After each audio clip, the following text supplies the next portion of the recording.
trampled on every day at work, drowned in debt, all because of a game. His name was Jae-woo. Life was harsh, and he ended up being reborn in a world where warriors are respected in war. But there was a problem. Jae-woo was just a boy with the lowest level, powerless, alone in a forest, starving, and on the verge of death. But Jae-woo became a genius of war. The more blood he shed, the stronger he became. He came to be known as the cold-blooded warrior. Before an imposing castle, the final battle looms under the moon. Seeing the bodies on the ground, the Demon Lord wonders how a mere human made it this far. Still panting, he admits his opponent is truly skilled. Face to face with the Lord, he prepares for the final showdown. Staring him down, the Demon Lord Farza shouts his title, Elector Steel. With a confident smile, he shows he's ready for whatever comes next. Wielding his sword, he yells that the age of demons ends today. He then leaps toward the enemy, preparing the 12th form of the sword. He charges forward for the decisive attack, shouting, "Here I go!" But suddenly, a notification window appears, halting his mid-air movement. The message announces that he has been disconnected from the server. Seeing him frozen, the Demon Lord says he's full of flaws. Completely paralyzed, he starts screaming, begging for it to stop immediately. With no control over his body, he just screams as danger approaches. On the screen, the quest notification against the Demon Lord Farza is displayed. Shortly after, the system informs that the warrior Han Jae-woo has failed to complete the stage. Shifting to the real world, two men wonder how to wake Jae-woo from the game. Inside the room, one of them approaches to shake him, while the other notices something. Nervously, he admits he accidentally unplugged the cable when he saw Jae-woo's silhouette. Back in reality, Jae-woo grabs him, asking if he was the one who unplugged the cable. Furious, he yells that he was about to finish the quest and beat the boss. He explains his name is Han Jae-woo, and he looks like an addict, but he recalls that in the past, he was very popular, known as the problem solver. He was also called the brain of Hanum, and a money goblin. Living a life of luxury, he enjoyed everything his money could buy. But one day, he finally realized something important about the life he was living. Staring into space, he began to reflect on his own actions and achievements. He realized how trivial everything he had strived for was. That's why the game became his new world, a place that completely changed him. As a single-player RPG, the world was gigantic and open for exploration. For him, who had never read a book, it was a new universe. Fighting against various enemies, he saw how truly magical that world was. On top of that, beautiful characters of various species were also part of the game. Drawn in by their stories, he became more and more involved with the journey. This experience transformed him, as he used to only care about money. So, to keep playing, he ended up borrowing some money. With the cash, he bought a game capsule worth $1 billion. He then admits that people could easily call him crazy for it. On the floor, the man asks how Jae-woo can treat him that way. With a smile, he says he's finally understanding what's happening there. Recalling the past, he says he has covered up all of their secrets. Holding the man on the floor, the other two watch the scene. Then the other man shouts, questioning if he has any right to say anything. When Jae-woo stares at him, the man backs down and says he didn't say anything. Being questioned, he's told he won't pay off the debt just by writing guides. Remembering the game, he was climbing a rock to reach a giant plant at the top. Another time, he had to hide from a huge dragon in a destroyed location. Continuing the journey, he read a map while a winged monster watched him. Back at the computer, he finishes the guide and announces the dungeon walkthrough. He then checks his notes, fully concentrating on finishing his work. Afterward, he checks his bank statement, seeing very little money left in the account. Seeing the situation, the man asks Jae-woo to come back and work with them. Refusing the offer, he simply replies that he won't go back to his old life. Getting into the capsule, he says he hasn't seen the end of that game yet. Seeking the true ending, he knows no other player has managed to get there yet. For him, reaching the end is the least he can do for that world. Pushing the men, he tells them their workday is over. Before leaving, the man shouts that he believes in him as Jae-woo closes the door. Turning back, he prepares to continue his journey inside the game. Placing his hand on the capsule, he gets ready to return to the game. Then, the system screen displays a message that the game is starting. Then the title, Savior of Humanity, appears,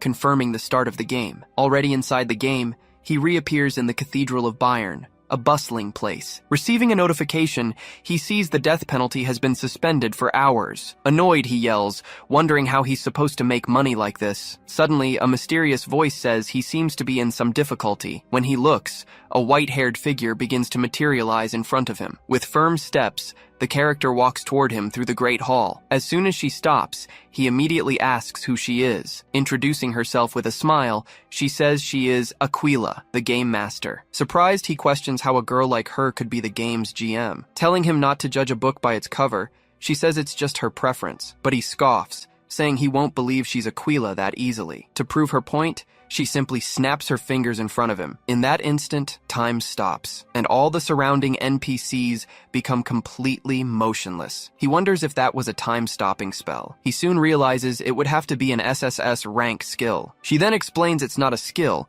but that she just took down the server. She then approaches and asks if he wants to hear about the new event. Excitedly, she announces that a new world has opened on the game server. He wonders if she's insane, then hears the reward is 25 billion. With a smile, she gets closer and asks if he's afraid of the challenge. She then teases him, asking if he doesn't want to see the true ending. Looking at him, she says the clues to the ending might be there. Extending her hand, she offers the clues that could lead to the true ending. He stares at the offer, pondering what decision to make next. Moving her hand, she asks him to wait a moment before continuing. She says that if he accepts now, he'll get a special gift. Then, a notification shows that 30 million have been sent to his account. Showing the player rankings, she says he is her top VIP. Excited about the money, he says it doesn't matter if he can't beat the game. He then celebrates that he'll be able to pay this month's interest on his debt. Decided, he shouts that he'd be an idiot to refuse an event like this. Satisfied, she informs him that she will send him to the new world immediately. Starting the process, she announces that the new world is being installed. With a focused expression, she continues installing the new system. Floating in the air, she begins the installation of the new game world. Then, all the NPCs in the area begin to be removed by the system. The entire world is deconstructed, taking them both to a completely new place. Pointing, she says that door will lead him to the new challenge. He then asks if the game will start as soon as he goes through the door. Turning, he walks toward the door to begin the grand event. Reaching the front, he opens both doors and faces the entrance. Before going, he reminds her not to forget the reward money. Entering the portal, he declares he's going in search of the journey's true end. She then says she forgot to tell him a very important detail about the event. With a smile, she reveals that if the character dies, he dies outside too. Completely shocked, he can't react to the new warning he just received. At that moment, he is thrown headfirst into the new game world. Plummeting at high speed, he just screams as he falls toward the ground. Reaching the ground, he crashes with full force onto the grass.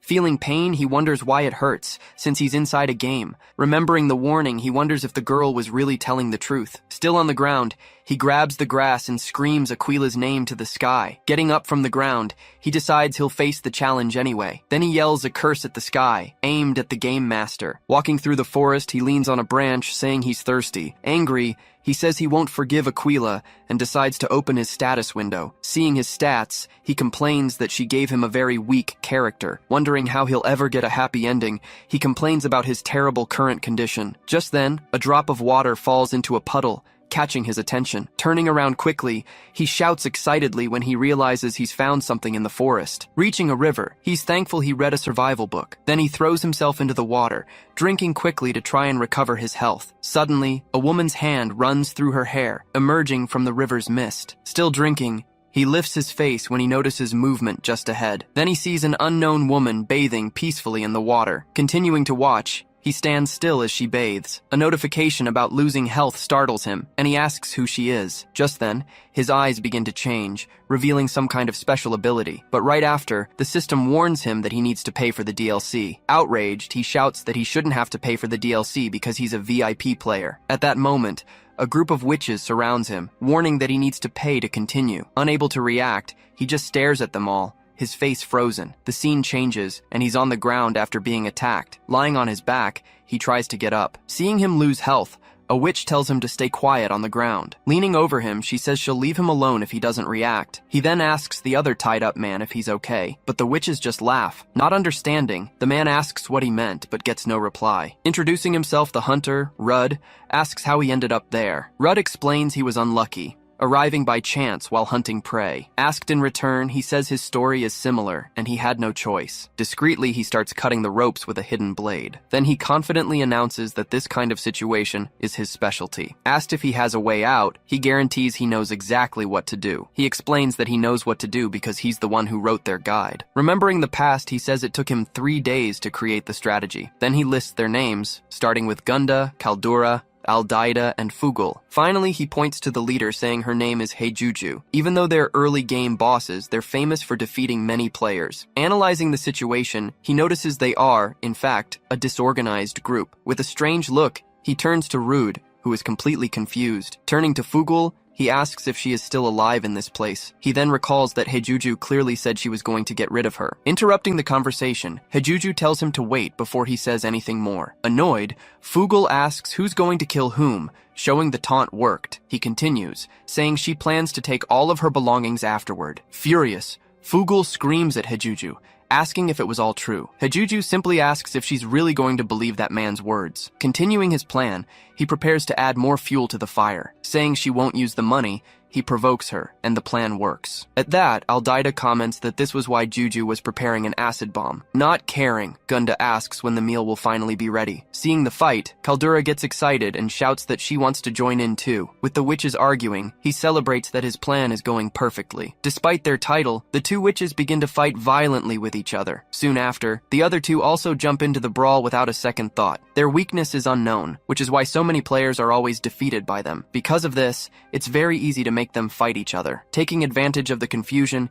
he tells Rudd they need to escape now. He watches the fight, but says he needs to take care of something before they get away. But before leaving, he turns to execute the final step of the plan. Leaping into the middle of the chaos, he grabs a large cloth that was nearby. With a swift motion, he throws all of them into a huge cauldron. Pointing the way, he tells Rudd that the exit is in that direction. Seeing the damage notifications, he celebrates that they give a lot of experience. But suddenly, Fugul's snake grabs him, restricting his movement in midair. Having fallen into the cauldron, she screams that she won't die alone and will take him with her. On the ground, he dodges the snake's strikes while yelling for it to let him go. Annoyed, he remembers his current character is extremely weak and can't escape. Seeing the scene from afar, Rudd shouts that he'll help him get out of there. He then charges forward with his sword in hand, rushing to attack the serpent. With a precise strike, Rudd cuts the snake and finally frees him. Afterward, he asks if he's alright, and he just thanks him for the help. Jaewoo asks to borrow the bow, and Rudd asks if he's good with them. Upon taking the weapon, a system window displays the stats of Rudd's bow. Saying he knows a little,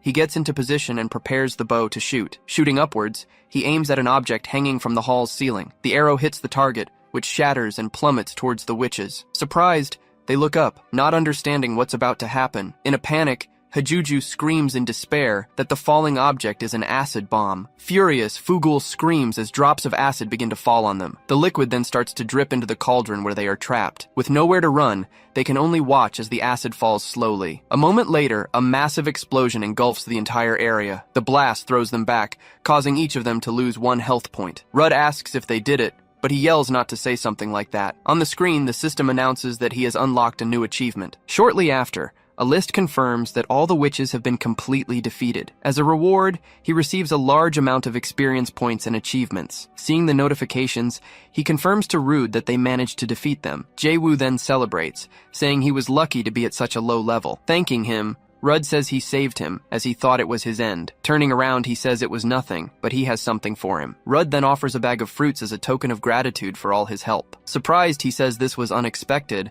and doesn't remember this happening before. Rudd then explains he took the fruits from a nest because they looked very valuable. As he eats the fruits, he starts to feel a very strange effect on his body. He then transforms, getting a notification about a dragon bone. Impressed, he sees his stats increase dramatically and feels incredibly lucky. Meanwhile, Rudd just watches the entire transformation with a slight smile on his face. After eating, he's called over by Rudd, who slowly approaches him. Getting closer, Rudd asks if he would be interested in starting to hunt monsters. With his mouth full, he just stares back at Rudd, thinking about the offer. Still chewing, he clenches his fists and prepares to answer the proposal. Rejecting the offer, he says he has other things to do right now, but suddenly he stops, realizing this could be a good opportunity. Looking at his stats, he notices that his experience will vanish without a class. He quickly interrupts and offers a 3-month time frame. With a smile, he asks if 3 months will be enough time for the training. Surprised, Rudd questions if he didn't mean 3 years, thinking it's all too fast. After the agreement, the two start walking together into the forest. Nearing a river,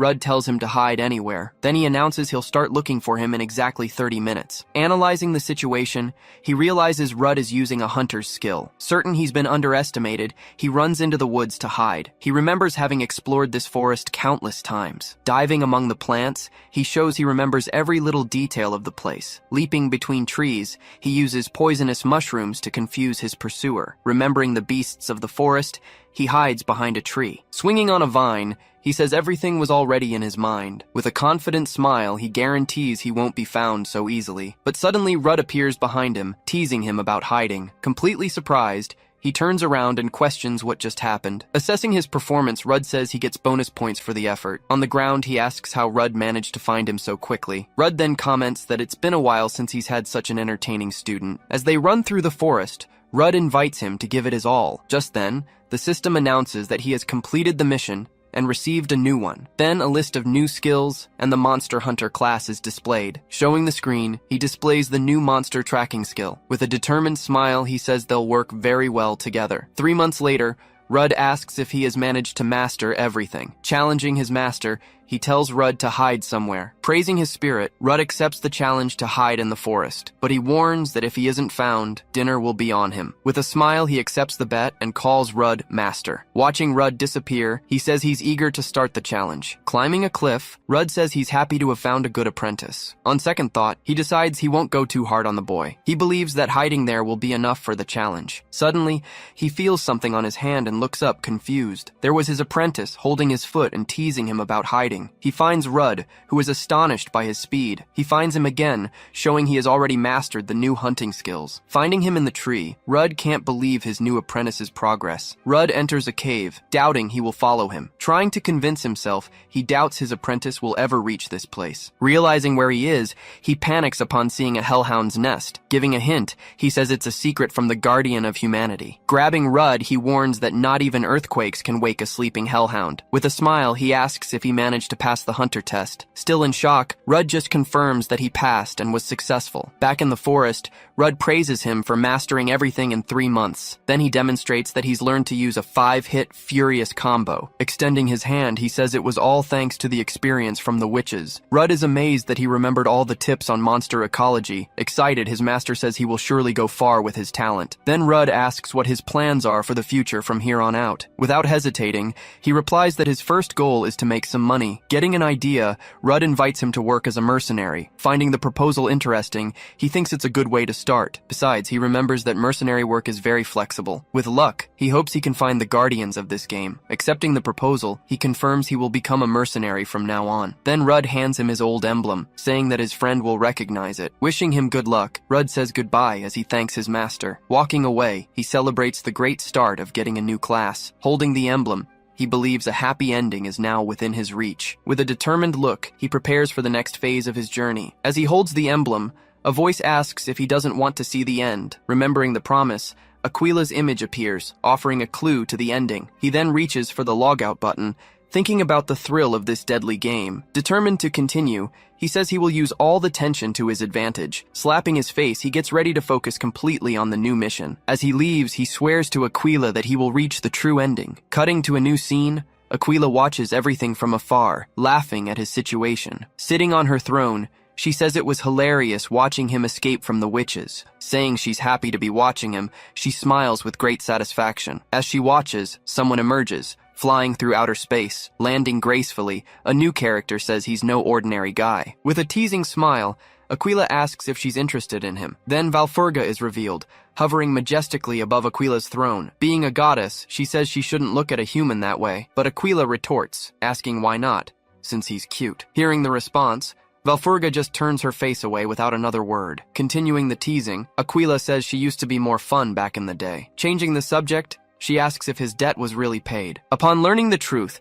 she calls Aquila cruel for letting him work for nothing. Unconcerned, Aquila asks why not, finding it all very amusing. As she watches him on the screen, she says he's full of life. Calling her horrible, Valfurga prepares to ask an important question. Looking at the screen, she asks if he is also part of the plan. Questioning Aquila, she asks if he's part of the plan, or just a toy. While laughing at the question, Aquila just ponders what she will answer. With a smile, she says he's more like a very promising talent. Maintaining a mysterious smile, she just stares at the screen without saying a word. Seeing his image, Aquila says to just keep watching. Sitting on the ground, he gets a notification that he's in a state of exhaustion. Looking at the forest, he wonders why the path was so difficult. After getting up, He says it's time to head to his destination, and he spots the city of the mercenary corps. As he approaches the tavern, the bell on the door rings, announcing his arrival. 2 waitresses greet him, welcoming him to the best tavern in town. Saying he's looking for someone, one of them invites him to sit down first. Seeing the crowded place, he realizes it's the perfect spot to gather information. With everyone drinking and laughing, he knows people talk more when they're happy. He notices the waitresses are also a big part of the tavern's appeal, so he decides to ask if they know someone named Reebs Chaltz. Suddenly, the entire bar falls silent, with everyone looking in his direction. Scared, a waitress warns him that name is forbidden to be spoken there. The other waitress reveals her boyfriend got involved with him just once. Terrified, she says the boy came back looking like a real mummy. Hearing the conversation, he wonders who Rudd introduced him to. The waitress then warns him to run, as he'll be there any minute. Suddenly, Jae-woo bumps into someone, and he asks who he bumped into, and the man introduces himself as Reebs Chaltz. Looking at his waist, he sees the emblem Rude gave him. Recognizing the emblem, Chaltz says he must be Rude's guy. With a smile, he says he was looking for a battle companion. Not understanding, he thinks Rudd tricked him to get rid of him. Laughing at the situation, Chaltz says he was just messing with him. Walking through the city, he understands he's about to be dragged into a great war. Even though it feels like an enlistment, he sees it as a great opportunity to grow. He remembers that the Prince Elector is one of the guardians of this game. Thinking about his plan, he sees a chance to get information on the others. Suddenly, the sound of a trumpet echoes throughout the city. Grabbed by Chaltz, he loses health and realizes the prince has arrived. The crowd then parts to let the Prince Elector's procession pass. Finding it all different than expected, he thinks he would fit in with that group. Upon seeing the prince, he notices the guardian looks more like a villain. Understanding nothing, he just keeps watching the scene unfold. Suddenly, a knight in white armor approaches on her horse. Wielding her sword, she rides towards the prince who waits for her. Seeing the knight, Chaltz yells in surprise that Dame Valpurgis is there. The Prince Elector just stares back at her with a serious, distant look. Noticing she's distracted, he asks if something is wrong. Snapping to attention, she just replies that nothing is wrong. Without another word, she just turns her face away and falls silent. As he watches the troop move away, he says the battlefield awaits him. Remembering the past, he says she was his companion in other playthroughs, but he regrets that every time, he failed to save her from danger. With a determined look, he says it always ended the same way. Chaltz then asks if something's wrong, but he just denies it. Remembering Valpurgis, he promises he'll risk his own life this time, and he swears he'll reach an ending where she lives. Back in the courtyard,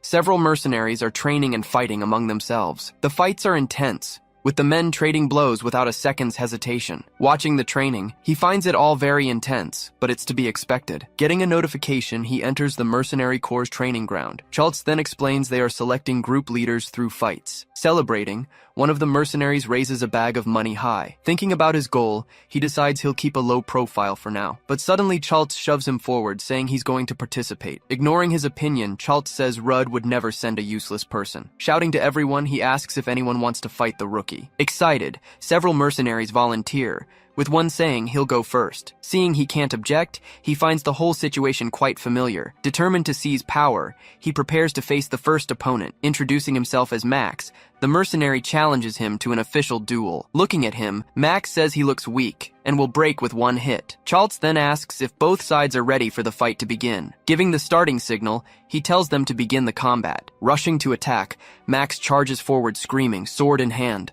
With a single strike, Max's sword is sent flying into the air. The other mercenaries just watch the scene, completely shocked by what they saw. Lying on the ground, a notification confirms Max was easily defeated. Seeing the result, the others wonder what just happened. Wanting to understand, the other mercenaries offer to fight him too. Seeing the crowd, he asks them to come one at a time. Using his intermediate swordsmanship, he defeats another opponent and gains fame. With a binding technique, he immobilizes another and gains more points. With a headbutt, he wins another fight and increases his fame. Then a large man says they're embarrassing themselves against a rookie. Introducing himself as Charlotte, he offers to be his next opponent. Looking at his size, he wonders if the opponent is even human. Certain this is too much, he tries to log out of the game, but he can't. The logout screen appears, but he realizes he can't leave the game. In a panic, he asks for a minute to rest before the fight, but Charlotte yells there's no chance and charges at him. Sighing, he thinks about how his fate in this game is cursed. Since it's come to this, he prepares for the next fight. With a serious look, he says he'll handle this the right way. Then he grabs Charlotte's arm, stopping his advance mid-charge. With his other hand, he firmly grips his opponent's clothes. Using his technique, he throws him into the air with all his strength. Finally, he slams him into the ground with everything he's got, ending the fight. Defeated on the ground, Charlotte wonders what kind of move just hit him. Panting, he gets the notification that he defeated Charlotte and gained more fame. In disbelief, another mercenary asks Charles where he found him. Surrounding him, the other mercenaries shout that he's a real monster. Being shaken, he asks them to let him rest for at least a minute. Then Charles appears and yells for everyone to back away from him immediately. Protected by Charles, he just stares at the leader who is now watching him. Pointing directly at him, Charles announces that he is the new group leader. Shocked by the announcement, he just stands there, completely stunned. Changing scenes, an army lines up on the battlefield. Among the troops, he is watched closely by the other soldiers around him. Already wearing a full suit of armor, he finds himself holding a sword in his hand. On the battlefield,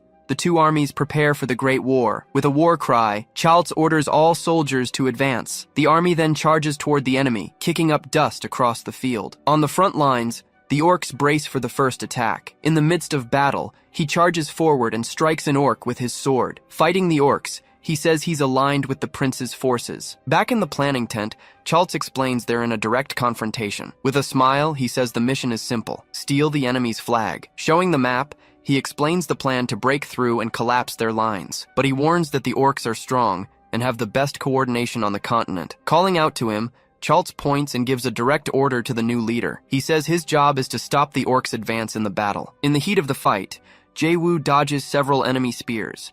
Surprised by the order, Jae-woo questions his new role as a leader. With no time to think, he charges forward and starts cutting down the surrounding orcs. Angry, Jae-woo yells that he was planning to take the credit and get out of there. Just then, an orc soldier reports that the spearmen are being defeated. The orc captain can't believe his elite spearmen are falling. Grabbing a spyglass, he yells for the soldier to hand it over. Using the device, he scans the battlefield to understand the situation. Looking through the spyglass, he tries to find the reason for his troops' collapse. On the battlefield, Jae-woo and his men charge forward, shouting at the enemy. Seeing this, the orc captain starts to sweat, worried by what he sees. He then orders the muskets to line up and prepare to fire. The shots hit the shields, reducing their durability. Seeing that the muskets need to reload, he prepares for the attack. As the second row gets ready, he says, "Now's the time." Leaping over his men, he charges toward the orc troops. Reaching the front, he yells for all his men to destroy them. The orc captain can't believe they're being beaten by a single man. Watching the orcs,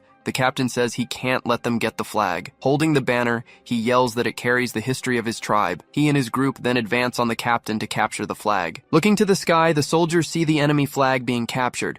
Holding the flag, he shouts in victory and receives a notification. Suddenly, the sound of a retreat horn echoes across the battlefield. A soldier approaches and warns that there's bad news about the battle. Looking at the map, he sees his allies are retreating and abandoning him. Furious, he shouts as he sees the orc reinforcements arriving. Watching victory slip away, he wonders why everyone is running now. A soldier suggests they should flee too, but he says that's crazy. With a sweaty face, the soldier warns that they're already in deep trouble. Looking ahead, they realize they are completely surrounded by the enemy. Just then, the hidden boss, Orc General Kallian, says it's all over. Facing the troop, he addresses the brave human warriors before him. Ordering them to surrender, he offers to spare their lives in exchange for the flag. In disbelief, he says that if they advance, the flag will go somewhere undesirable. Enraged, the orc general shouts at them for disrespecting the tribe's sacred banner. With an intimidation notification, he says there are no rules in war. Surprised by the scene, the other orcs don't know how to react to the threat. The orc general just stares at the group of humans,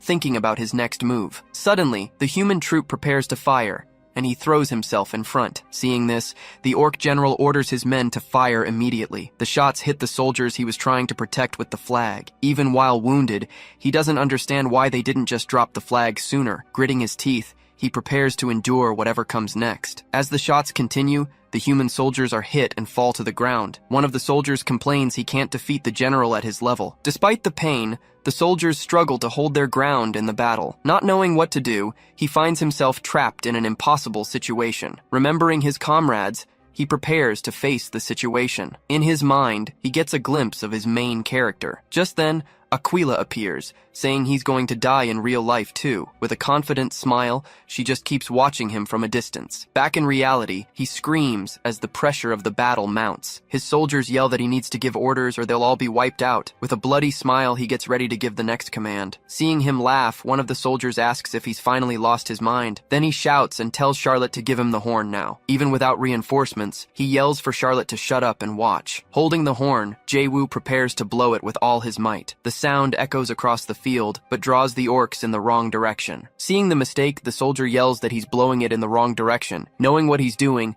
Jae-woo says they're now even with Aquila. Confidently, he yells that he's still a VIP player and won't be defeated. Shouting an order, the orc general sends his spearmen charging forward. Just then, a giant orc prepares to attack, raising its massive spear. He then calls him the arch-enemy of his entire people. Facing the spear, Jae-woo just gives a desperate smile as the blow closes in. And suddenly, something hits the orc's neck. But suddenly, a figure on horseback leaps over the enemy army. In midair, Valpurgis swoops down on the orc troops. Her horse then lands hard in the middle of the battlefield. Shouting to the troops, she orders everyone not to give up this fight. Raising her sword, she commands all soldiers to prepare to fight. Ordering his troops not to interfere, the general says the fight is his. He declares it's a noble duel between him and the countess. Impressed by his attitude, she says he is a true man. Then she advances with her sword, lunging at the orc general. The two exchange fierce blows, creating a powerful impact on the field. Watching the fight, he notices their strength is perfectly balanced. In another attack, their swords clash. The orc is stunned by Valfurga's move, and suddenly, she lands a powerful blow to the general's face, sending him flying. Retreating, he recomposes himself and prepares to continue the fight. Praising his skills, she prepares to unleash her full power. He then asks if she is part of the Valfurga Sisterhood. Laughing at the question, the orc general just stares at the knight. Saying it's getting late, she readies herself for the final blow. Lunging forward, Valfurga clashes her sword with the orc leaders. With a smile, he prepares to show his true power. Using his special ability, he attacks with a strike that kicks up dust. Valpurgis dodges and lunges forward. In an instant, she cuts him in half with her sword. Still in midair, he says it was a good fight before vanishing. With the general defeated, the orc army is left without its main commander. Seeing their captain fall, the orcs begin to retreat from the battlefield. Shocked, he can't believe she defeated the commander in a single blow. Impressed, he thinks she's incredible, just as expected of Dame Valpurgis. And with their leader defeated, the orc army retreats in fear. Mounted on her horse, she turns and asks if he is the leader.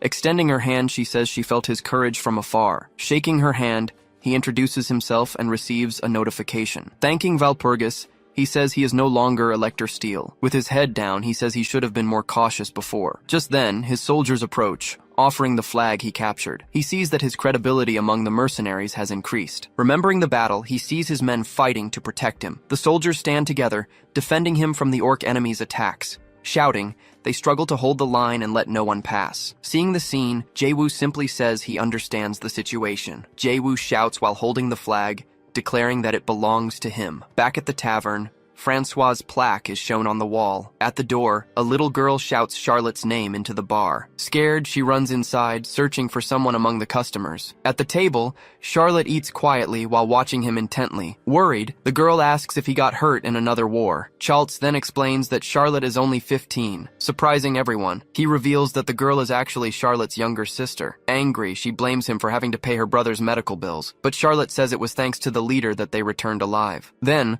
all the mercenaries celebrate and thank him for the victory. Awkwardly, he tells everyone to just eat, finding the situation embarrassing. Suddenly, Valpurgis appears at the tavern door, calling for Jae-woo. Awkwardly, he just smiles upon seeing the knight before him. Arriving breathlessly, she calls out to him, surprising everyone in the bar. Changing scenes, she rides towards the Harfheim forward base. Arriving there, she informs him that the Elector has summoned him for a reward. As they ride, he notices she seems different from the Valpurgis he knew. She comments on how happy she is, asking him to call her a friend. Pointing to the soldiers, she says they were all saved thanks to his efforts. Saying they are citizens of the Empire, she asks what other reason he needs. Kneeling, he finally understands the weight of his actions in that moment. Remembering all the times he sees her fighting against enemies. Realizing she hasn't changed, he just continues to observe her ways. With a smile, he says that only their relationship has changed. Walking towards the tent, he says he is now just a mercenary. Upon arriving, she introduces him to the prince, who was waiting inside. Looking at him,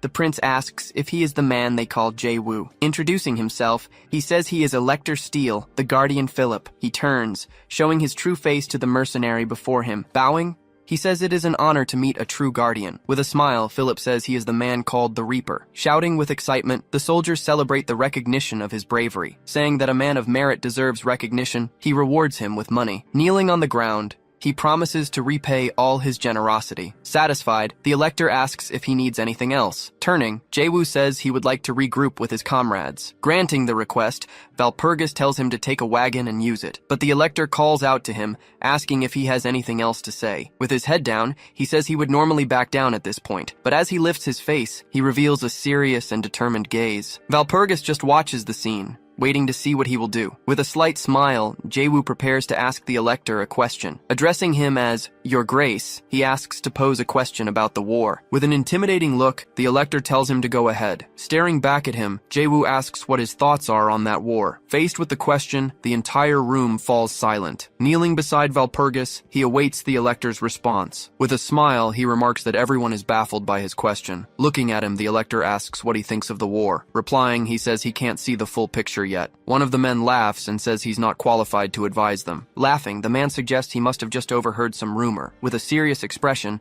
the Elector simply addresses Her Grace. Valpurgis then says it's best to hear him out at least once. Outraged, the counselor shouts, saying the Elector is an important man. Calling him uncle, the Elector asks him to show her some respect. Watching the scene, he realizes that not even the Elector can ignore her. Then the Elector faces him and commands him to explain his view of the war. Sighing, he prepares to give his answer to the Elector. Looking at the Elector, he warns that an ambush is on its way. Questioning him, the Elector asks if he has any basis for that claim. He then explains that the Demon King's strategies involve ambushes and betrayals. Recalling past wars, he cites the conflict with the Kingdom of Toa. Furthermore, the battle with Marquis Anhalt was also an example of this. With a firm gaze, he prepares to continue his explanation. He warns that they must not ignore his strategy of betrayal either. At that moment, the image of a masked traitor appears, reinforcing his theory. He then suggests the possibility of a traitor among them. With a smile, the Elector says one can never be too cautious. Crossing his legs, he repeats the word caution with a mocking tone. Calling him bold, the Elector glares at him with a threatening look. He warns him to know his place, as his life depends on him. Before Valpurgis can intervene, he says he gets the message. Valpurgis just watches him, worried about the Elector's reaction. Bowing, he asks for forgiveness for overstepping with his words. Then he turns and starts to walk out of the tent. Finding it all suspicious, he notes that the Elector seems overly arrogant this time. With a suspicious glance, he is sure something is different now. Analyzing the facts, he lists everything that has changed in his current playthrough. Thinking it all over, he concludes that the situation is different from his other attempts. With his back turned, he's called by someone who catches up to him outside. Turning around, he sees Valpurgis, who ran to catch up with him. Panting, she leans on her knees, trying to catch her breath. Once she recovers, she says she finally managed to reach him in time. Surprised, he asks if she ran because she was worried, finding the scene adorable. Apologizing for Philip, she says she'll do whatever he wants to make it up to him. Impressed by the offer, he asks if he can ask for anything he wants. Removing her helmet, she tells him not to underestimate her, as she is a noble. Nervous about the situation, he asks if she also has many clothes. Adjusting his cloak, he prepares to answer her question. With a smile, he glances to the side before making his request. He then says he'd like a writing quill and a pistol. Surprised, she asks if that's all, since it's a unique opportunity. Looking at the sky, he says he dreams of being a knight. Not understanding, she asks why he is crying, and he answers. Impressed, she says she's never seen anyone as selfless as him before. Changing the subject, she says this is no place for this conversation. Pulling him by the hand, she leads him away, telling him to follow. Unable to react, he just follows her, calling her name. Embarrassed by the situation, he just stares at the knight in front of him. With a blushing face, he continues to follow her through the military camp. Sometime later, the battle to reclaim Harfheim Hill begins. On the battlefield, Philip shouts that this is the day of his victory. On the other side, Petsamut tells someone to shut the Elector up. One of the servants reports that the war preparations are complete. Annoyed, Petsamut asks if he's bringing up the same subject again. The servant insists, saying she is cruel and they shouldn't capture the Elector. Suddenly, Petsamut's ring starts to glow. Receiving a call, answering it, he hears a woman's voice say it's her. On the other end, The woman reports that she's ready to move. With a serious look, he tells her to stay sharp and do a good job. Glancing to the side, he prepares to give her another order. He then asks her to take it easy this time during the battle. Annoyed, he shouts that she always goes too far. With a smile, she approaches and tries to calm the situation. Stepping on a soldier, she says she always goes easy on them. With a threatening look, she assures him she never goes too far. Recalling the conversation, the servant despairs at what has happened. Riding a horse, he gallops quickly through the dark forest. Impressed by its speed, he notices the horse's name is Philly. For just a spare horse, he's amazed by the animal's quality. Besides the horse, he shows off a very expensive healing potion he received. Suddenly, a massive explosion erupts behind him, catching his attention. Seeing the battle, he says he needs to hurry to make it in time. He knows the Elector can't handle that war alone. Watching the Elector draw his sword, he says there's a good chance. At this, the two traitors laugh, mocking the Elector's situation. Surrounded by enemies, he realizes he'll be betrayed at any moment. Seeing his uncle, he asks why he committed such a betrayal. With a smirk, the traitor says he doesn't understand the situation. Explaining the plan, he says he's cooperating with Pessimit and the Emperor. Revealing the plan, he says he's going to arrest Philip for treason. Facing Philip, he asks what he's going to do about the situation. With a smile, the traitor asks if he's finally getting it. Shocked, Philip says no one would believe such a ridiculous lie. As he stepped on, he's told he needs to accept the reality before him. Looking at Philip, Pisamut calls him a delusional lunatic. Then he orders his men to tie him up immediately and take him away. Kneeling, Philip begs them to stay away, but he's ignored. Trembling with fear, he says he's a noble elector, but no one cares. Suddenly, Valpurgis appears, flying in and surprising Petsamut and his men. She charges forward and lands a powerful blow to Petsamut's face. Staggering back, he yells in anger from the hit. Seizing the chance, she orders the troops to get the Elector away from there. Seeing Philip flee, the traitor warns that he's getting away. Pointing in the direction, Petsamut tells Hexax to go after him immediately. Sitting on a prisoner, Hexax says she was just having a little fun. Ordered to work, she springs into action, saying she will obey her lord. With a smile, Hexax says it's mealtime for the boys. Then a pack of zombie dogs is summoned, ready to attack. Looking at the scene, she orders the dogs to chew them up frantically. At this, the dogs charge at high speed, surrounding Jae-woo. Surrounded, Jae-woo prepares to fight the zombie dogs. Analyzing her tactic, he says he knew she would use the dogs. He explains that she uses them to tire out and devour her opponents. Suddenly, one of the dogs leaps toward him, ready to strike. Calling the tactic disgusting, he attacks the dog charging from his side. Upon seeing Hexax, he yells that he already knows her fighting style. Seeing only a few dogs, he deduces the rest went after Philip. Ignoring Philip, he says what matters is protecting Valpurgis. Shouting, he charges forward to attack, saying he needs to hurry. Galloping, he and Valpurgis fight together to escape the ambush. Annoyed, Philip says his mana control is completely out of whack. Mounted on his horse, he calls Pessimut's tactic disgusting. Suddenly, one of the zombie dogs leaps toward him to attack. Looking to the side, he just watches the creature approach. She then charges forward and cuts down another dog, protecting him. Falling back, she prepares to keep fighting the other creatures. Just then, Valpurgis appears and kicks the dog, saving him from the attack. Worried, she asks if he's okay, and he just confirms. Entering the forest, she warns that this is uncharted territory. Suddenly, he sees something and desperately shouts for her grace. One of the soldiers is being attacked, begging to be saved. Seeing the scene, he shouts for her grace but gets hit. She then yells for him to hang on, but she's interrupted. Grabbed from behind, she screams as she's dragged away. Scared, he suggests they just leave the other one behind. As she's attacked, she's told that their lives have different levels of importance. Shocked, she wonders if that isn't a noble's duty. Gritting her teeth, she says, if only she had acted sooner. Remembering the meeting, she regrets not listening to Jae-woo. The Elector regrets it, saying he could have handled the situation. With his head down, he says it's all their fault for ignoring Jae-woo. Suddenly, Valpurgis is attacked by Hexax, who grabs her by the neck. Hexax then charges and clashes with Valpurgis in a new attack.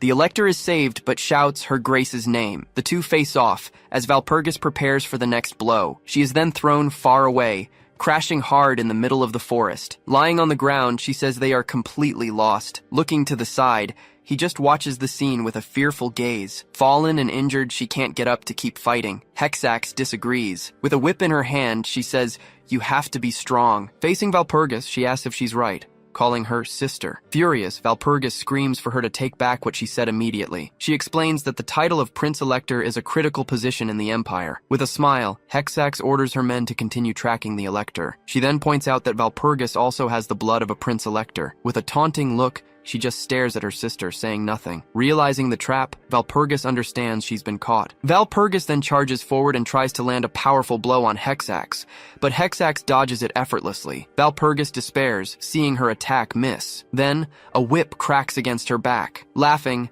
Hexax says her scream just makes her want to torment her more. She then begins to whip Valpurgis relentlessly, laughing at the situation. On the ground, Valpurgis tries to shield herself from the continuous strikes. Under attack, she calls out for Jaewoo, begging for help to escape. Thinking of him, she says that for her, this is the end. Shouting, Hexax says the fight isn't over yet, and prepares herself. Suddenly, a gunshot echoes through the forest, stopping her in her tracks. Surprised, she wonders if that was really a gunshot. Looking up, she sees one of the hounds falling from the sky. The zombie hound hits the ground, completely defeated by the shot. Seeing this, she's caught off guard by an attack from behind. With a powerful blow, he hits her square in the face with all his strength. The impact sends her flying, making her crash to the ground. Approaching her, he prepares to continue the fight head-on. Kneeling and crying, she can only begin to call his name. With tears in her eyes, she looks at him, completely moved by his help. Impressed, she asks if he's a hero for what he's done. Suddenly, she faints and collapses, exhausted from the battle. He catches her in his arms, preventing her from hitting the ground. Sitting on the floor, he holds Valpurgis, protecting her. Annoyed,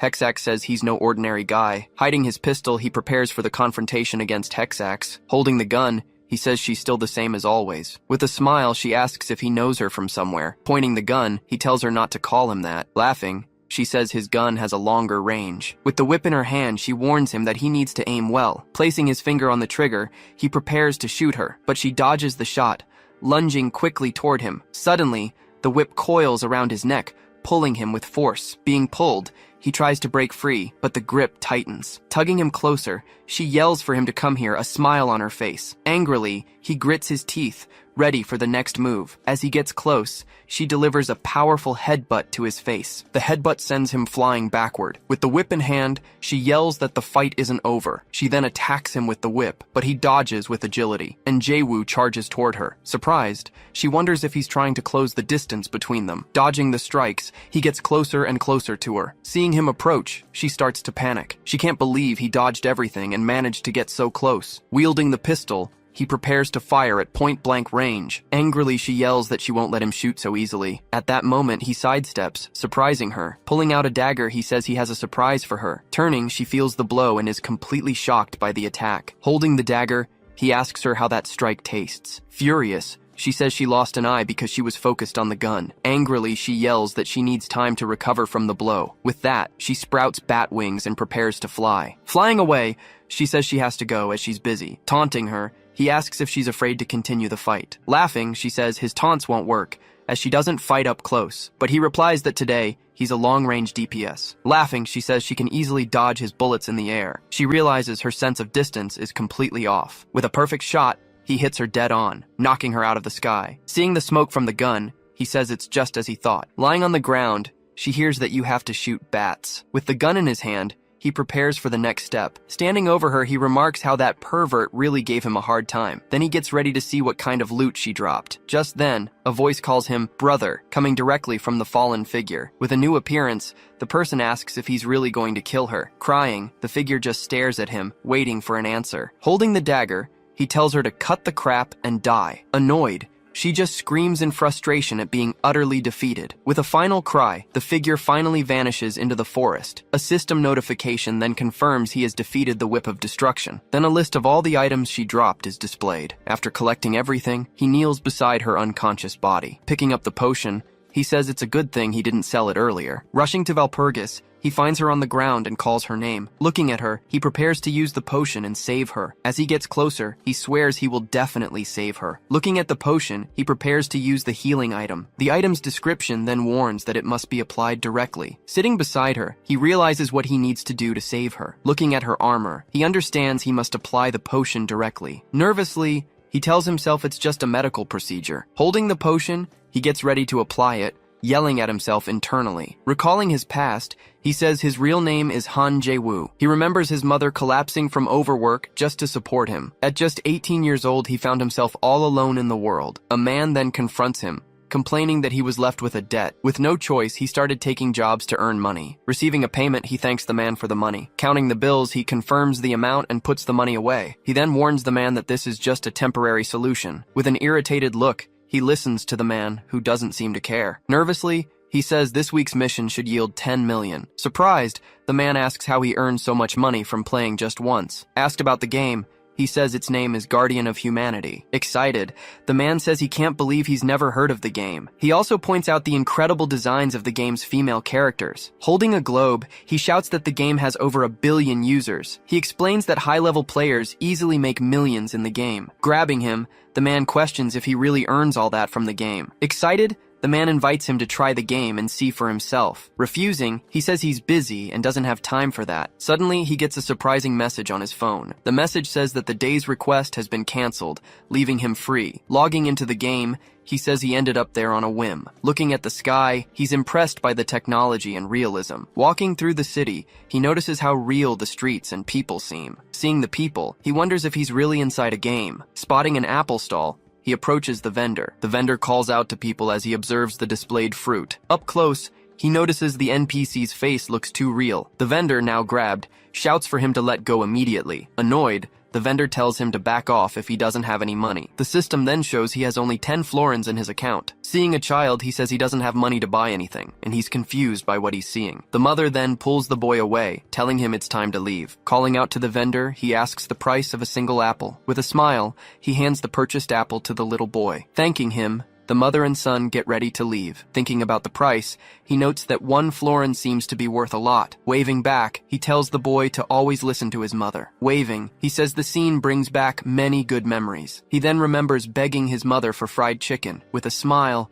he looks away, thinking about the past. Seeing the happy boy, he says the game is charming. When reality became overwhelming, the game helped him relax. By completing quests, he started logging into the game more often. Through the game, he could escape his daily problems. He would then recharge and return to his real life, but he always got tired and ended up returning to the game. Back in the present, he hears a voice calling his name. Introducing herself, Valpurgis says she's heard he has many skills. She then invites him to hunt wild boars in the Havel forest. Accepting the challenge, he says he was planning on eating boar meat anyway. Impressed, she praises him for taking down the animal in one hit. Praising him, she says she didn't even get a chance to join the fight. She then invites him to form a party and play together. A system notification pops up with a party request from Valpurgis. Suspicious, he asks if this isn't another contract to make him work. Awkwardly, she asks if he has trust issues with her. Admitting he does, he hears her say that he's fun. Offering a recommendation, she says he can become a knight. At another time, a crowd shouts his name,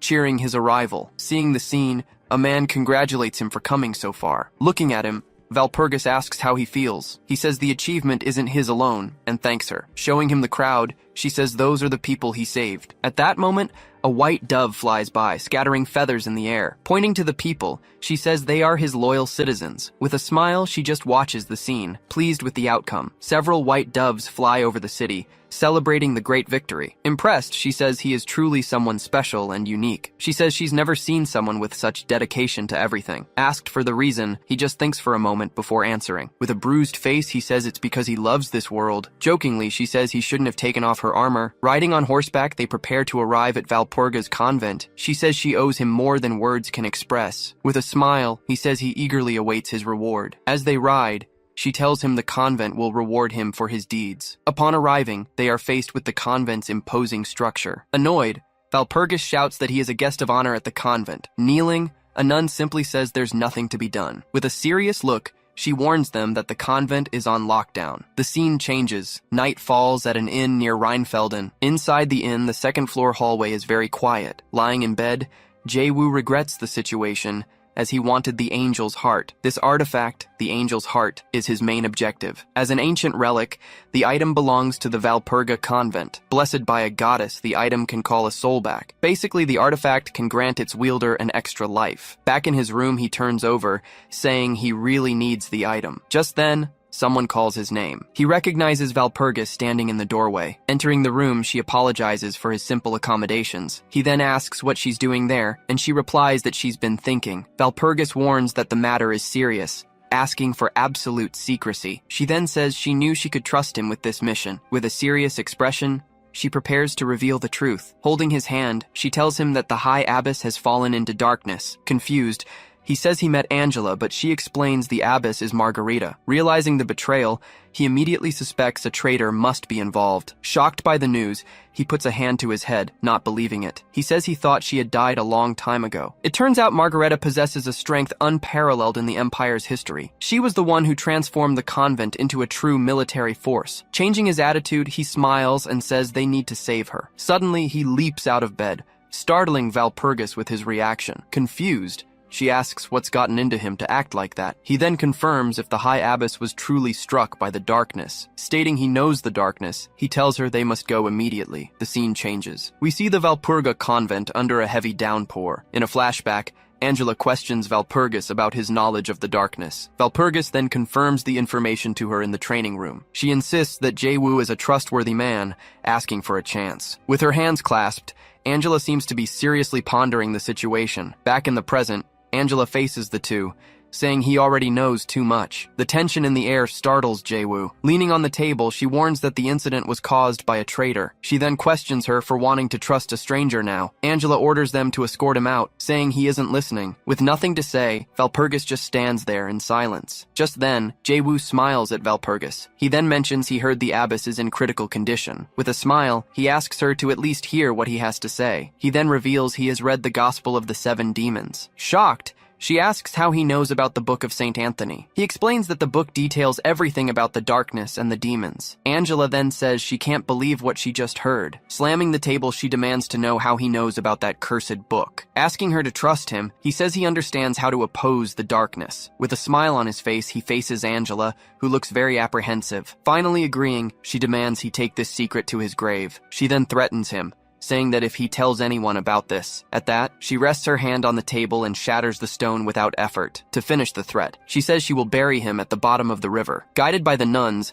they walk silently down a long corridor. Walking there, he wonders what kind of crazy convent this place is. Regarding Margareta, he tells himself that she must be strong. Seeing his state, Valpurgis asks if he's okay, and he replies. He asks Valpurgis if her goal is that physique, but she denies it. Stopping in front of a door, one of the nuns announces they have arrived. Angela warns him about the demonic energy, telling him not to go crazy. Ordering the other nuns to wait outside, she prepares herself. She then turns to the door and says she's opening it now. As the door opens, a large amount of energy bursts through the crack. Feeling the pressure, a system notification warns of mental damage. He then asks if Valpurgis is okay, and she says she is. With his mind protected by the system, he replies that he's fine too. Angela points inside and introduces the person who is the High Abyss. Looking at the figure inside, Jae-woo is completely shocked by the scene. He remembers they said she was the strongest in history. As the High Abyss of the Valpurga convent, her fame was immense. Inside, the young Margareta stands amidst the dark energy. Not understanding a thing, he asks if she was kidnapped and talks about her strength. Angela tells him to take the situation seriously, explaining its gravity. She says they've already tried everything, but nothing has worked. Listening to the explanation, Jae-woo maintains a serious look on his face. Angela reveals that he is their last hope to save Margareta. Just then, one of the nuns grabs him, begging him to save the abbess. Asking to be let go, he warns that he can't breathe properly. After catching his breath, he notices she looks very ill. It turns out that because she is a priestess, the darkness consumes her faster. Touching her face, he points to the black veins as proof. He then tells them to calm down, as there is a solution. Desperate, the nun shakes him and demands to know the method. Being released abruptly, he stands there trying to catch his breath. He takes a deep breath and composes himself after all the commotion. Looking at Angela, he says the method to save her is simple. The solution, according to him, is to use the convent's sacred relic. Hearing his proposal, Angela falls silent for a moment, analyzing it. She then asks if by treasure, he means the angel's heart. Understanding the plan, she deduces he wants to transfer the curse to himself. He confirms this, saying that as a mercenary, he can survive the process. With a confident smile, he claims to be the most qualified person for the job. Angela pauses, seeming to ponder the whole situation he's laid out. However, she warns him that this method is forbidden by the abbess's order. Her message stated that no one else should sacrifice themselves in her place. Otherwise, she promised to turn the entire empire upside down. Besides, the curse is one of darkness, with unknown causes and symptoms. Kneeling, she asks if he truly thinks he could survive it. Angela warns him that this curse will torment him forever. Valpurgis agrees with her, but he reassures her, saying he'll be fine. Looking at Angela, he states that this might actually be the best option. He says that because he knows darkness, he isn't vulnerable like a cleric. Faced with his arguments, Angela watches him with a very serious expression. With a smile, he asks her to admit the idea is tempting. Angela then sighs, showing she's in a difficult dilemma. Deciding to take the risk, she warns him there will be trouble, but allows him to proceed. Then, the angel's heart is brought in, a ring that can revive the soul. He holds the ring, analyzing it for a moment before continuing. Valpurgis tries to stop him, saying he can still back out, but Angela interrupts her, saying they should just watch his decision. With the ring in his hand, he announces that he's ready for the ritual to begin. The transfer ritual then begins, focusing directly on his body. He places his hand on Margarita's forehead to start the complicated process. As the transfer begins, the curse's energy flows into his body. As they watch, Angela and Valpurgis are surrounded by the energy released from the ritual. Filling the entire room, the dark energy completely envelops the scene. Inside a cosmic space, he finds himself standing on a small planet. Looking around,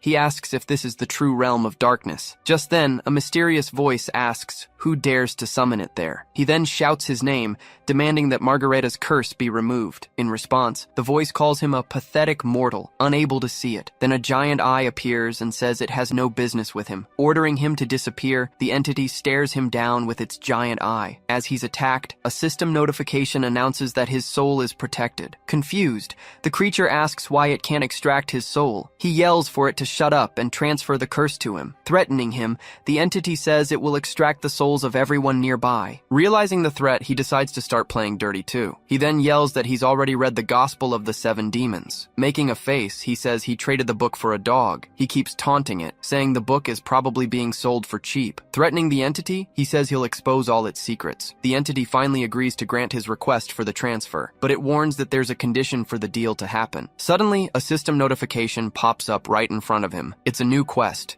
He must kill the demon kings of that group. Seeing the list, the targets include Kulak, Farza, Herzamok, and Amor. He then says the mission is a bit much for him to handle. Losing patience, the entity tells him to receive the power if he is able. As he receives the power, his body is completely engulfed by the energy of darkness. Feeling the pain, he screams that this wasn't part of the deal. The entity replies that nothing comes for free, telling him to endure the pain. He screams and writhes as the curse's power consumes him. Still screaming, he warns that the entity will regret this. Afterward, the system informs him that his attributes and skills have been updated. In the end, the system screen announces that he has died. Back at the convent, a bird lands on a branch outside. Suddenly, Jae-woo wakes up screaming, terrified by what just happened. Sitting up in bed, he wonders if he really managed to come back to life. Looking at the ring on his hand, he confirms that everything worked. He then starts laughing in a strange, uncontrolled way. With a crazed look in his eyes, he keeps laughing without stopping for a second. He declares himself the king of necromancy, able to command death dragons. With his new power,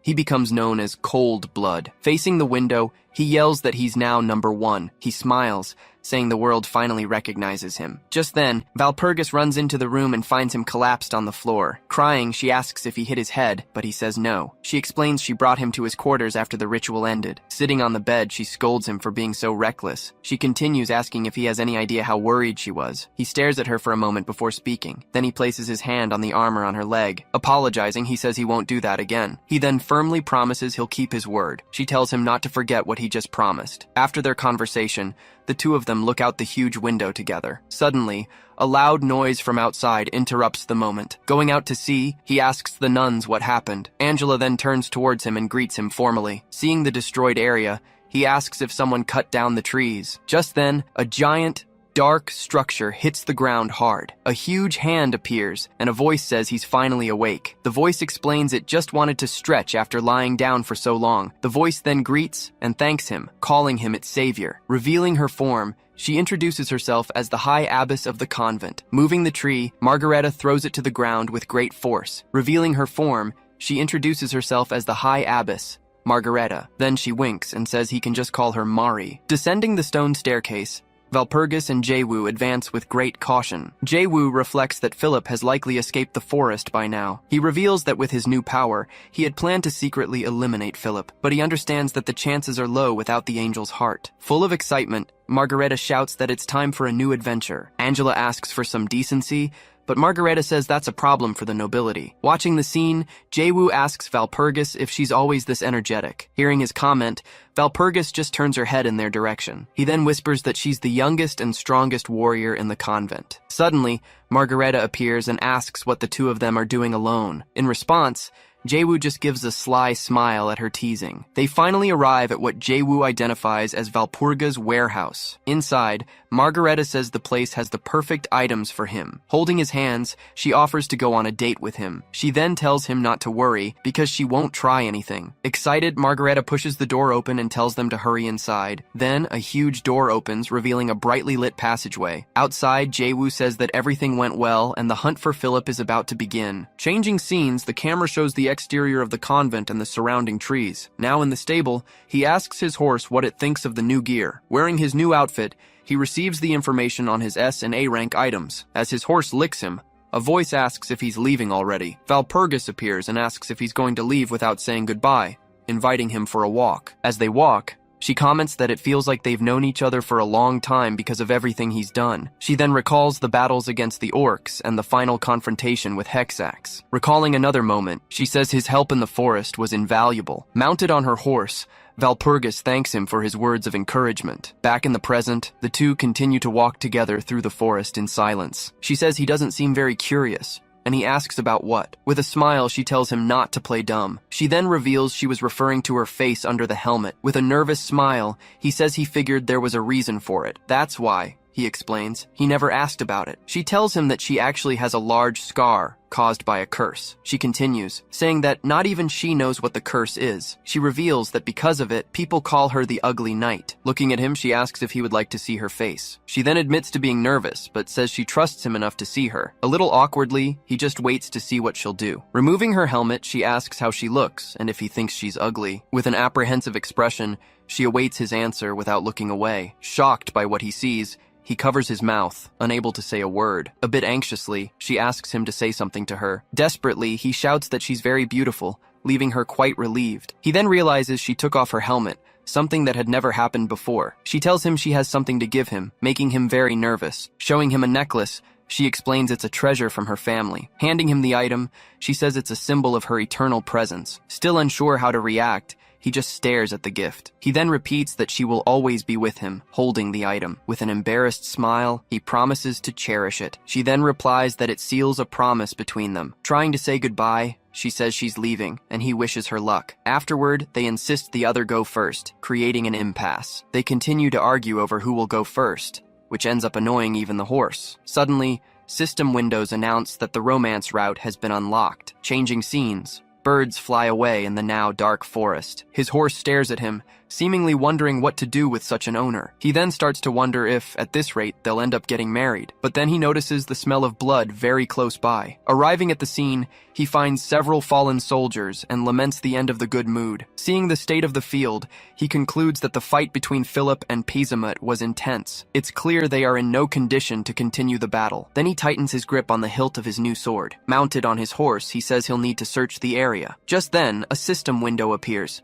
showing a newly unlocked skill. With a sly grin, he comments that this is very interesting. Next, he prepares to activate his dagger's special ability. Ordering them to become his limbs, he summons an army of vampires. He then gives them their first mission, to search for and track Philip throughout the area. Pointing to one of the female vampires, he gives her a direct order. He then orders them to gather all the military uniforms scattered on the ground. Changing scenes, the image shows a small village at night. There, Philip and his two guards appear, completely exhausted and out of breath. He then shouts that it's unforgivable for Pezimut to have left him in that situation. Claiming it's an emergency, a guard tries to grab the bag Philip is holding. Suddenly, a voice starts calling out Prince Philip's name. Introducing himself as the mercenary from before, Jaewoo shouts that he has come to get him. He then shouts for all to hear that his name is Jaewoo. Philip says he remembers him, but the guards urge caution. Furious, Philip calls his guards useless and strikes one of them. He then asks what they were doing while Jae-woo came to the rescue. Looking at his guards, he says they are pathetic worms. He announces that they will all be demoted to the mercenary subordinates later. Running towards him,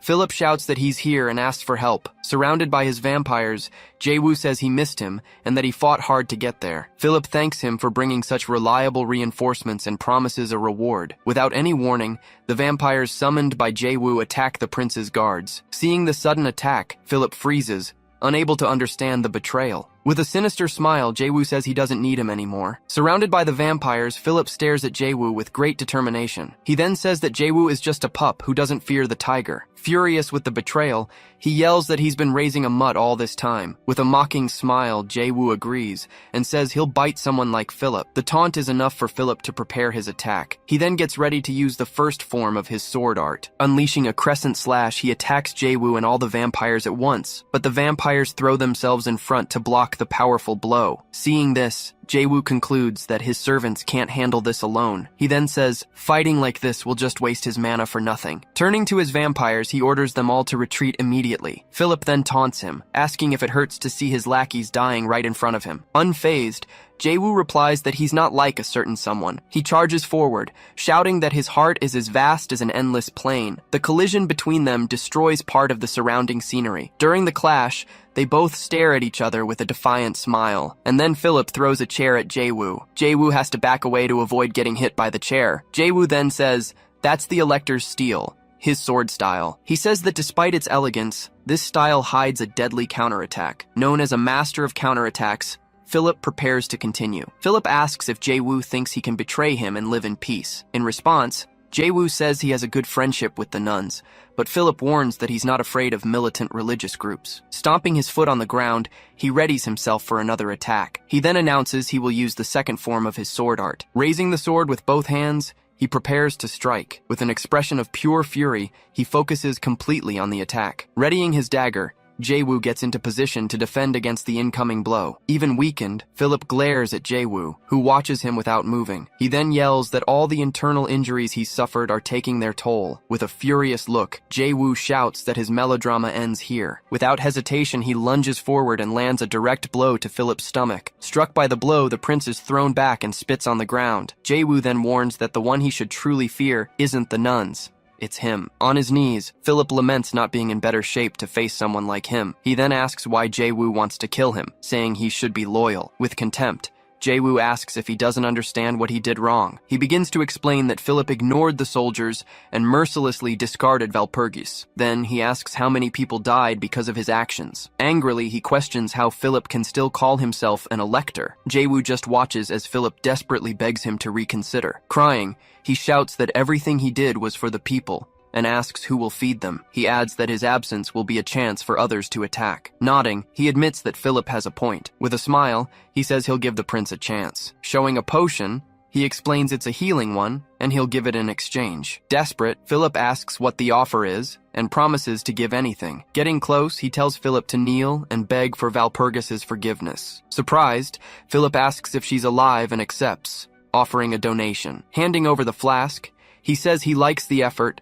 and will give him the whole bottle. Without a second thought, Philip starts drinking the entire liquid at once. After drinking, the empty vial falls to the ground and shatters into pieces. Seeing Philip choke, Jae-woo asks with a smile if it tasted good. Then, it's revealed that the potion was the dragon Ferguma's poison. With a tear in his eye, Philip calls Jae-woo a bastard for the betrayal. Grabbing his own neck, he screams, asking how Jae-woo dares to mock him. With a smile, Jae-woo says the poison can even take down demon kings. Furious, Philip draws a dagger and charges, screaming for Jae-woo to die. Jae-woo just watches the prince's charge without moving from his spot, but one of his vampires appears and intercepts the attack against him. Seeing who it is, Philip is completely shocked and speechless. He then asks if it's Piffenheim and how he survived that day. Piffenheim recalls being abandoned by him to die among the monsters. He explains that he was given a second life, and now serves Jae-woo. He then says the prince's arrogance always put everyone in danger. With the sword at his neck, he warns that it's time to pay with his life. Completely terrified,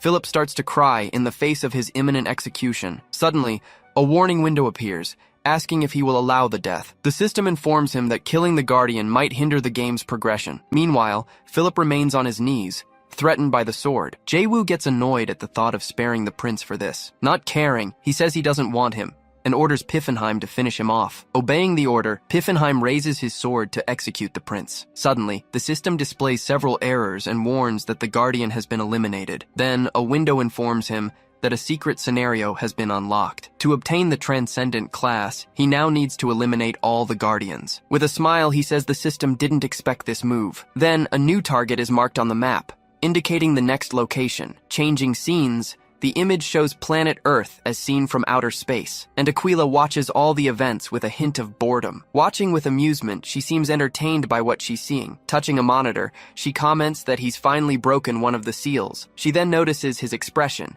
saying he's full of confidence. While looking at a cell phone, she says she wants to see a little more destruction. Then she turns and warns that this is just the beginning of everything. He collects his rewards, gaining 2 new skills, 1 S rank and 1 A rank. Right after, 3 more SS rank skills appear in the system windows. He comments that the rewards were great considering the enemy's level. On top of all that, he also gets 2 S-rank class exclusive skills. Picking up an item from the ground, he wonders if it's the only drop. Muttering that it looks ordinary, he examines the item. He then tries to open the object, but gets a strong electric shock. The system informs him that it's blocked by a barrier. Unable to open it, he decides he'll ask Margareta for help later, but suddenly, a new system window appears before his eyes. The system announces he has obtained the Guardian's essence required for ascension. He is then notified that killing Guardians weakens the world's seal. Reading the messages, he questions what a transcendent being and a seal are. Coming to a conclusion, he realizes he needs to be careful when hunting Guardians. As he reflects,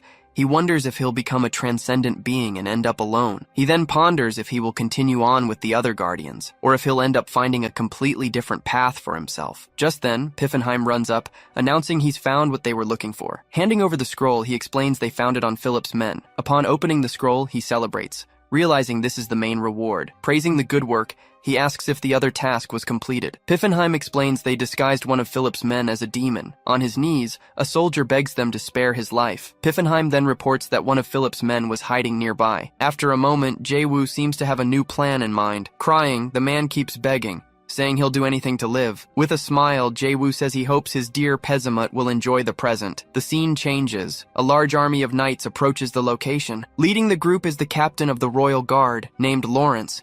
And then the captain notices something. Lawrence orders all units to halt immediately. A soldier reports to the captain that there was a battle against enemy forces. They then find a survivor, and Lawrence orders him to be taken for interrogation. The scene shifts again. The interrogation begins near a lit campfire. Lawrence then asks the man if it's true the item was stolen. The soldier explains they were surrounded while trying to save Prince Philip. Furious, Lawrence asks if he hid while his comrades died. Terrified, the survivor confirms that's exactly what happened. In a fit of rage, Lawrence thrusts his sword hard into the ground. He then laments out loud for not having arrived a little sooner. But then he suddenly calls him a model knight for risking his life like that. Grabbing the soldier, he shouts for all his troops to hear. He tells everyone that this man risked his life to protect his commander. He then orders them to follow his example and search for the prince through the night. Far away, the scene changes to the imposing Rose Palace of Roserant. Inside the palace, a woman walks alone through a massive glass hall. Arriving in the room, Lawrence kneels before her and introduces himself formally. He reports that they pursued the enemy and found tracks left by Philip. He then informs her that Philip escaped,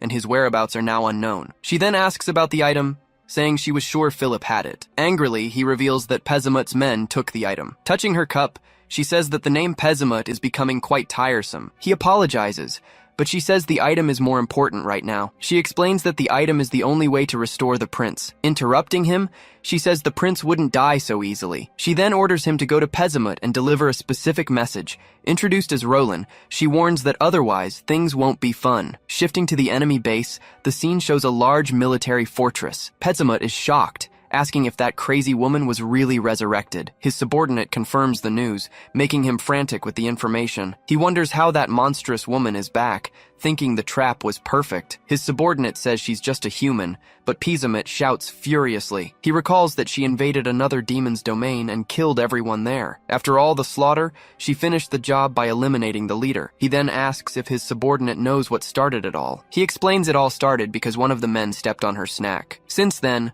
all the demon kings have come to refer to her in a certain way. She became known as Margareta, the Tempest, and the Annihilation. Just then, a messenger runs in, Announcing that a message from Roland has arrived, Pizzamut asks irritably what happened, but the messenger doesn't know. Sitting down, he wonders what kind of tantrum she's throwing now. He then takes the scroll to read the message she sent. With wide eyes, he refers to her as that crazy woman. He yells, questioning why she thinks he has that item. In a fit of rage, he screams and startles all his subordinates. He screams that the madwoman is asking him for that thing. Wondering why Roland would think that, he tries to understand the situation. He then finds the resurrection and the item's sudden disappearance suspicious. With a shocked expression, he seems to have a terrible revelation. Questioning the situation, he wonders if there's a mastermind behind it all. Far away, Jae-woo suddenly sneezes while riding his horse calmly. Piffenheim asks if he's sick, but he says his nose just itched. Next, his servant asks what he'll do with Philip's body. Jae-woo says the most important thing right now is the item he's holding. Opening the scroll, he reveals it's the Golden Imperial Edict. He celebrates having both the Elector's body and the edict in his hands. Calling for his servant,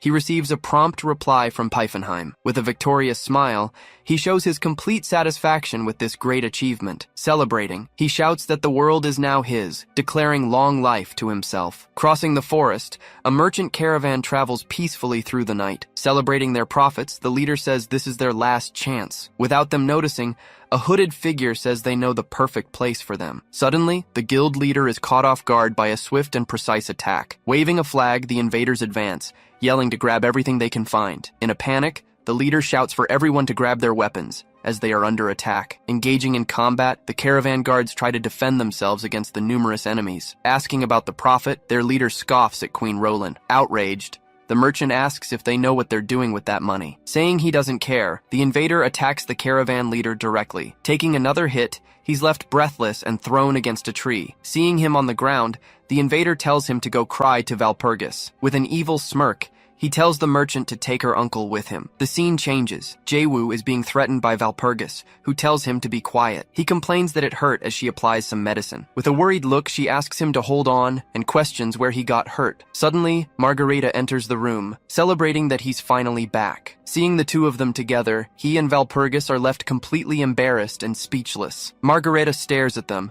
seeming to understand exactly what's happening. The camera shows the outside of the convent as she yells that Valpurgis took off her helm. With a shout, she slams the table, faking a surprise attack. She then says that at this rate, she'll have a heart attack because of her. Then she comments that she understands the feeling of not wanting to hide who you are. Not knowing what to say, he just gives a nervous laugh at the situation. Grabbing him, she asks Jae-woo to take good care of Valpurgis. With a terrifying look, she threatens to fold him in half if he makes her cry. Sitting down, she asks if it's true that Prince Philip is dead. He confirms the news, saying his friends are taking care of the body. She laments, asking if his death will become a problem. With a furious expression, she says she wanted to finish him off personally. He then says that either way, the important thing is that he's dead. Saying he has a gift, he approaches her, and she gets very curious. Showing several bags of gold, he explains he took them from Philip's men. He then tells her that with this, she can buy all the snacks she wants. Impressed, she calls him a saint, but he asks her to stop. Watching the scene, Valpurgis just observes the two of them without a word. She then asks Jae-woo what those paper packets are. He reveals they are letters from Roland to Philip about becoming emperor. He explains their relationship is bad because of taxes and blockades. Surprised, he asks about the economic blockade order she mentioned. She explains that the emperor is confiscating assets from guilds connected to Roland. Explaining the situation, she says that's why House Ritter attacked.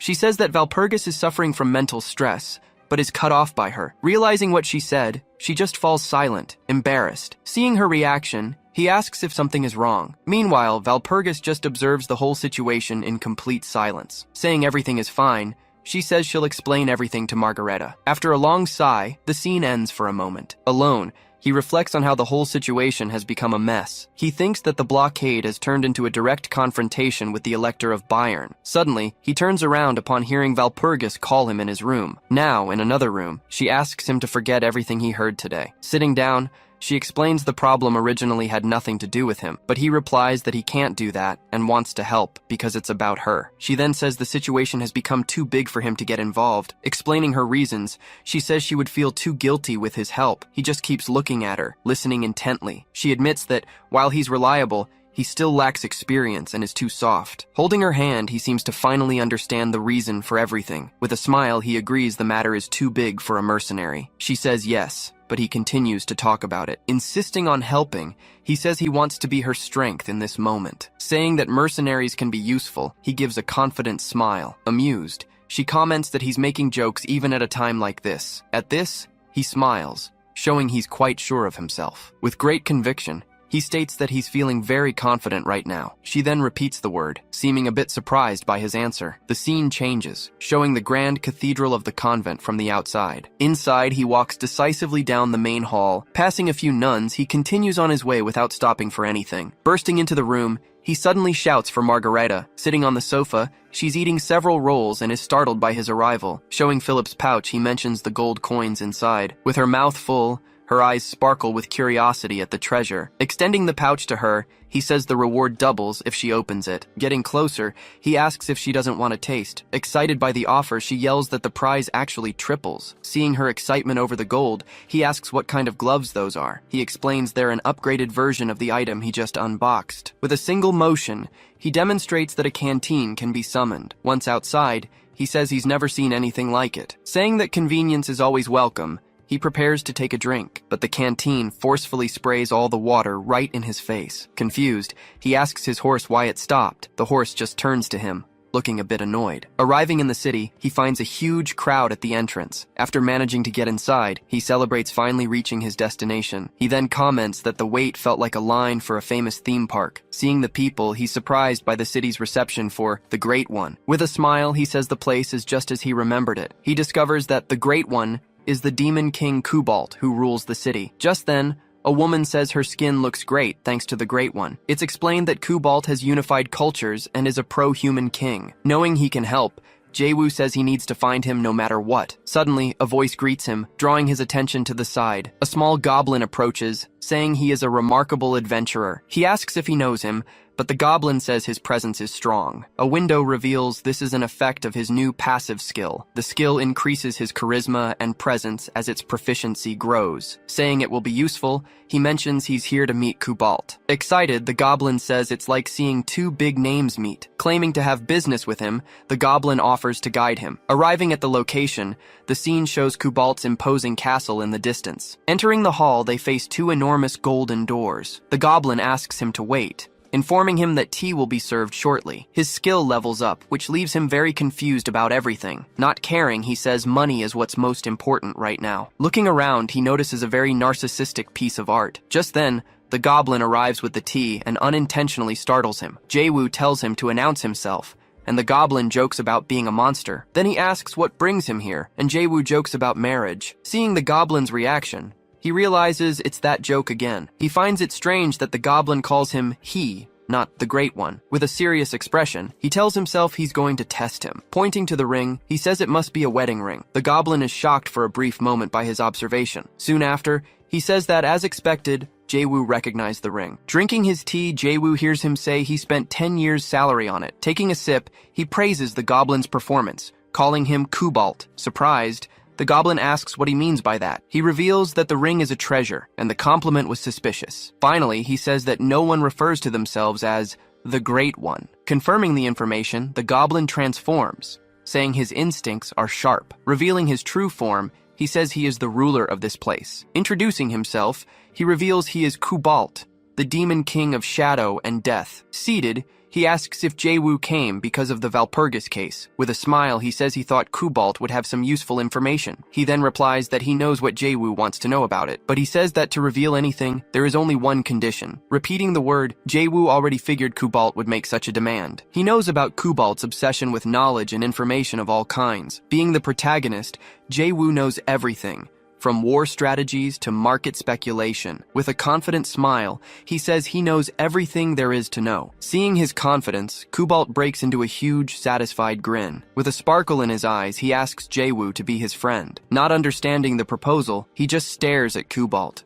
completely confused. He explains that Jae-woo is about to become the center of attention, from the subjugation to his relationship with the super strict paladin. With a smile, he says connecting with someone like that would be profitable. Jae-woo then wonders how he can show they are friends. Handing him a ring, Kubalt tells him to take the object. He explains it's a communication ring for them to talk. Jae-woo remembers how Kubalt is the type of person who gives lectures. Saying he can't get a read on him, he hears the offer of a piece of information. Kubalt then raises a finger, announcing he has information to share. Seated, he prepares to listen to what Kubalt has to say. With a smile, he says the clue is in the capital of the duchy. The scene changes, showing the city of Dresden, capital of Saxon. Arriving at the location, he approaches a large metal gate. The guards stop him and ask who he is, demanding identification. With a smile, he activates his skill, Dignity of the Great Leader. Seeing the skill window, the guards scream in terror from the pressure. Warning them not to block his path, he glares at the guards with the skill active. Running through the street, he uses the skill to clear a path through the crowd. The impact throws people to the side, leaving them confused. Pushing forward relentlessly,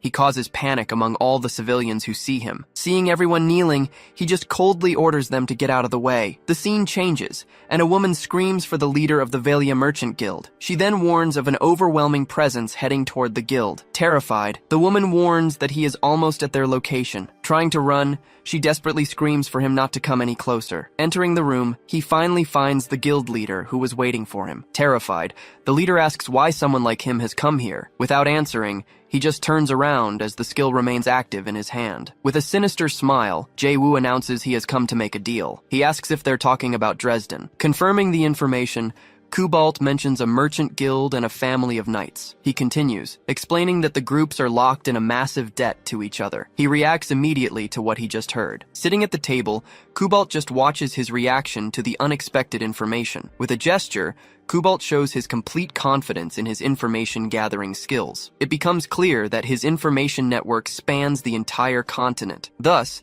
his true identity is revealed. Kubalt, the King of Shadows. Noticing his reaction, Kubalt says he has one more thing to tell him. Hearing this, Jae-woo asks what else he needs to know about the situation. Moving to a bedroom, Jae-woo and another man watch a young woman lying in bed. Approaching her, the man introduces her as his daughter, Marin. Looking at his daughter, he explains that her condition is very recent. In a quick flashback, he recalls that she was a very healthy child before. He continues, saying that one day she simply started to waste away for no reason. Finishing the story, he says he called every doctor, but no one could help. On his knees, the father laments that he might lose his daughter forever if nothing is done. Jae-woo then grabs him, shouting that there must be some way to save her. Begging for help, he asks the adventurer to bring back his daughter's smile. He then asks the man to drop the formalities and just call him Jae-woo. Covering his nose, Jae-woo explains he came here specifically to propose a deal. After a moment, he composes himself to examine the girl more closely. Touching her forehead, he confirms the young woman's condition is indeed critical. He notes the muscle loss and the continuous fever she's been suffering from. Looking at her face, he concludes that ordinary medicine won't work, but then he turns, announcing that there is a way to cure the illness. Filled with hope, the father desperately asks what this way to save her is. Revealing the solution,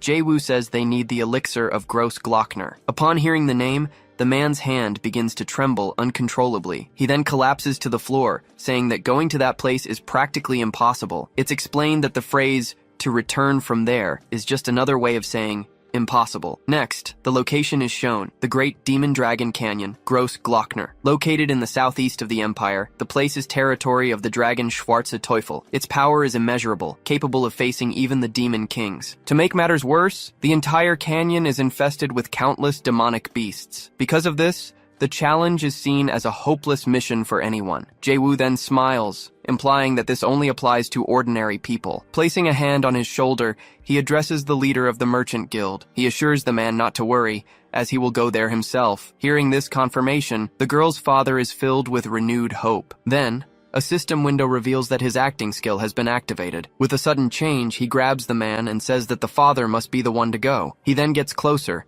explaining that his daughter doesn't need a simple elixir. He adds that what she needs most is her father's love. Moved by the speech, the man becomes emotional and begins to weep at the words. Deeply moved, the father asks how he can help. Saying it's not complicated, he brings up the Ritter family's debt. Hearing about the debt, the man becomes visibly concerned by what was said. He then suggests taking on the debt, leaving the guild leader completely shocked. Grabbing the man by the collar, He shouts to get his attention on the proposal. In a serious tone, he says this must be done for his only daughter. Lying in bed, the girl weakly calls out her father's name at that moment. This makes the father remember his happy daughter calling out to him on several occasions. Another memory surfaces of her promising to marry him when she grew up. Overcome with emotion, the father finally shouts that he accepts Jae-woo's proposal. Moving to the canyon, he comments that the night is perfect for a climb. Looking at the landscape from above, he shouts that the view from that place is spectacular. Finding a rare plant, he pulls it from the ground and says it's a big one. He then shows the flower to his horse and asks if it knows what it is. Seeing the animal's reaction, he confirms it's a local medicinal herb. Giving the herb to his horse,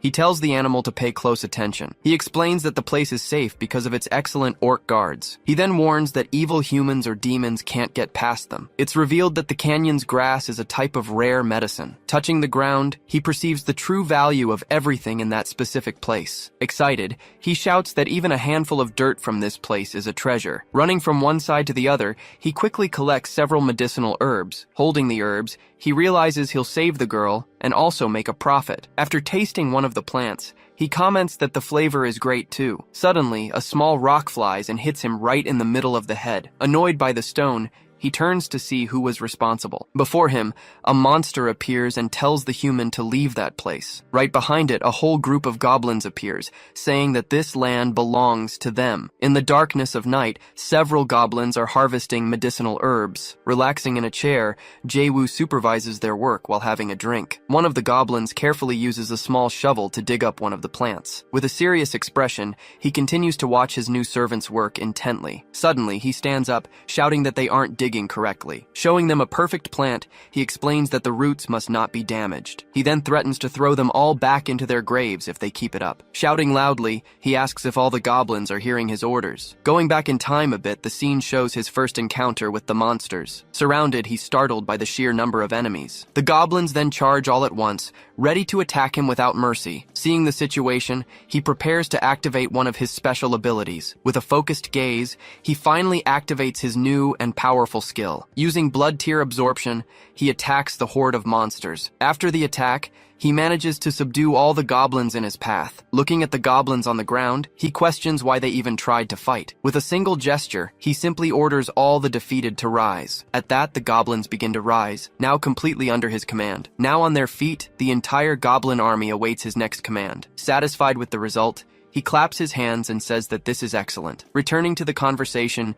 he starts talking to his new goblin servant. Pointing at his goblet, he tells his servant to observe what happened. Laughing heartily, he asks why they attacked with no chance of victory. The servant then thanks him for sparing them all and taking them in. Changing the subject, he asks what other monsters live in this great canyon. The servant replies, mentioning werewolves, giant centipedes, and also many ogres. Pleased with the information, he says it was the right choice to keep him around. Unexpectedly, the ring on his hand begins to glow very intensely. Coming directly from the ring, a familiar voice calls him by the name of Jae-woo. On the other end, Kubalt asks if he forgot about the communication ring. He replies that he almost forgot and tells Kubalt he's quite the comedian. Kubalt then asks him directly how things are in Gross Glockner. Without giving an answer, he just comments on the pleasant weather and the moon. Back in Plusen, Kubalt invites him to the festival that's being prepared. Then the conversation shifts, as he wants to know about Valpurgis's visit to Ritter. It turns out they demanded a settlement fee of a totally absurd amount. To make matters worse, they threatened to confiscate the goods that were to be traded with Queen Roelin. Angered by the news,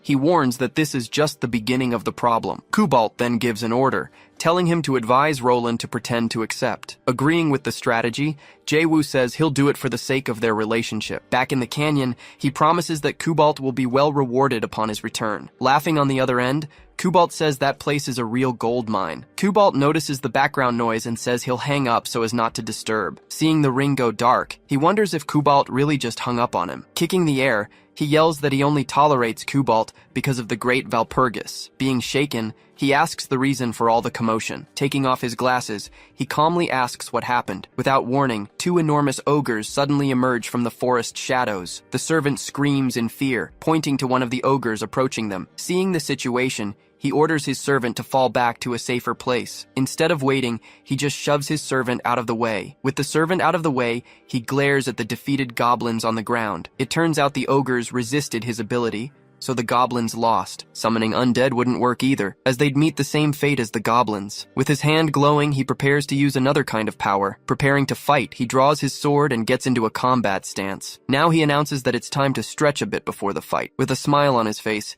he readies himself for the fight against the ogres. He summons one of the 12 legendary swords, an unbreakable treasure of House Paltz. Holding the sword firmly, he is ready to face any enemy. Wielding the legendary sword, he calls it by the name Rublanya. Explaining its details, a status window shows the weapon enhances a swordsmanship art. Seeing the blade, the ogres halt their advance, staring intently at the weapon. He then asks if they recognize the sword of the lunar shadow art. In a flashback, Philip is shown putting the sword away to pick up a flashier one. Next, he prepares to use the zero form of his technique. As the attack begins, one of the monsters is struck by surprise. Receiving a cut on its arm, the ogre looks at the wound without reacting. Moving swiftly, he creates multiple afterimages of himself to confuse the two ogres. Surrounded by the images, the ogres look around, unable to react. One of the monsters screams as it sees the attack coming its way. In a single swift motion, he lands several cuts on the enemies simultaneously. With the attack finished, Jae-woo lands on one of the ogre's heads. Receiving a slash to the head, the last remaining ogre is momentarily paralyzed. From below, he finishes off the last enemy with a decisive blow. With the ogre defeated, his servant runs over worriedly, shouting his name. Relieved, he says he was nervous since he hadn't used the technique in a long time. Seeing the scene, the servant is impressed and says that it was incredible. Trying to play it cool, he proudly replies that it was nothing at all. He then begins to brag, just as a mysterious figure appears right behind him. Turning around suddenly, he notices the new presence and is quite surprised. Without him noticing, the figure floats above him and asks if it was him. Getting up on guard, he wonders when she managed to get so close. Using the same art, a huge claw forms to attack him directly. Grabbed by the neck, he feels the strength of the new and mysterious opponent. The figure then reveals itself, showing its true demonic form. Staring at him up close, she threatens to break his neck without hesitation. Preparing to strike, she focuses all her strength into her right fist. With a powerful blow, she sends him flying far away. Then, a system window shows he took a massive hit. Surprised by the damage, he can't believe he lost so much HP at once. Landing on the ground, she prepares to continue the fight. Suddenly, she asks why they are destroying her home. Unintimidated, he demands the newcomer state her identity first. Calling him improper, she introduces herself as the master of Gross Glockner. Faced with this revelation, he's completely confused by what he just heard. Her true identity is revealed. The demon dragon, Schwarze Teufel. He remembers that in the previous cycle, the dragon was an enormous beast. Noticing his distraction, the demon girl warns him that he's being careless. She then lunges forward to deliver another blow while he's still distracted. Getting closer, she comments that he seems too relaxed for a fight. Sensing a different energy, he wonders what this new power is. Jumping in front of him, his servant yells that he will protect his master. Calling the conversation unnecessary, she glares at him and calls him arrogant. With her hand ready, she moves forward and warns that he will die right here. Startled by the attack, he desperately pleads for her to wait and listen. Paying him no mind, she says questions and answers are useless right now. Gathering her energy, she prepares to deliver a final decisive blow. Fallen on the ground, he shouts that if he dies, the demon dragon will die with him. Staring directly at her, he reinforces the threat he just made. Surprised by his declaration, she stops her attack and asks what he just said. She then demands an explanation, but he replies that it's exactly what it sounds like. Explaining the situation, he reveals he has prophetic dreams and saw her in them. In a vision, he says he saw the demon dragon die a miserable death. Trying to understand, she asks if her death also means his. Confirming the connection, he suggests she check his memories to be sure. Faced with the proposal, she stares at him in silence, considering his offer. Touching his head, she prepares to access his memories. With a sigh, she agrees to check his memories to confirm everything. Then she warns him, saying that if he's lying, he will certainly die. Sitting on the ground, he simply agrees to the conditions she imposed. Returning to her human form, she prepares to begin the procedure. Kneeling, he waits as she places a hand on his head. With the process about to begin, she warns that if he moves, he will die. Showing no fear, he simply replies that he understood the order perfectly. Then, her power activates, and she begins to read his memories. Engulfed by the energy, she enters a completely different place. Inside, she is surrounded by countless film reels, representing his memories. Seeing the sheer volume, She is stunned and says the human's memory has exceeded her expectations. She then declares she needs to look closer at the memories to understand everything. Without hesitation, he points to one of the reels and asks her to watch it. Seeing his attitude, she calls him suspicious and improper once again. Looking at the memory, she realizes the image is completely blurry and indistinct. Suddenly, the image becomes clear, showing her lifeless dragon body. Utterly shocked, she asks if it's real, but he immediately cuts her off. Being expelled from his memories, she returns to reality abruptly. After the process, they are both panting, visibly exhausted from the ordeal. He thinks to himself that she almost saw his other memories. Checking her own body, she asks who was responsible for her death. The revelation from the memory leaves her completely paralyzed and in a state of shock. Thanking him, she offers a reward, but he tells her he doesn't want it. Surprised by his response,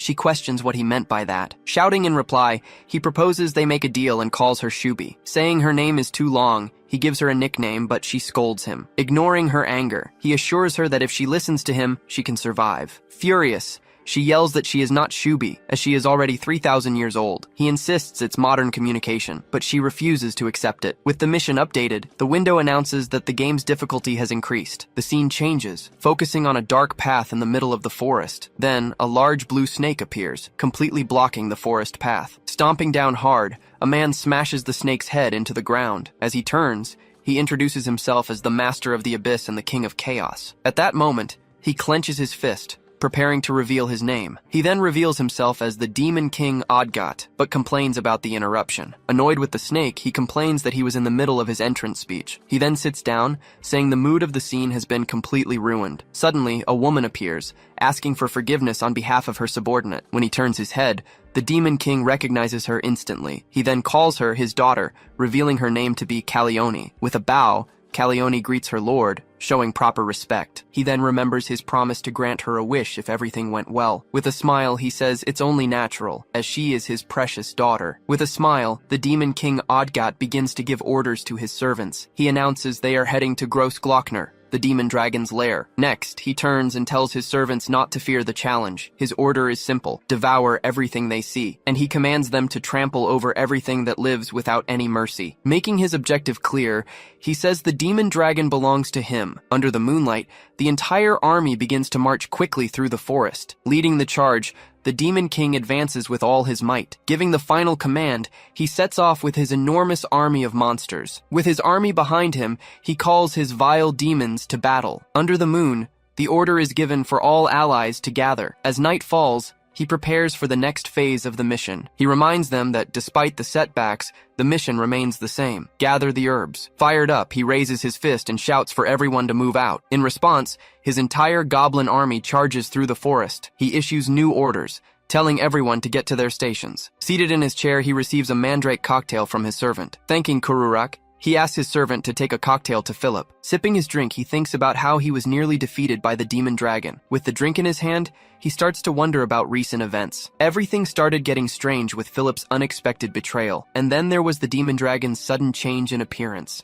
He then remembers Valpurgis and takes a drink in her honor. Suddenly, he has a strong reaction, feeling something is off. Holding his hand out, he conjures a magic circle. With a command, he opens the main scenario window to analyze everything. Instantly, several system windows float around him, displaying information. Analyzing the information, he realizes that wasn't the only thing that was different. He realizes nothing that has happened matches his previous cycles. He's facing entirely new events. He remembers how he memorized the entire map of Gross Glockner. For him to be confused by the dragon's design, it just doesn't make sense. He begins to analyze the events. The main scenarios are the same, but he notices the minor events within them are completely different. Wondering why things have changed, he stares thoughtfully into his glass. Tapping his fingers on the table, he wonders if he's forgetting something. Seeing a goblin get hurt, he calls out and asks what happened. The goblin replies that he got a little scraped up while gathering herbs. He warns him to be careful not to scrape the roots. Watching his servants, he thinks that all it takes is for him to look away for trouble to start. Noticing his concern, the goblin says he's fine,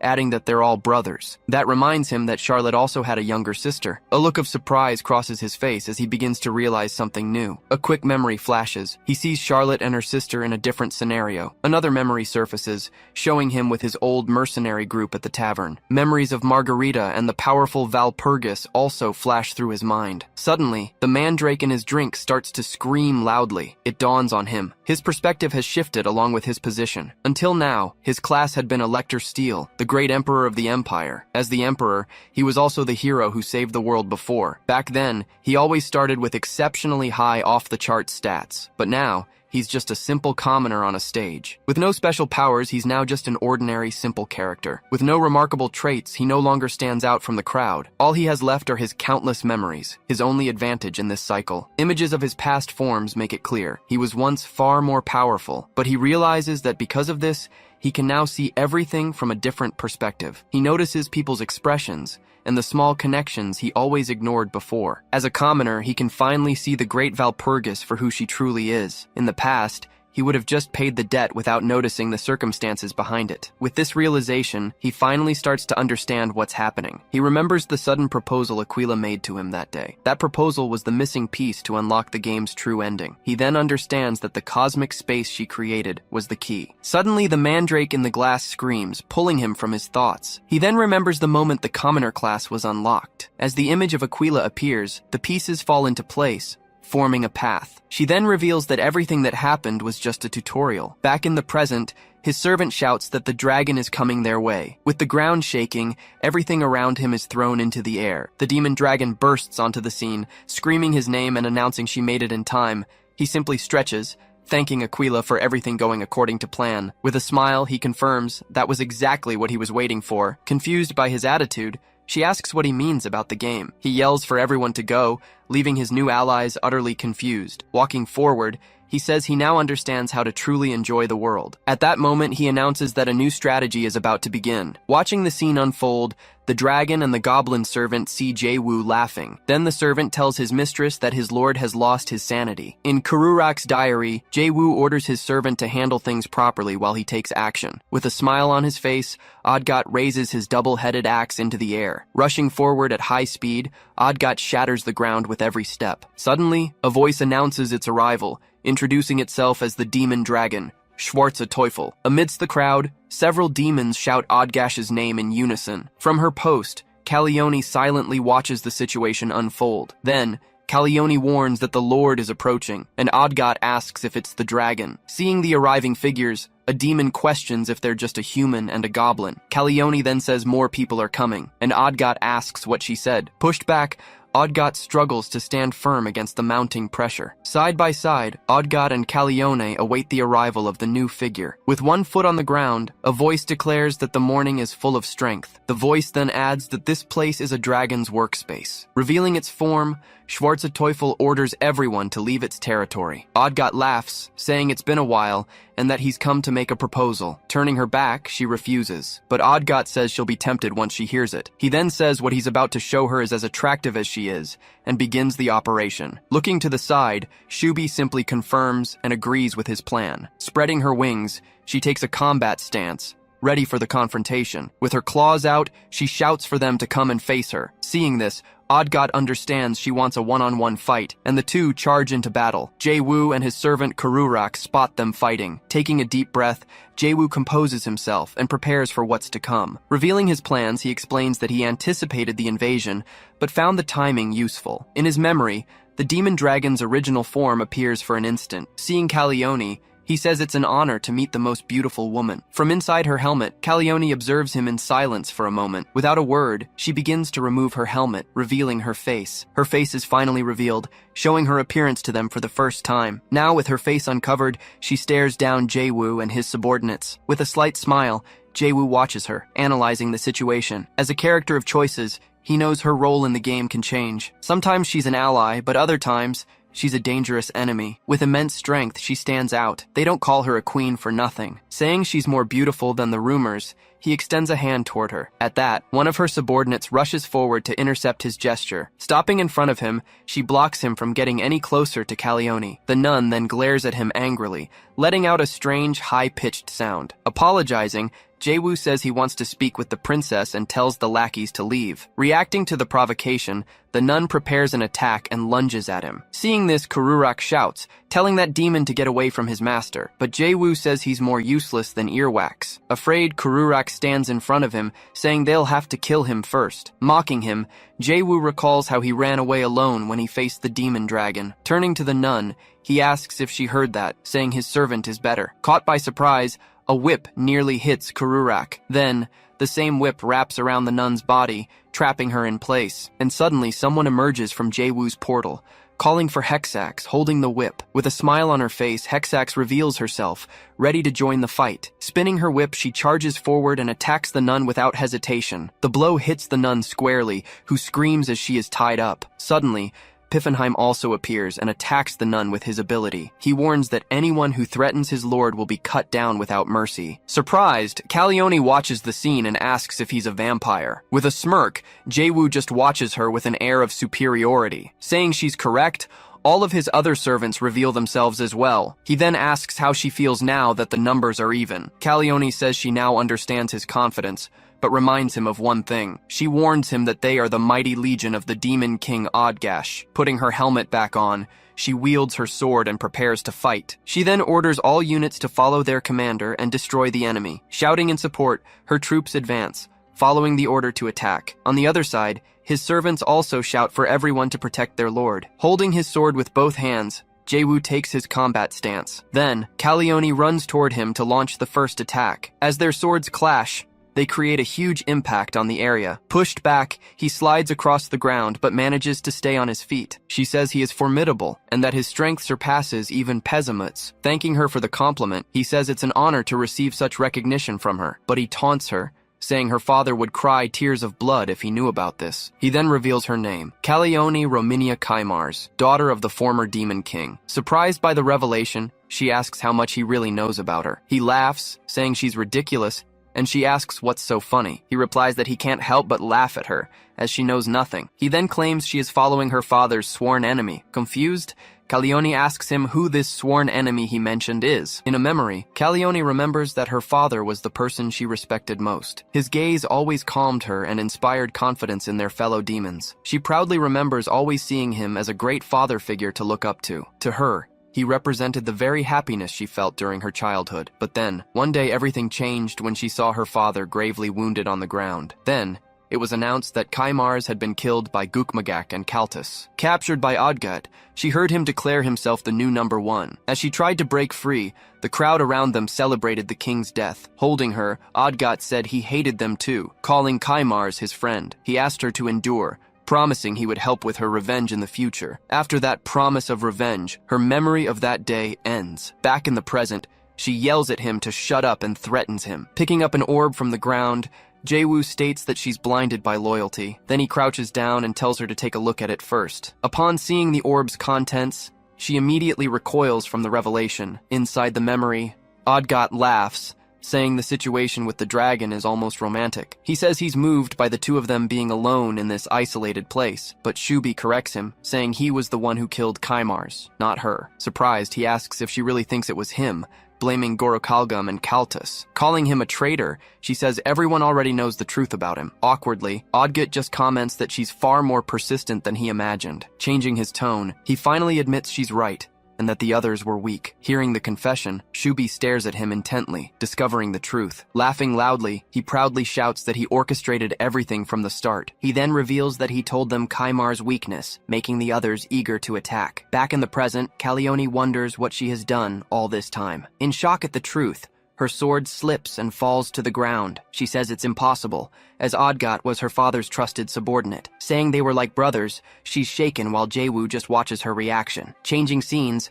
Jae-woo explains the plan to Shubi and Kururak using a magic projector. He then tells them to use the device to broadcast the entire conversation. With this, the plan is to make Odgash confess the truth about Kaimars's death. Surprised by its simplicity, Shubi asks if that's all, and he confirms. Back in the present, he faces her and asks if she can handle it. Saying Shubi did well, he states that half of the plan was a success. Looking at the orb, he tells her he'll take care of the rest now. With tears in her eyes, she asks if everything up to now was just an act. In a memory, she sees herself walking hand in hand with her father and Odgut. Coming from behind, Hexax reports that the cleanup of the surrounding area is complete. Confirming the order, she smiles with the captured enemy soldiers behind her. Seeing her on the ground, he comments on her 50 years of blind loyalty. Unable to answer, she just continues to cry silently at the truth. He stands still for a moment, just watching her reaction. Breaking the silence, he asks if she's going to stay like this. He offers to teach her Kaimar's technique, asking if she wants revenge. She says it's been a long time since she heard about her father's magic. Remembering him,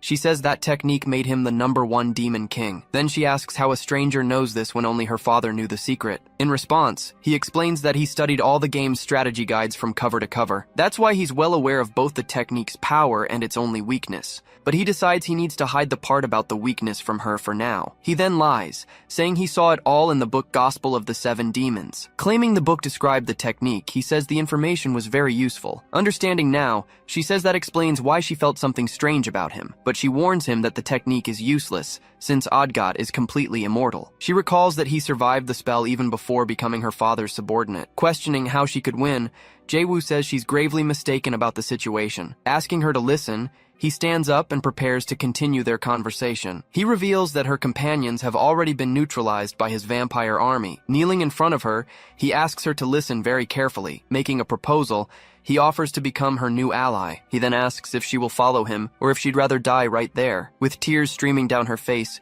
she remains silent, thinking about the choice. In a memory, she tells her father she wants to be a great demon queen. He replies that to do so, she would have to become even stronger. Asking if he thinks she can do it, a young Calione looks at him with expectation. He then picks her up and lifts her into the air with a smile. Saying, "Of course you can," he declares that she is the daughter of Kaimars. Back in the present, she asks if she can really kill Odgash with his help. Seeing her reaction, Jae-woo and his servants are left completely speechless. Tugging at his clothes, they say their lord went a little too far. Rebuking his servants, Jae-woo gets teased for making a child cry. Changing the subject, Kururak asks what happened to the demon dragon. Elsewhere, Odgot appears on the scene, recovered from the previous battle. He then approaches the fallen form of Shubi, who lies defeated on the ground. In a disappointed tone, he comments on the dragon's pathetic defeat. Injured, she just glares at him with a mocking smile on her face. Raising a finger, she simply curses him out before finally passing out. Back to their old fight, the battle between the two was intense. Flying through the skies,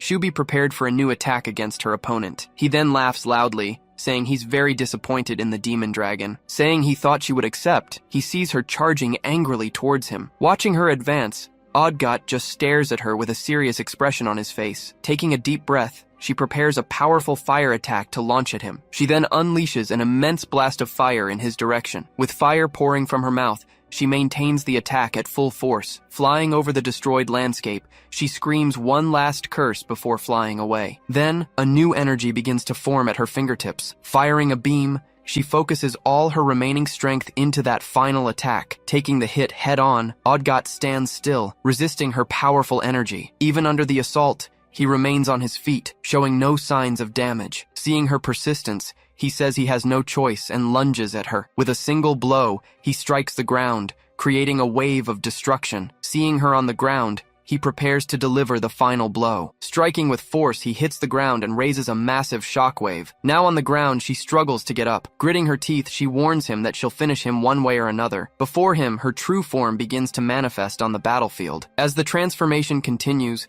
the great dragon's head is finally revealed. Fully transformed, she roars and faces Odgut, ready for the real battle. Because of this, the entire battlefield begins to shake violently. Feeling the earthquake, Jae-woo yells for Kururak to get away from him because it's hard to run. Joking about the situation, Hexax says maybe he'll keep him as a pet. Nearby, Piffenheim warns that her mana is breaking the polymorph. Seeing her complete form, Jae-woo comments that he was about to say something. Then Piffenheim asks the Lord if she can withstand the combat. Replying, Jae-woo says he doesn't understand the truth about this place. He then reveals that fighting here comes with a huge penalty for Shubi. Analyzing the situation, Jae-woo remains silent for a brief moment. Turning to Calione, he finally calls her name to give the order. Saying her mission has become more important, he asks if she can do it. With a determined expression, she just stares at him without saying a single word. Answering yes, she and the others watch the great battle between Shubi and Odgut. In the midst of the battle, Shubi strikes Odgut with a powerful blow from her tail. Hitting the ground hard,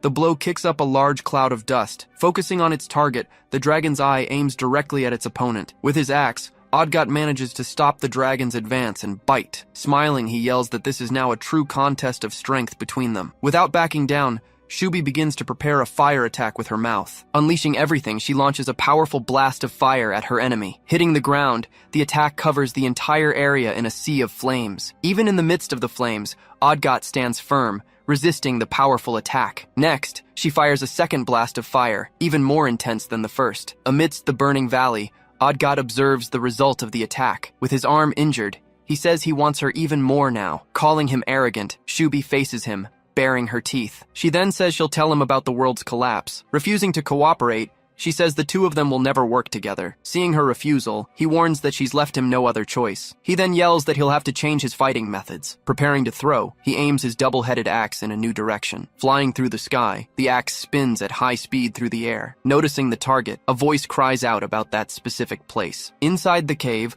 a point of light suddenly appears in the darkness. Striking the ground, the axe causes a huge explosion of energy at the location. Hit head-on, the dragon's head is thrown back by the impact. Laughing, he calls the scene pathetic and mocks the dragon. Looking at the fallen body, he says he didn't expect her to lose like this. Reverting to her humanoid form, Shubi falls to the ground, completely exhausted. Then, a large metal pillar strikes the ground with great force. Saying he knew it, Odgot comments that there must be a reason she's there, but he then admits he doesn't know what this place is. Lying on the ground, she glares at him with a look of pure defiance. Gritting her teeth, she provokes him without showing any fear. Lifting her gaze, Shubi curses him with her last remaining strength. Saying she has courage, he prepares for the final blow. Raising the axe, he warns that he'll cut her in half with his attack. She then says her role in this plan has finally come to an end. Suddenly, Jaewoo appears from above and blocks Odgot's attack. Turning to the enemy, he says it's now his turn to fight. Charging forward, Jaewoo lands a direct hit on Odgot with an extremely fast strike. Landing on the ground, he stops in front of the fallen Shubi. Looking at him, she just calls him Kid before passing out. With his sword in hand, Jaewoo faces him and says he's late. Then, Jaewoo yells at him to shut up, while his servants take care of Shubi. Held by Piffenheim, she just looks away with an irritated expression. On the battlefield, Odgot warns to never let your guard down against him. Calling Jaewoo a leech, he asks what happened to his Calione. With a smirk, Jaewoo just gives a casual reply about her. Taking a breath, he prepares to give his answer clearly. Shouting loudly, he calls Calione's name to the battlefield. In the sky, a great light appears, illuminating the entire battlefield. Looking at the light, Odgot recognizes the presence and calls out his father's name. Floating in the air, Calione emerges from the light, ready to fight. Looking at Odgot, she asks if he has nothing to say to her. Gritting his teeth, he just glares at her with a look of rage. With a laugh, Odgot praises her for finally mastering the summoning technique. He tells her to use the magic, but is interrupted by Jaewoo, who asks what she's doing. Scolding Calione, Jaewoo asks if she wants to get fired on her very first day. Pointing to the side, he warns her that the enemy who killed her father is Odgot. Finding it absurd, Odgot asks what kind of nonsense the human is talking about. He says he even once shared a drink with the former King Kaimars. He then asks if she really thinks he would be capable of killing him. Just then, the recording of his confession is broadcast for everyone to see the truth. Gritting his teeth, Odgot glares at him with a forced smile on his face. Realizing the trap, he begins to release a massive amount of energy. Understanding everything, he screams that the human was just toying with him the whole time. Seeing his reaction, Jaewoo shouts for Shubi to restrain him before he loses control. Using her power, Shubi casts her bindings and manages to hold Odgot in place. Trapped in the magic circle, Odgot is immobilized, unable to move at all. Finding it all amusing, he shouts for the brats to continue with their attack. Raising her sword with both hands, Calione prepares for the final blow. At that moment, energy gathers in the magic circle, preparing to fire. Pinned to the ground, Odgot watches the attack forming right above him. With a furious scream, she orders Odgot to die once and for all. A pillar of light then descends from the heavens and strikes Odgot head-on. Taking the full impact, he is completely engulfed by the attack's energy. The explosion destroys the entire area, kicking up a huge cloud of dust. Exhausted, she leans on her sword to stay on her feet. In the crater, Odgot's body lies fallen after taking the direct hit. Even in defeat, he says he finally got what he always wanted from this. Remembering her father, a memory from her childhood flashes through her mind. Back in the present, she begins to cry, having finally achieved her revenge. But a voice behind her praises the attack, calling the scene excellent. Regenerating completely, Odgot stands up and faces her with a smile. Turning around, she stares at him with an expression of pure shock and fear. Saying that's enough, Jae-woo strikes Odgot with a decisive blow to the shoulder. Enraged, Odgot calls him a miserable human and prepares to counterattack, but a deep gash opens on his shoulder, leaving the wound exposed. Seeing that the wound isn't regenerating,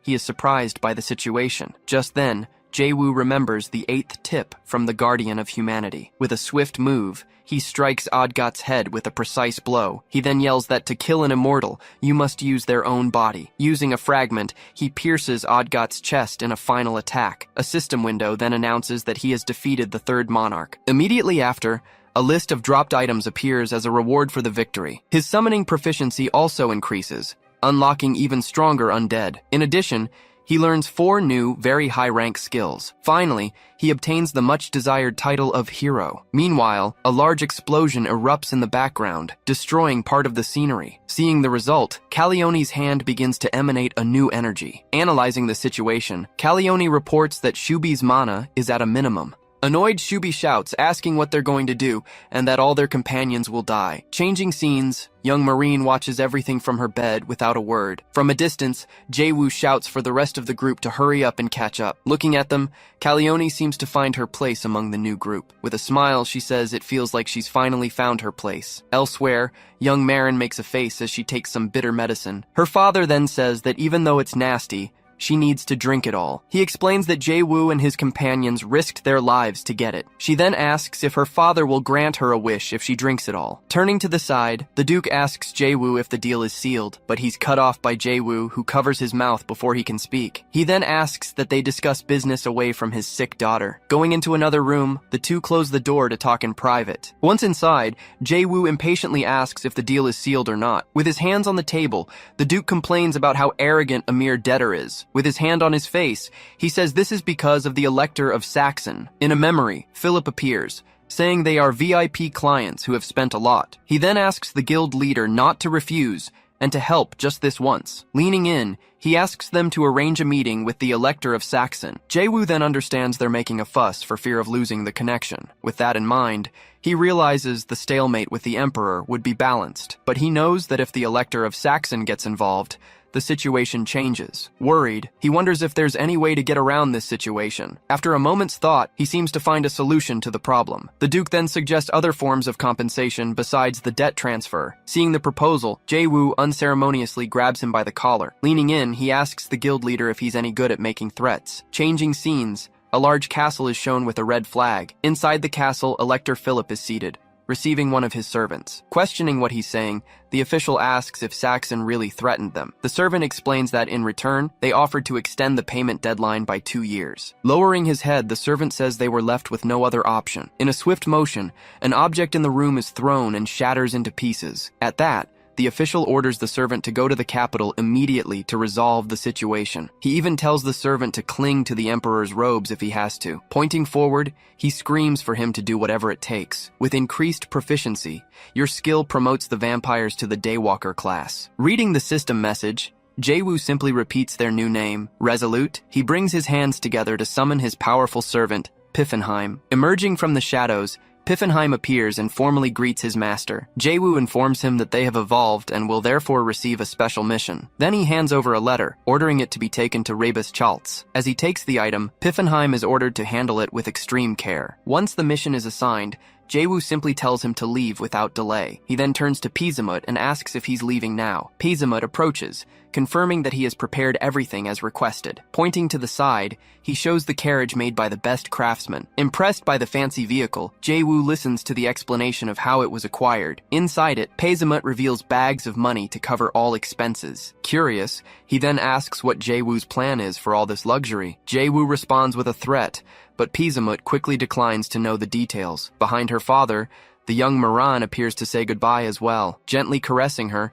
Jae-woo tells her to take care of herself, even though she's feeling better. She then says she also has something for him, making him curious. Approaching quickly, she gives him a kiss on the cheek as thanks. Pizamut and Aquila are completely shocked by her action. Smiling, the girl simply says that was her gift. After the farewell, the two watch Jae-woo's carriage finally depart. As they walk away, Marin asks if her father remembers an old wish of hers. With a worried look, he confirms that he remembers it very well. Looking at him, the girl smiles, ready to reveal her big request. She declares that her wish is to become Lord Jae-woo's bride. Remembering the past, Pessimut recalls when she used to say she would marry him. With a shout, the father completely rejects her idea of marriage. Now far from the city, the carriage continues on its way down the road. Inside the vehicle, Aquila comments on the courage of that warrior girl. Aquila then asks if her master likes money that much, surprising him. Laughing hard, he replies that she doesn't understand, because the world runs on money. Seeing their reaction, he asks them not to look at him that way. He then uses the ring to contact one of his allies. Kubalt appears,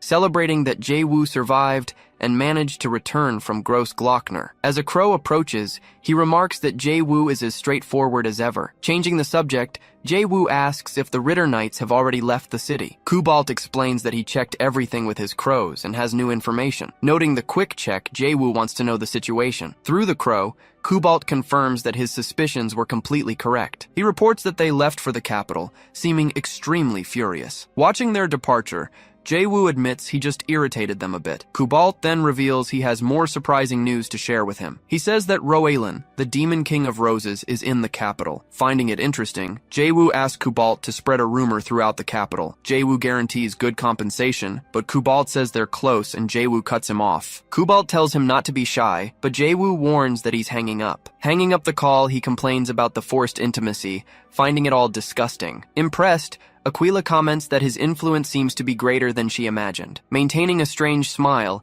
he continues to devise his new plan in silence. Frightened by his demeanor, Aquila asks why he's staring at her. Turning to the side, he asks Calione what she thinks about making her debut. Changing scenes, the focus shifts to the imperial capital of Vien. Through the city streets, people walk and go about their own lives. Among the crowd, some nobles also stroll peacefully through the downtown streets. In a tavern, a man spreads the rumor of the arrival of Kaimar's daughter. He explains that Odgot killed Kaimar's and then adopted the former king's daughter. His friend questions the reason, wanting to understand why he would do such a thing. Shouting, he reveals the reason was her beauty, surprising the other man. Suddenly, one of them points to the street, announcing that she's arriving. Feeling embarrassed, Calione asks if this is really necessary for the plan. He responds by shouting that her face is a powerful strategic weapon. She asks about real weapons, but he scolds her for her rude language. Seeing the crowd staring, she feels awkward, but he tells her to follow his command. Beginning his demonstration, he instructs her to place one hand under her face. Continuing with the pose,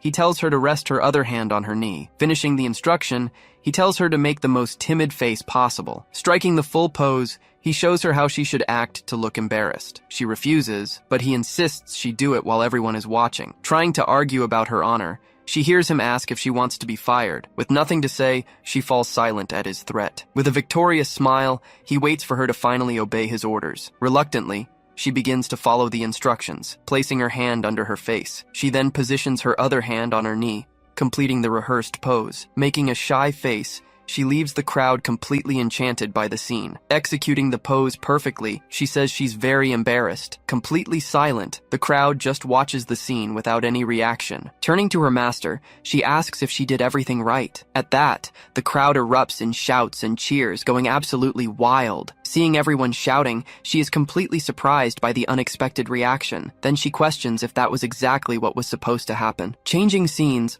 Roland appears in a large hall before her servants. She then announces to everyone that a very important guest will arrive today. Explaining the situation, she says the guest is more important than anyone else. For this reason, she asks everyone to do their utmost in the preparations. To the cooks, she orders them to prepare the most delicious dish of all. To the maids, she commands them to decorate the place better than her own palace. Arriving in a hurry, a servant announces they will be arriving soon, surprising her. With everything ready, she asks them to make this the most special day. Revealing her motivation, she says it's all for her lord, Kaimars. Known as the Demon King of Roses, Roland was the envy of all. Using her diplomacy, she transformed her territory into a powerful nation. But in a flashback, the story behind her crown is revealed. She would tell Kaimars that she could only open her heart to him. Declaring her heart would never change, she begged for his attention. Then, a young Calione asks who the beautiful lady with him was. Offering a gift, the girl hands her cookies she made with her uncle Odgot. She explains that because she was so beautiful, she would get their best cookie. Holding the gift,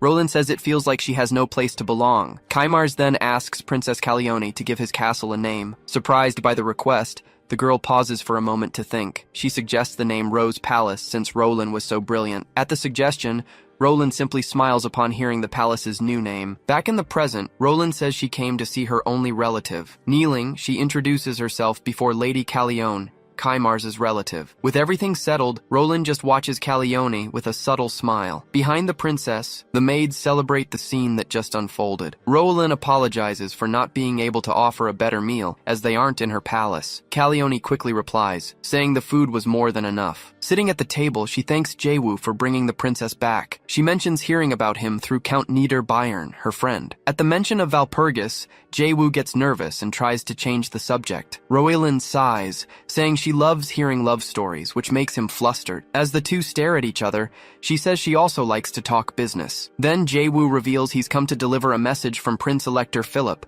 confirming he is alive. Interested, she asks if she could see him in person to talk. Jaewoo replies that it won't be possible, as he came on his behalf. Her expression changes upon hearing the news he just delivered. Without further delay, she suggests they finally get straight to the point. Sipping from a cup, he prepares to deliver Philip's message. He conveys the message, explaining that Philip has appointed him as his official representative. The order continues, stating that Roelin must help him reclaim the territory. To succeed, he understands he needs to bring Roelin to his side. Seeing the curse on Margareta, he concludes that Pedzamut has strong support. Because of this, he knows that Margareta alone won't be enough for the plan. Recruiting Roelin becomes essential to then be able to blame Pedzamut for everything. Finishing his speech, he says the prince's message ends there. Listening intently, Roland falls silent for a moment, considering the proposal. After a moment's thought, she finally says she has one condition for accepting. Curious about the offer, Jaewoo asks what her condition might be. Tapping her cup, she assumes he already knows about her current economic situation. She says that, as a representative, his words would not be ignored by the Emperor. Giving a confident smile, he tells her not to worry about it. With a sinister look, he reveals that the table is already set. Meanwhile, the scene shifts to the Imperial Palace in the capital city of Wien. Shocked, the official questions the Emperor, reminding him that he had promised to help. Awkwardly, the Emperor simply apologizes profusely for his sudden decision. Seated on his throne, he explains that the story softened his heart. Kneeling on the floor, the official insists there should be a proper order to things. Suddenly, he notices something beside the Emperor's throne. Behind the monarch, bags of treasure are revealed, leaving the man stunned. Completely speechless, he keeps staring at the Emperor and all that gold. He then explains that he denied the request, but accepted a small tribute. Remembering his master, he recalls the order to resolve the situation. Furious, he curses those who bribed the Emperor to get their way. Just then, a guard announces the arrival of Lord Jaewoo at the royal palace. With the announcement, the main hall door slowly opens for him. Entering the hall, Jaewoo says he feels honored to be there. Revealing his full name, he introduces himself as Jaewoo Stead Jaewoo to everyone. Welcoming him, the Emperor asks him not to mind that man. Being called a folding screen by the Emperor, the official is furious with the comparison. Jaewoo then asks to speak in private, and the Emperor agrees to dismiss everyone. Without hesitation, the royal guards grab him to forcibly remove him from the hall. Desperate, he shouts, reminding the Emperor of all the support from House Ritter. As he's dragged out, he glares at Jaewoo, unable to do a thing. Waving with a smile, Jaewoo bids farewell to the official being removed. Keeping his wave, he watches the man get completely ignored by his Emperor. The official just stares at the scene, unable to believe what was happening. With a smile, Jaewoo simply calls him a fool for his attitude. Shifting to Odget's castle, a storm brews during the night. Seeing her monsters defeated, the demoness is left unable to finish her sentence. Furious, she starts screaming and cursing her own father. Screaming, she says she told him not to interfere, blaming Callione for everything. Clenching her fist, she keeps complaining about the interference in her plans. Then, a servant approaches her, warning that he has very urgent news. Screaming in a rage, she demands to know what is happening immediately. The servant then informs her that the Emperor has decreed an economic blockade in the region. She just glares at the messenger with a furious look, saying nothing. In front of all her monsters, she remains silent, processing the news. Worried by the silence, the servant asks if his lady is all right. She yells, demanding to know what it means, and he replies that they're screwed. The Emperor asks if they're done, and Jaewoo confirms the hall is clear. Bowing, he begins to praise the Emperor's and the capital's achievements. Losing patience, the Emperor tells him to stop with all the unnecessary flattery. The monarch calls him a weasel, already analyzing his underlying intentions. He reflects on how Jaewoo, despite being new to politics, had already made his mark. Using Kaimar's daughter, he managed to soften the anti-demon sentiment in the region. With this strategy, he was able to turn everyone into his powerful allies. Even with all this,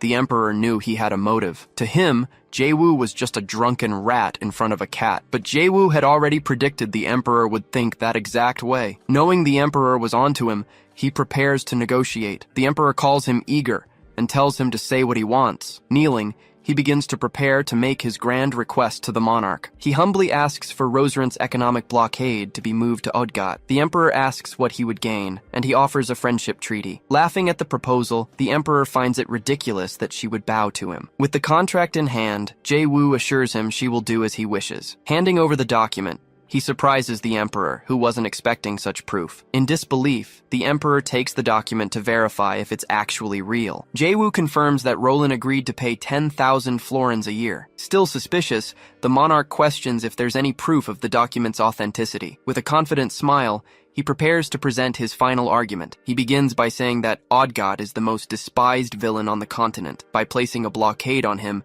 the Emperor's name would spread throughout the world. Finding it intriguing, the Emperor hands the document back to him and reflects. Despite the proposal, he says there's no justification for this decision. Seeing the refusal, Jae-woo counters the argument, calling the Emperor arrogant. Then he reminds the Emperor that Odgat died in the last Great War, but his followers are now preparing to declare war on the Demon Dragon. With the imminent conflict, the Empire's citizens are terrified. Jae-woo warns that the time has come for the Emperor to make his final decision. Analyzing the proposal, the Emperor reflects on the situation for a moment. Praising his silver tongue, he says Jae-woo could pay off any debt quickly. Using his ability, Jae-woo says he only wants to repay the Emperor's grace. Clenching his fist, he demonstrates his loyalty as a humble subject of the Empire. Furious, the Emperor calls him a fool for trying to deceive him with lies. Feigning surprise, he wonders how the Emperor managed to resist his ability. Calling the guards, the Emperor orders them not to let him leave there alive. As he's grabbed, he questions what the Emperor is doing to him. He hears the order to be taken away, wondering why. As he's dragged away,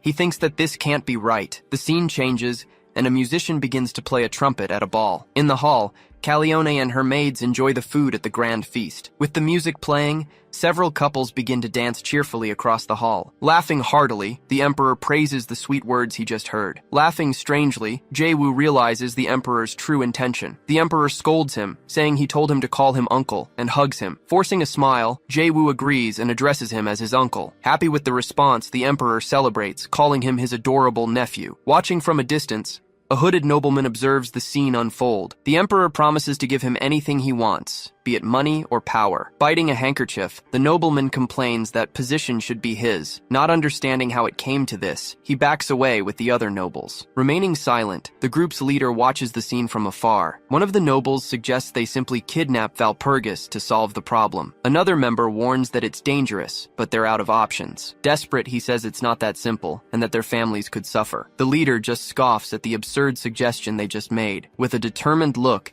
he orders them to execute the plan immediately. Back at the ball, Jae-woo feels suffocated by the Emperor's tight embrace. Calione just watches him, saying it's his own fault for drinking everything. With his face on the Emperor's shoulder, he complains that this is social life. In a flashback, he remembers when he used to drink much more than this. Lying on the table, he tells her to leave and tries to use his ring. He answers the call, but hears Kubalt say that something terrible has happened. Complaining of a headache, he's scolded for not taking it seriously. Kubalt warns that the situation is serious, revealing that Valpurgis has been kidnapped. A masked nobleman appears with his followers, confirming the woman's kidnapping. At that exact moment, the scene returns to Odgat's castle. Standing up, Margareta says there's no time to hesitate and that she must avenge her father. With a smile, she declares that she will devour the demon dragon herself. Ordering her men to prepare, she commands them to gather all capable warriors. She also orders them to be trained without rest, but is informed of a new situation. Pointing her finger, she orders everyone to head for Gross Glockner. The servant tries to warn her that it's time for caution,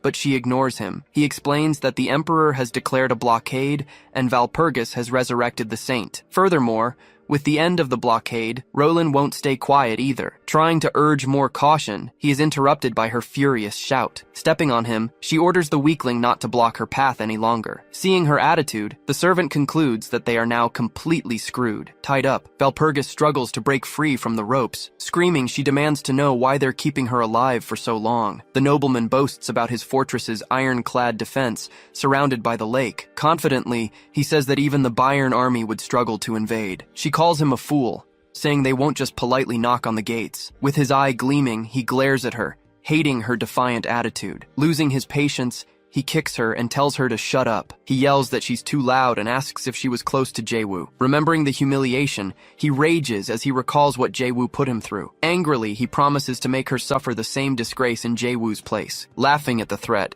he says there's nothing she can do. Touching his helmet, he claims she's all alone now. Suddenly, a guard shouts a warning that an intruder has been spotted on the premises. That same night, an army gathers atop a castle under the moon. Hexax reports that all units are assembled and ready to attack. Asking if she can join, Aquila hears Jaewoo confirm that she will. With a shout in the background, he just tells the person to be quiet. He then reveals the mission: to rescue Valpurgis and annihilate the Ritters. Drawing his sword, he says he was willing to ignore them if they had just stayed quiet. Gripping the weapon tightly, he declares that the hunt is finally about to begin. As his soldiers advance, Hexax uses her whip against the enemies there. Turning to the side, he tells Hexax to handle that sector of the battle. Confirming the order, she replies, "Yes, my lord," with a smile. Running towards him, Kururak desperately begs to be taken along too. Hexax stops him, saying he'll stay behind to help her clean up the place. Seeing his bound servant, Jaewoo orders him to help Hexax with the cleanup. Shouting that he doesn't want to, he's ignored by Jaewoo, who continues on his way. Saying he has no time, he warns that he needs to move quickly. Appearing before the nobles, he faces the leader of the kidnapping. He says he could never forget that disgusting face he was seeing. Shouting at his guard, he orders him to hand over the sword immediately. Holding the weapon, he says he'll use it to slit Jaewoo's throat. Running, he yells that he's going after Jaewoo, ignoring the calls from behind. Sitting down, the other noble orders the guard to go after him without delay. Seeing the invasion, Valpurgis realizes Jaewoo has come to rescue her once again. In a flashback, she remembers how he always came to save her from everything. She recalls that, from the very beginning, he was by her side. Back in the present, she grows angry at her own powerlessness in the situation. Using her strength, she strains with all her might to break the ropes. The older noble laments, saying everything was going so well. Seeing the ropes snapping, he prepares for the fight to come. With the ropes broken, Valpurgis finally stands up, free to fight. Seeing she broke her restraints, he says it doesn't matter without a sword. Shouting, he charges at her but is met with a headbutt. She hits him squarely, sending the man flying back from the impact. Seeing the attack, his guard blocks the blow with his own arm. With a broken arm,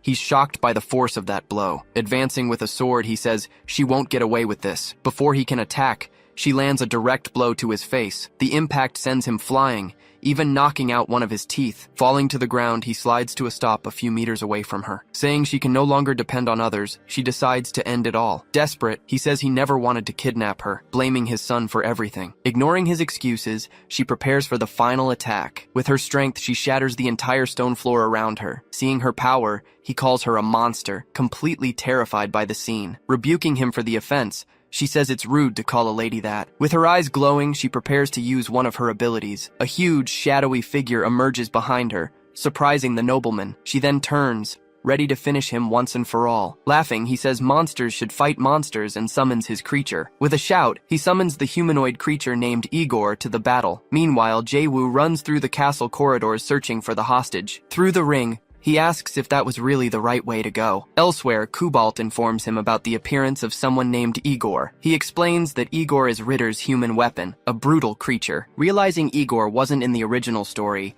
he's interrupted by a scream. Unconcerned, he just smiles at the enemy in the distance. Thanking him for the information, he tells Kubalt he's hanging up now. With a war cry, the nobleman charges toward him to attack. Making a gesture, Jaewoo prepares to intercept the approaching attack. Before he's hit, he manages to stop the sword with just 2 fingers. Mocking how he was humiliated, a shadow appears behind the nobleman. Without understanding a thing, he is struck by a powerful blow. The blow knocks the man out, and he falls to the ground unconscious. Seeing the fallen man, he asks what that was all about. Complaining about the wasted time, he runs off without further delay. Elsewhere, Igor advances and unleashes a powerful blow in her direction. Standing there, Walpurgis faces the enormous creature attacking her head-on. Leaping into the air, she attacks with a powerful spinning strike. After landing, she comes face to face with the giant Igor. Recognizing the body, she says he was the one who ambushed her before. She then says that as a member of the convent, she cannot let her guard down. Beginning to rage, he thrashes about violently. Seeing the scene,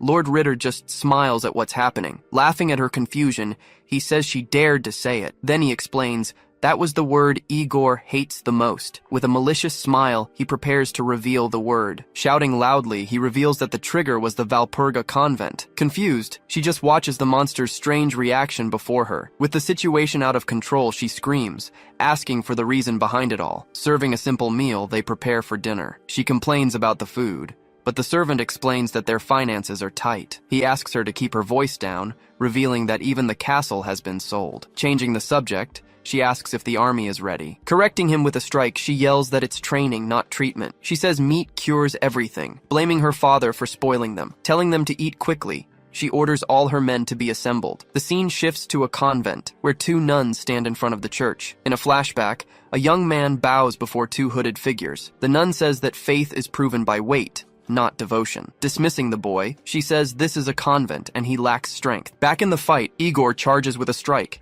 and Walpurgis blocks him. Dodging the attack, she counters with a direct blow to her opponent. He then fires a massive energy blast in her direction. Laughing at the scene, the Lord says, no one can stop a furious Igor. Suddenly, he's hit by a blow and thrown far away. Launched through the window, he shatters the glass and falls from the castle. Watching the monster, she says she doesn't know the reason for his rage. Seeing his fists, she understands they carry a great deal of sadness. Preparing her attack, she focuses her energy at her fingertips. He attacks with a powerful blow, but she manages to defend against it. The impact enrages him, and he prepares his next attack. His eyes begin to glow, showing his accumulated fury and power. Yelling, he prepares to unleash an attack with all his might. In a flashback, the young man begins his training to gain more strength. Doing push-ups and lifting weights, he trains hard to achieve his goal. After much training, he looks in the mirror, seeing his progress. Back in the present, he remembers all his past training. Focusing his power, he prepares to unleash a devastating attack on her. Charging forward, he delivers a series of powerful blows against Walpurgis. With a battle cry, she prepares her final attack against the monster. She then lands a direct hit, throwing him forcefully against the wall. From the impact, the castle ceiling begins to shake and crack. Standing over him, she warns she will face him again when he's ready to fight. Knocked out on the ground, the giant is finally defeated. She then realizes the entire fortress is starting to crumble around them. As he runs through the corridors, he continues his desperate search for Walpurgis. Feeling the tremor, he wonders if it's a massive earthquake. Suddenly, the ceiling collapses right in front of him, blocking the path. Summoning his sword, he shouts the name Rublanya to clear the way. With weapon in hand, he destroys the blocking rubble. Seeing the hole, he complains that his path is completely blocked by debris. Looking at the destroyed passage, he warns that their time is running out. Through the ring, Kubalt asks if Lord Jaewu is feeling alright. He confirms he is, but asks if Walpurgis is safe. Kubalt says he has sent a familiar and urges them to escape quickly. Seeing the castle crumble, she gets up from the floor where she had fallen. Believing Jaewu is coming, she decides she must find him quickly. She recalls a past moment, wanting to say something she couldn't. Suddenly, she senses danger and quickly turns around. A huge rock falls from the ceiling, heading right for her. With a swift move,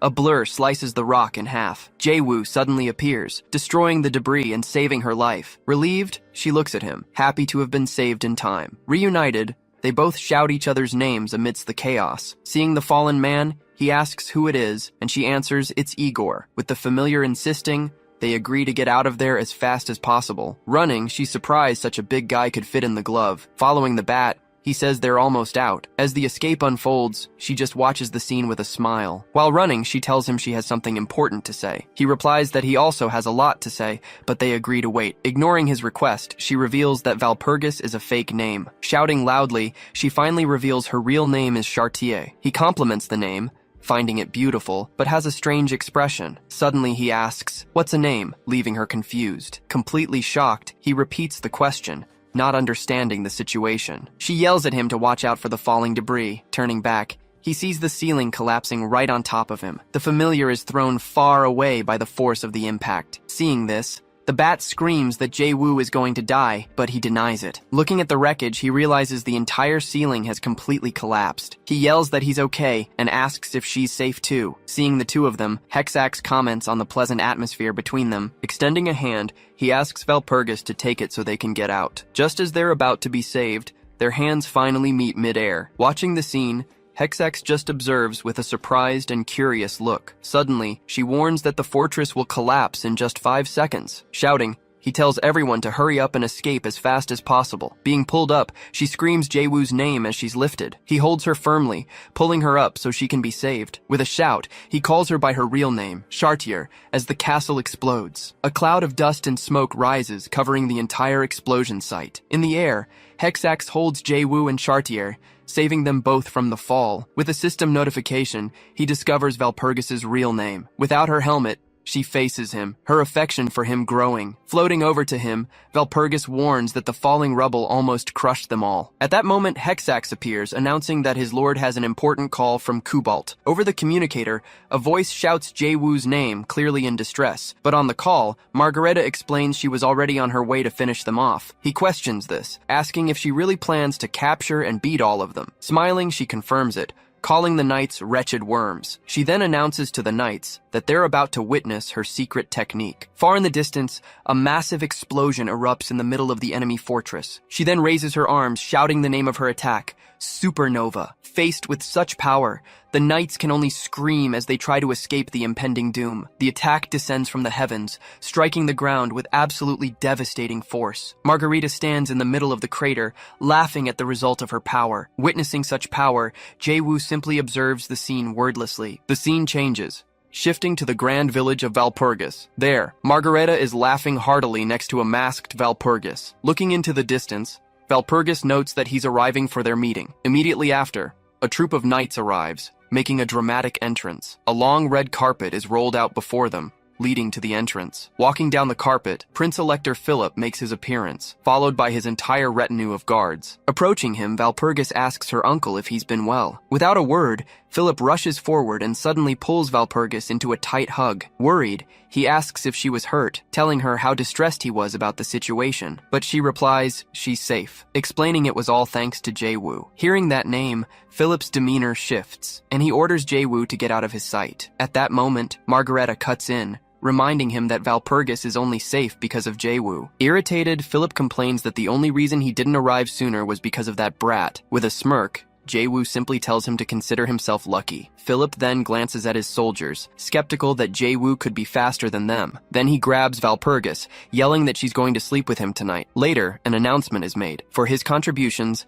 Jae-woo will be granted the title of knight. Issuing the order, Philip commands him to serve Valpurgis with unwavering loyalty. Thanking him for the honor, Jae-woo bows and accepts his new position as a knight. During the ceremony, he kneels to receive the title directly from the prince. Even so, the Prince-Elector couldn't hide his clear displeasure with the situation. Next, a contract is shown, revealing that the debt was paid with land. Upon seeing this, several nobles become angry and begin to complain directly to Jae-woo. Suddenly, a video call from the emperor interrupts everyone's discussion. Seated on his throne, the emperor asks if they dare to disrespect his brother. With a victorious smile, Jae-woo watches the other nobles' reaction to the sermon. After a long day, he finally lies down in his bed to rest. Lying in bed, he recalls that he is now an official knight with his own land. Still, he opens his eyes, finding the whole situation hard to believe. In a flashback, he's seen observing Valpurgis during countless battles of the past. But now, looking at her, he feels that everything seems completely new and different. Snapping back to reality,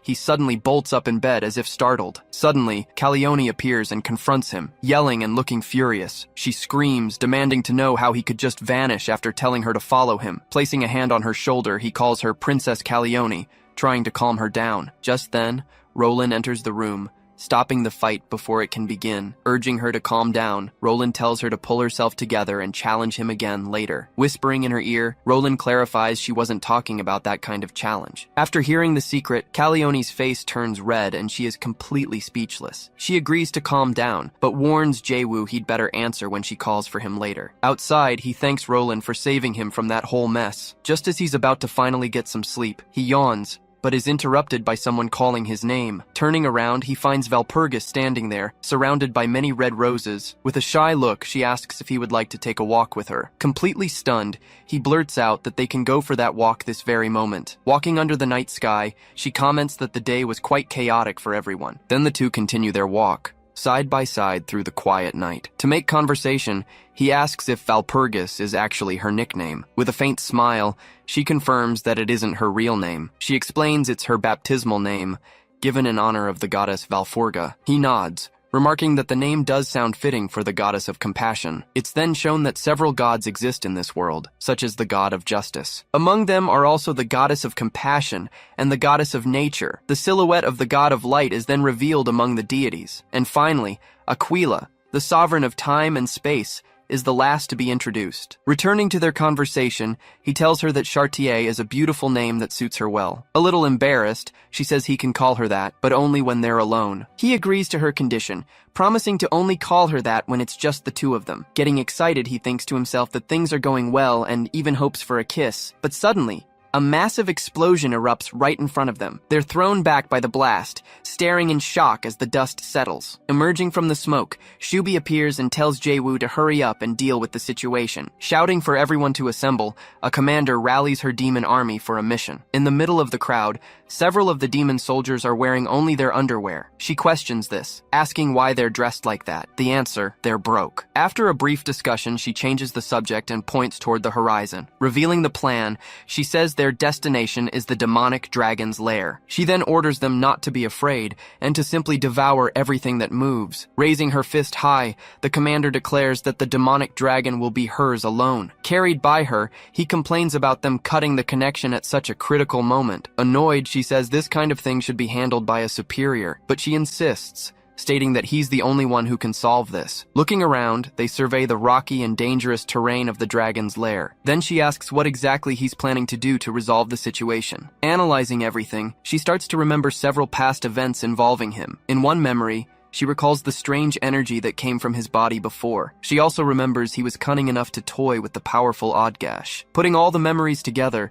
she understands the various things she's witnessed about him. Touching his forehead, she concludes that he must be the one responsible for everything. Grabbing her by the shoulders, he asks what she is and if she can hear him. Confirming she can hear him clearly, he announces they will perform a soul oath. With a smile, he asks what exactly this so-called soul oath is. Explaining the pact, he says they need a dangerous being to act as a guarantor for the agreement. Then he asks if she's planning to summon the Dark Lord to be the witness. Seeing her expression, he realizes the answer to his question is yes. Recalling the past, he says he survived thanks to Margaretta's kindness, but now things are different. Raising a finger, he then asks what would happen if he simply refused to help. Repeating the word refuse, she unleashes a massive amount of energy around her body. She then fires a powerful attack in his direction, destroying the ground around them. Surprised by her reaction, he braces for the impact of the incoming blow. Crossing his arms, he defends himself and complains that she should use her words instead. Pointing down, he warns that he'll set a condition for accepting the deal. She agrees instantly,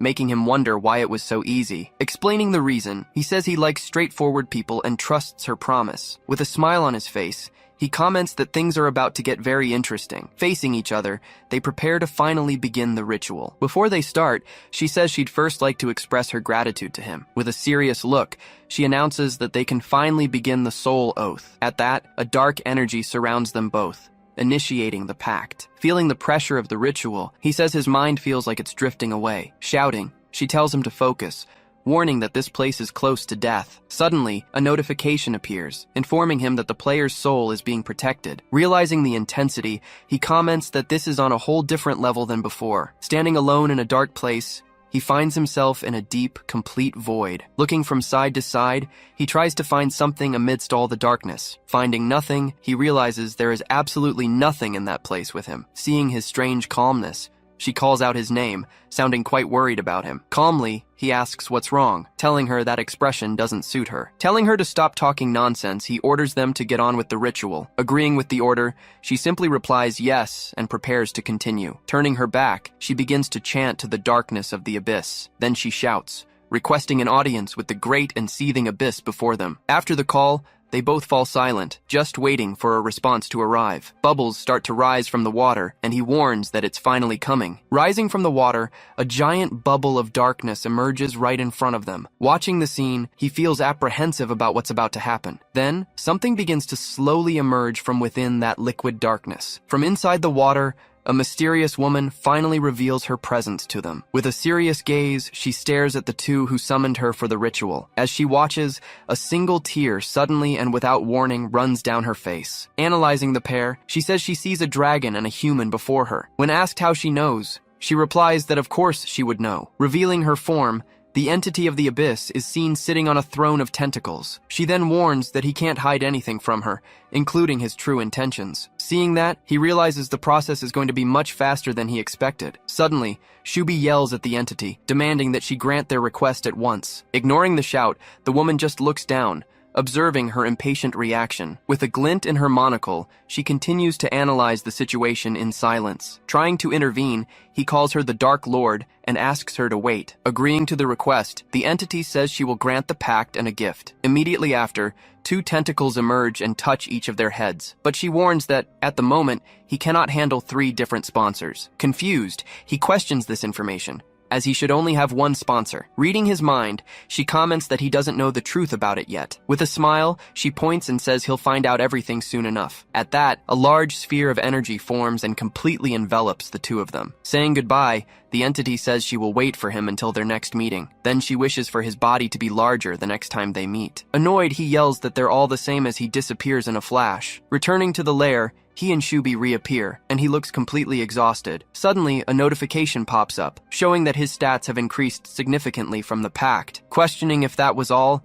he hears her voice echo with the same wish. Clenching his fist, he asks if this means he needs to get stronger. Calling him an idiot, Shubi explains that death is the least of his problems now. Raising her mace, the commander prepares to attack the dragon. With a powerful strike, she hits the ground, causing an explosion of rocks. Laughing loudly, she shouts that she has finally arrived to face the demon dragon. Not understanding anything, Jae-woo asks who that woman is, but Shubi doesn't know. She then points to her army and orders the demon dragon to come down now. Yelling in anger, she challenges him to a fight, revealing herself to be Margarita Fontash. On the rocky terrain, a strong wind picks up, signaling the calm is over. Faced with the situation, Margarita just lets out a loud, confident laugh. With a serious tone, Shubi introduces himself as the demonic dragon known as Schwarze Teufel. Shouting, Margarita declares she's here for revenge, so Jae-woo tells Shubi to fight. In a flashback, the entity warns that its gift causes fatal damage when received. Showing his body, Shubi complains that he's already a wreck and can't fight anymore. Then he adds that he's also exhausted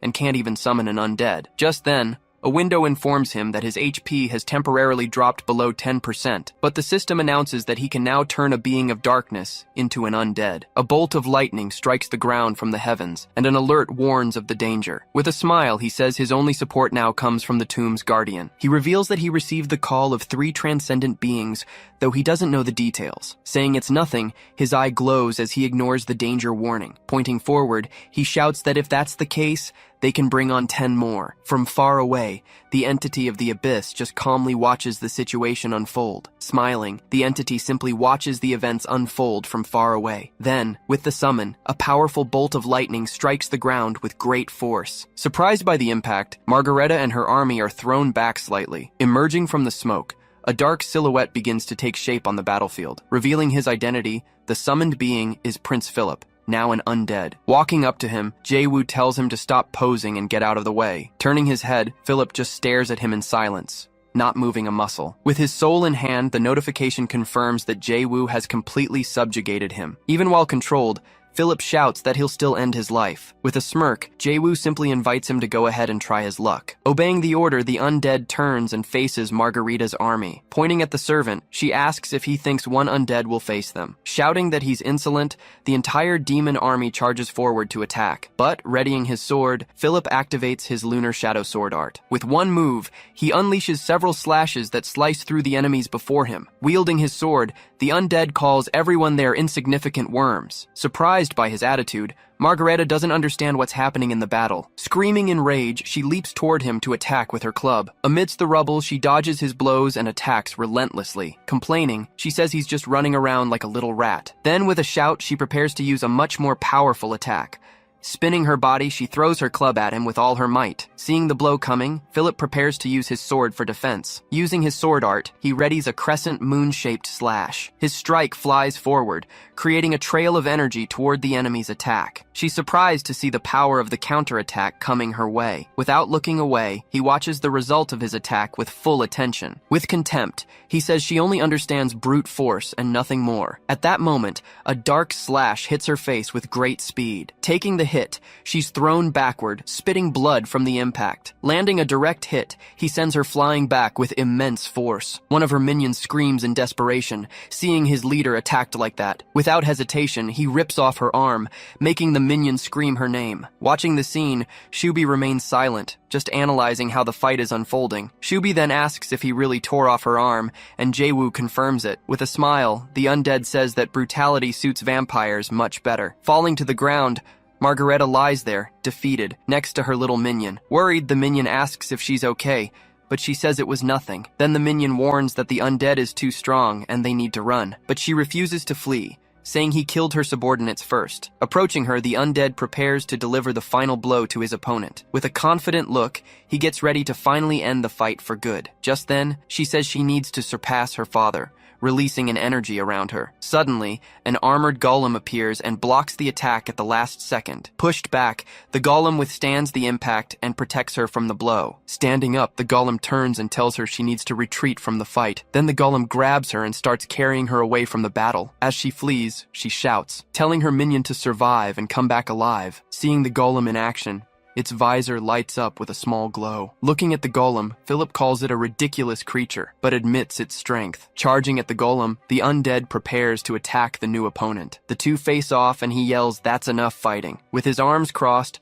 Jae-woo orders Philip to stop the fight and spare the golem. Stopping his attack, the undead looks at his master, awaiting new orders. Returning to his side, the undead waits calmly as Jae-woo approaches. Confused, Shubi asks why he suddenly decided to spare the enemy. With a smile, he says he doesn't kill needlessly when he doesn't have to. Looking toward the horizon, he adds that the golem might be useful. Changing scenes, a swordswoman is surrounded by armed, masked men. Tired, she prepares to fight. Identified as the swordswoman Falk. Surrounded by enemies, she gets ready to fight them all at once. Using her sword, she manages to take down one of the masked assassins attacking her. Even at a disadvantage, she keeps fighting the enemies with all her strength. Parrying one of the attacks, she defends herself while trying to find an opening to strike back. But, distracted by the front, one of the enemies attacks her from behind with a dagger. Fallen on the ground, she's surrounded by the assassins, with no way to escape. Shortly after, an error message reports that the protector Falk has finally been killed. Finding his minion, the golem tells him he survived the attack. Annoyed by the interference, she strikes the golem that saved her. Then she yells that she could have surpassed her father if he hadn't interfered. From inside the golem, a girl emerges, thankful that he's safe. Seeing the fight, the minion tries to explain that the golem's intentions were good. Pouting, she just watches the situation,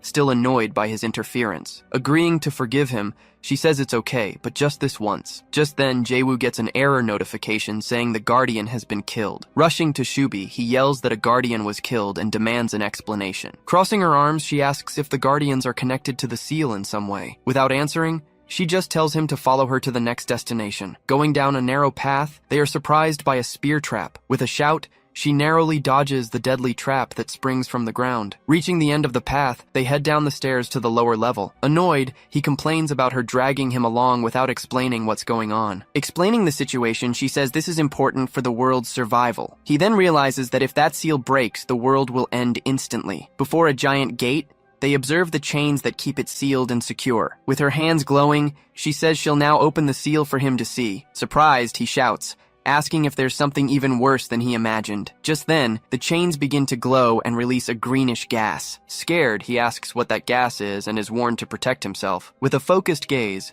she watches the gas spread through the area without moving. The gas begins to dissipate, revealing something in the center of the room. Looking ahead, he asks what that is, surprised by what he's seeing. In the center of the room, a chained chest is revealed to be the heart of the seal. After passing through the gate, they both kneel, exhausted from the difficult crossing. She then explains that it's a fragment of the Great Dark Lord's body. The fragment sealed in the chest is known to all as the Stirring Death. Finally, she reveals that for the past 6 months, the seal has been weakening. Recalling the past, he notes that the timing coincides with Philip's death. He finally understands that the difficulty warning message was because of the seal. Pointing at him, she says that with the Guardian's death, the seal has weakened. She then asks how he was able to summon a Guardian as an undead. Explaining, he says he found Philip already dead and just took the body. Looking around the cave, he realizes the gravity of everything happening there. In a vision, the creature from the seal appears, and he knows they have to stop it. With a serious look, she warns that if the creature is revived, the world will end. Arms crossed, he says he understands and needs to keep something under control. Recapping, he understands there are forces trying to break the Dark Lord's seal, and on the other side are the Guardians, who are trying to protect the seal. Looking at his hand, he says he's starting to understand the game's structure. Clenching his fist, he wonders if this is the game's true ending. Agreeing to help, he says he'll leave Philip there so he won't get killed. Complaining, he says he just became a knight, and this is all too much for him. With a smile, she tells him she has an ace up her sleeve for the mission. The scene changes as the two of them fly together to the large village of Walpurgis. Setting him down, she tells him that he'll have to continue alone from here, but before she leaves, he asks if she hasn't forgotten something important. With a sly grin, he reminds her of the promise she made about him. Completely embarrassed, she doesn't know what to say and is left speechless. Yelling that she's leaving now, she flies away as fast as she can. Seeing her treasure, he celebrates that all the coins will now be his. Suddenly, he sees Philip posting a wanted poster nearby. Looking at the poster, he sees that the wanted picture is of himself. Stunned by the audacity, he just stares at the situation, not knowing how to react. With an annoyed look, Philip seems determined to capture him no matter what. Completely confused, he yells, wondering what the hell is going on. Questioning her attitude, he asks if Walpurgis really put up posters everywhere. Turning his face away, he just watches, looking a bit embarrassed. Suddenly, Walpurgis runs and hugs him tightly, calling his name. Annoyed, Philip yells for her to let go, asking what she's doing. From a distance, Margareta shouts for Philip to get away from her immediately. Welcoming him, a man appears and says he's impressive. Awkwardly, Margareta says she doesn't have to answer any of his questions right now. Seeing her reaction, the man yells her name, looking quite annoyed. Furious, he tears his clothes and demands to know how the abbess of a convent just vanished. As he carries her, Margareta screams, telling him to put her down. Watching the scene, Jae-woo remarks that the place is quite peaceful now. Moving to the room, Walpurgis asks if he needs a territory. He confirms, saying he wants to solidify his base for the future. Sipping her tea, she says his position is already strong and questions his motives. Explaining further, he says he needs to establish his foundations as soon as possible. Thinking, he recalls Shubi mentioning the factions that want to break the seal. His enemies are the followers of the Stirring Death, all high-level demon kings. Returning to the conversation, he apologizes for hiding his true intentions from her. She says she understands, but the domain he received is no longer usable. Remembering the destruction, he comments that Mari turned the place into a wasteland. Looking out the window, he realizes he needs a new plan for his territory. Just then, he gets a call, and Walpurgis tells him to feel free to answer it. On the call, Piffenheim reports they've found the Rebes Chalts he mentioned. Praising the good work, he tells Piffenheim to continue the search for the other one. Suddenly, Rebes appears and greets him, asking if he's been well. Replying that he has, he says the city is now full of talented people. Rebes complains that the situation is terrible and no one can live like that. Asking him to wait, Jae-woo calls him over to talk about a better place. Telling the story, a man says everyone was lined up and it gave him the chills. He adds that having nobles around might have been better in that situation. At the table, a man says the nobles would deploy troops to protect their lands. Jae-woo asks if Wittenbeier isn't peaceful at the moment, but Rebes denies it. He denies it, explaining that things aren't exactly peaceful in those lands. Looking into the distance, Rebes says Pezamut's army is everywhere. Sipping coffee, Jae-woo comments that the orc commander changed after the defeat. Thinking of Kallian, he says there's no law stopping a disgraced person from taking over. In a flashback, An empty bowl shows the people's starvation. Back in the room, Valpurgis calls out to him, and he answers promptly. Noticing his expression, she says he seems very happy about something. Changing to a ballroom, several nobles dance and chat casually. In the middle of the party, the new orc commander, Gugushrak, is introduced to everyone. Talking with him, another orc says he expected him to take the post. The orc recalls that he invested the city's tolls in the young orcs. With a smile, he says the children will grow up and become the future. Suddenly, a soldier runs into the hall, shouting for the general's help. Handing him a poster, the soldier yells that they're scattered everywhere. Taking the paper, the general asks what all the commotion is about. After reading the poster, the general's eye glows with intense fury. Angrily, he crumples the paper, releasing a powerful energy around him. Giving the order, he commands the soldier to find out what's happening on the other side. Changing scenes, a crowd gathers in Wittenbayer's city square. Among the people, a hooded man says he understands the citizens' fear. He continues, saying the demons are waiting to attack everyone there. Pointing to prisoners, he says they allied themselves with the demons for safety. Shouting, he reveals that those traitors are part of the city council. Outraged, the citizens start yelling, demanding the traitors' immediate punishment. With clenched fists, they shout that the traitors must simply die. Excitedly, the hooded man says now is the time for everyone to unite. He adds that they need to stand firm to survive the orcs. Agreeing with the speech, the entire crowd raises their fists and shouts in support. Interrupting the speech, two orcs yell that they don't believe any of that nonsense. Angered by the poster, they shout that their commander will never forgive such mockery. Without them noticing, the surrounding humans' eyes turn red as they close in. Charging all at once, the humans attack the orcs, who scream in surprise. From above, the hooded man just watches the chaos unfold. Then, pulling back his hood, he reveals himself to be Jae-woo, laughing at the whole situation. A man addresses the nobles, offering his condolences for the city's tragedy. The king mourns the attack on two honored orc warriors who were there. In front of everyone, the prince-elector says they should be ashamed of themselves. A newspaper spreads the news of the tragedy, blaming the citizens for the incident. Elsewhere, Jae-woo is greeted by a crowd shouting his name excitedly. On a platform, the citizens give him a thunderous ovation, shouting for his long life. Beside him, Valpurgis tells him everyone is here to see him, and they're asking for a speech. He recalls his past, his journey from a commoner to this very moment. Stepping up to the microphone, he says he has finally reached the position he so desired. He grabs the microphone, saying he used the turmoil to get to where he is now. Raising his fist, he declares that from this moment forward, everything begins. With a shout, he fires up the crowd, who cheer for him enthusiastically. He then yells, "Let's go!" and the crowd roars back with even more excitement. Laughing, he celebrates his victory with the people who now support him. With a smile, the screen reveals he acquired the city in 2 days. Celebrating their victory, the entire group raises their beer mugs for a toast. He thanks everyone, saying they all worked hard these past 2 days. Suddenly, Reeves grabs him from behind, putting him in a playful headlock. Smiling, he says that's enough chatter. Jae-woo has somewhere to be. Shoved by Reeves, Jae-woo runs down a hallway, trying to keep his balance. He glances to the side, but focuses only on the path ahead. When he arrives, he finds Valpurgis sitting on a couch, looking nervous. He startles her and apologizes, but she says it's all right. Annoyed by the joke, he grinds his teeth, blaming his friends for the situation. She asks him to sit, saying she wanted to talk with him for a bit. Awkwardly, the two sit facing each other in silence. She praises him, saying he's incredible and always overcomes unexpected challenges. He smiles and replies that he just used his wits as needed. He continues, saying he doesn't deserve that kind of praise, but she disagrees. Telling him not to put himself down, she states that only he could have done it. She tells him that at this point, his modesty is practically a sin. With a smile, he says he thought she wouldn't like that side of him. Surprised, she says it's because he's Jae-woo and she trusts him. In a flashback,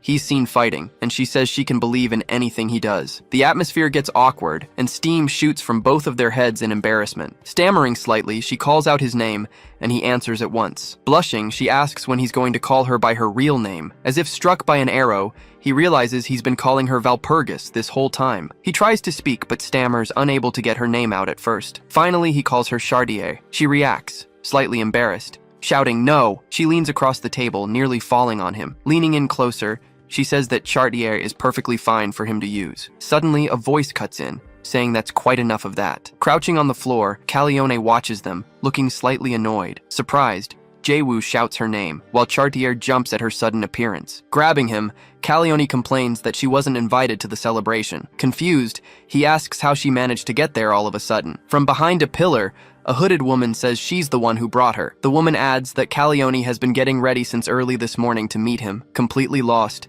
he asks who the hooded woman is. The scene changes to the encampment of Pizamut's army. Arriving on the scene, a demon sees several bodies on the ground and is horrified. A soldier runs up, shouting that the situation is terrible for their lord. The soldier whispers in his ear, recounting what just happened. Hearing the news, Pizamut screams, completely shocked by what he just heard. From inside a tent, a man shouts, asking how she dared to eat his men. A woman apologizes, saying her children are going through a growth spurt. Seated on a throne, the woman is surrounded by several monstrous aquatic creatures. Extending her hand, the water demon Amyunde greets him as her partner. Surprised, Jae-woo calls out for Roilin, who suddenly appears in the room. With a faint smile, she watches him as he slowly approaches her. Then she comments that he already knows Pizamut is receiving support. Jae-woo says Pizamut alone would be easy, but with the Grand Lord, it's a problem. At this, Roland says she suddenly had a new thought about him. She continues, saying he's like a comet that appeared out of nowhere. Listing his allies, she points out the enormous power concentrated around Jae-woo. Thoughtfully, he comments that he feels like he's becoming Philip's substitute. Hearing this, Roland expresses her surprise at his conclusion, but Aquila approaches, asking if he desires anything else. Bringing her face close, she asks him if he wants money. Placing a hand on his chest, she asks if he wants power. Appearing among roses, Roland suggests another option if it's neither of those. Completely flustered, he shouts that it wasn't that. It was about business. Turning his face away, he's clearly embarrassed as she smiles behind him. Next, Margareta asks if his conversation was about business. Aquila also appears, repeating the question about what he wanted to discuss. Shouting, he finally reveals that he needs support with construction technology. Surprised, Roland asks if that was all he needed right now. Held by them, he says yes, but for another place. Changing scenes, Schwarze Teufel suddenly sneezes inside the cave. Jae-woo then asks if dragons catch colds, but she denies the possibility. Elsewhere, Rebes Chaltz thanks a man for the thrilling experience. Interrupting the conversation, Jae-woo grabs him and says he needs to ask him something. He then throws 3 huge bags of coins on the ground in front of them. Shocked, Reeves asks what that is and if he robbed the Imperial Palace. Jae-woo explains it wasn't from the palace, but from a much more dangerous place. Sitting next to the gold, Reeves asks if he's getting it all for free, but Jae-woo says no, asking for his help with recruitment. Saying his attitude is perfect, Reeves yells that this is his specialty. Reeves shouts that they can leave it to him, while Jae-woo decides on the next step. Coming up from behind, Piffenheim reports that he's found General Tilly's whereabouts. He explains the general is in Brightonegg, suspecting he's having problems there. At that moment, a voice says that if it's the city's count, she knows him. Turning around, Jae-woo sees it's Valpurgis approaching to talk to him. She then explains that the man trades with them and attended her ceremony. Deciding it's perfect, Jae-woo decides to go and calls Piffenheim to accompany him. Before leaving, he tells Valpurgis he's departing, which surprises her. Alone, she comments that she thought they could finally spend some time together. Changing to a bedroom, a maid watches Prince Philip sleeping in bed. Lying down, he seems to be having a nightmare, sweating with a tense expression. In his dream, Philip offers gifts to the Emperor, speaking of his merits. Hidden, he watches a dark silhouette pass through a well-lit corridor. Then he sees Jae-woo holding Valpurgis, saying he rescued her from House Ritter. At this, the Emperor promises to name Jae-woo the next Prince-Elector, leaving Philip in despair. In his nightmare, Philip desperately screams Jae-woo's name amidst the chaos. Falling into a dark abyss, he continues to plunge into the dream's darkness. Then he wakes up suddenly, screaming and clutching the sheets tightly. Startled, he loses his balance and falls out of bed, knocking a glass to the floor. Grinding his teeth in anger, he calls Jae-woo a weasel, completely unhinged. Changing the scene, a voice threatens Jae-woo, saying they'll finally kill him. A man shouts that old Tilly is his, threatening him with a club. Arriving at a forest, Jae-woo asks Piffenheim if this is the right place. Just then, a little boy appears, asking if they came to see Grandpa Tilly. With a smile, the boy offers to take them to the location. Confused, Jae-woo and his servant just look at each other for a moment. Running ahead, the boy announces that Grandpa Tilly has visitors. As he gets closer, Jae-woo is surprised when the old man calls him by name. As he starts to speak, the old man cuts him off,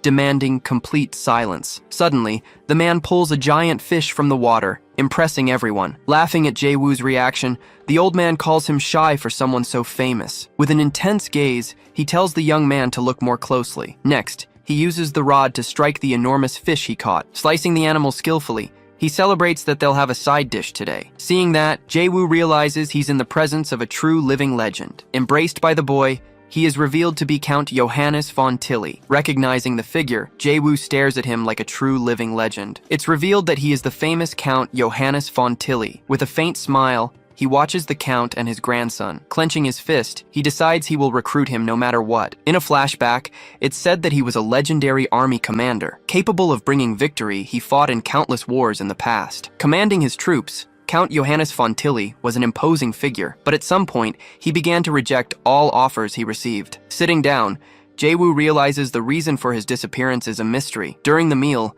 Jae-woo compliments the grandson's health. Trying to start the conversation, he then calls him General Tilly, but the Count stands up saying he must leave. Seeing this, Piffenheim comments that he doesn't seem willing to listen. The boy then asks if they also came to try and flatter his grandfather. Turning to the grandson, Jae-woo asks if he knows anything. Holding out his hand, the boy asks for something in return for the information. He then warns that nothing in this world is free for them. An annoyed old woman yells, asking why they are there again. Saying they seem nice, the grandson asks her to tell them about Tilly. Observing the two, she sizes them up with a very suspicious look. She then asks if they can keep a secret, and Jae-woo immediately confirms. Beginning the story, she prepares to reveal what happened to him. In a flashback, Tilly rides a horse alongside a woman near a river. Praising the lake, he hears that the land was protected by her ancestors. He then reveals that he plans to spend the rest of his life there when he retires. With a smile, the woman simply replies that she understands how he feels. Looking at the river, he thinks that would be a good dream, but the scene changes, showing him pouring a drink on a stone grave. Talking to the headstone, he says he brought the rum his mother liked. Clenching his fist, he vows to protect that land. Back in the flashback, a nobleman and his guards confront Tilly, calling him general. With a smile, the man asks how long he will remain stubborn about the debt. The old woman then yells that they must leave, as they will not give up the land, but the nobleman says that's fine, since it's only a matter of time. Suggesting he listen, he advises him to cooperate while he's still being polite. Returning to the present, Jae-woo realizes there's more to the story than he thought. With a sly grin, he comments that the debt makes everything much easier. Shifting to a mansion, the Count of Brightenegg is standing on his balcony. Holding a glass, he complains that because of Jae-woo, the prince doesn't notice him. Suddenly getting an idea, he seems to find a solution to his problem. Looking at the garden, he decides he needs to get the land for the prince. At that moment, a maid runs in, warning that someone has suddenly broken in. Then Jae-woo appears in the room, making the Count scream his name in shock. Grabbing the man, he calls him a mama's boy, leaving him confused. Pointing at him, Jae-woo explains he's not just doing this for himself. Hearing the conversation, the maid decides she needs to warn everyone outside. But suddenly, Piffenheim appears at the door with a frightening look. Frozen in place, she stares at him,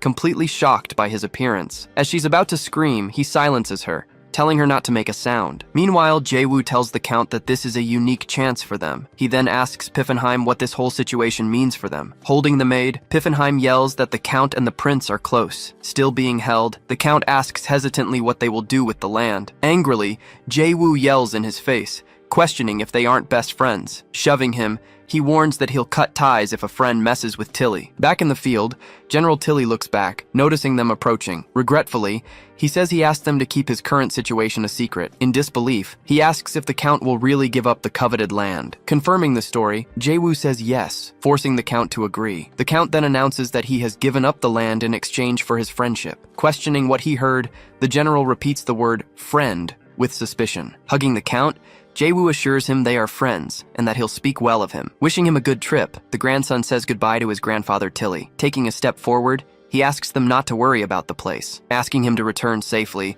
the old woman jokes that he's getting restless. With a confident smile, he just stares at the old general before him. Finally, holding his grandson, the general accepts his request. Celebrating their success, Jae-woo and Piffenheim give a thumbs up together. A window then pops up, informing him that Count Brightenegg has been added to the list. Celebrating the victory, a new window confirms the recruitment of Count Tilly. Shifting to space, a group of people dines at a luxurious table. Sitting at the table, a man questions if his name was really Jae-woo. A woman next to him finds the plan interesting, but also very shallow. Another comments that he might be trustworthy, but a voice calls for silence. Slamming a hand on the table, the group's leader interrupts the entire conversation. Clasping her hands, the leader at the table finally says, "It's all right." Looking at everyone, she then asks if they can finally begin. She then reveals that they are the deities of Recentiatus, the assembled group. Aquila tells everyone to relax, saying they've gathered to talk. Then the man in white offers to start the long conversation. He questions Sovereign Aquila, asking if bringing Jae-woo was a good idea, but she reassures him, saying everything is going according to plan. At that moment, a mysterious voice interrupts, finding the whole situation quite interesting. Suddenly, a powerful presence appears at the end of the long dining table. Several tentacles begin to emerge from a dark portal on the floor. Next, a woman steps out of that dark puddle on the floor. Sweat trickling down his face, the man in white stares at the new figure. Standing there, the mysterious entity fully reveals herself to the group. Smiling, she wonders why they're all just watching. Saying she was curious, she faces Aquila, who watches her in silence. Mentioning the newcomer they called, his image appears on a TV. Changing scenes, Jae-woo rides alongside General Tilly in a forest. Laughing loudly, the general comments that Jae-woo is truly an incredible person. Tilly comments that he already has a territory, but Jae-woo warns it's just the beginning. With the general there, he says they should advance with even more force. Assuring that the army is ready, he mentions they have a recruitment specialist. Using a ring, he begins to communicate with someone, confusing the general. On the other end, Kubalt shouts his name, and he identifies him on the call. Jae-woo complains about the urgent call, guessing something terrible must have happened. Worried, he asks if Pezimut has invaded her lands. Switching to Roserant, the Empire's army advances against Roland's troops. In the midst of battle, she stands firm beside her subordinate. Then the soldier reports that the enemies have been contained, easing the situation. Hearing the report, Roland feels relieved for a brief moment in the fight. At that moment, a soldier announces they've received a message from that man, Jae-woo. Over the communication line, Jae-woo asks if she's okay, and she confirms she is. Thanking him for contacting her, she says his kindness has left her speechless. With a distant look, she comments that this whole situation feels familiar. Looking at the battlefield, she says someone is behind this. She then suspects that the greedy woman, Amyunde, is responsible. Switching to the territory she occupies, a camp is shown in ruins. Inside, a group of humans looks completely terrified by the current situation. Then, a ringed hand appears, capturing everyone's attention. Revealing herself as Amyunde, she says they need to prove Jae-woo's worth to her. She then attacks one of the men who was trying to flee the camp. But Rud suddenly appears, shouting for the demons to stop the attack. Two monsters rush at him, threatening to kill the human for his interference. Next, the two advance on Rud, who prepares to fight. Before they can fight, Amyunda orders her two subordinates to stop immediately. Looking at him, she says he seems to be worth much more than her servants. She then offers him the chance to be hers, promising great riches, but he questions the offer, asking about the sacrifice behind it all. Refusing, he says he doesn't need that kind of thing from a demon. Shouting for her to die, he fires a well-aimed arrow in her direction. The projectile then flies through the air, heading straight for its target, but the arrow stops suddenly, blocked before it can hit her. Using her power, she manages to stop the attack before it reaches her. She then forcefully repels him, throwing him back with ease. Laughing at the attempt, she calls him a fool for his useless attack. Pointing at him, she says that's all he can do. Unable to react, he just grinds his teeth in rage. Changing scenes,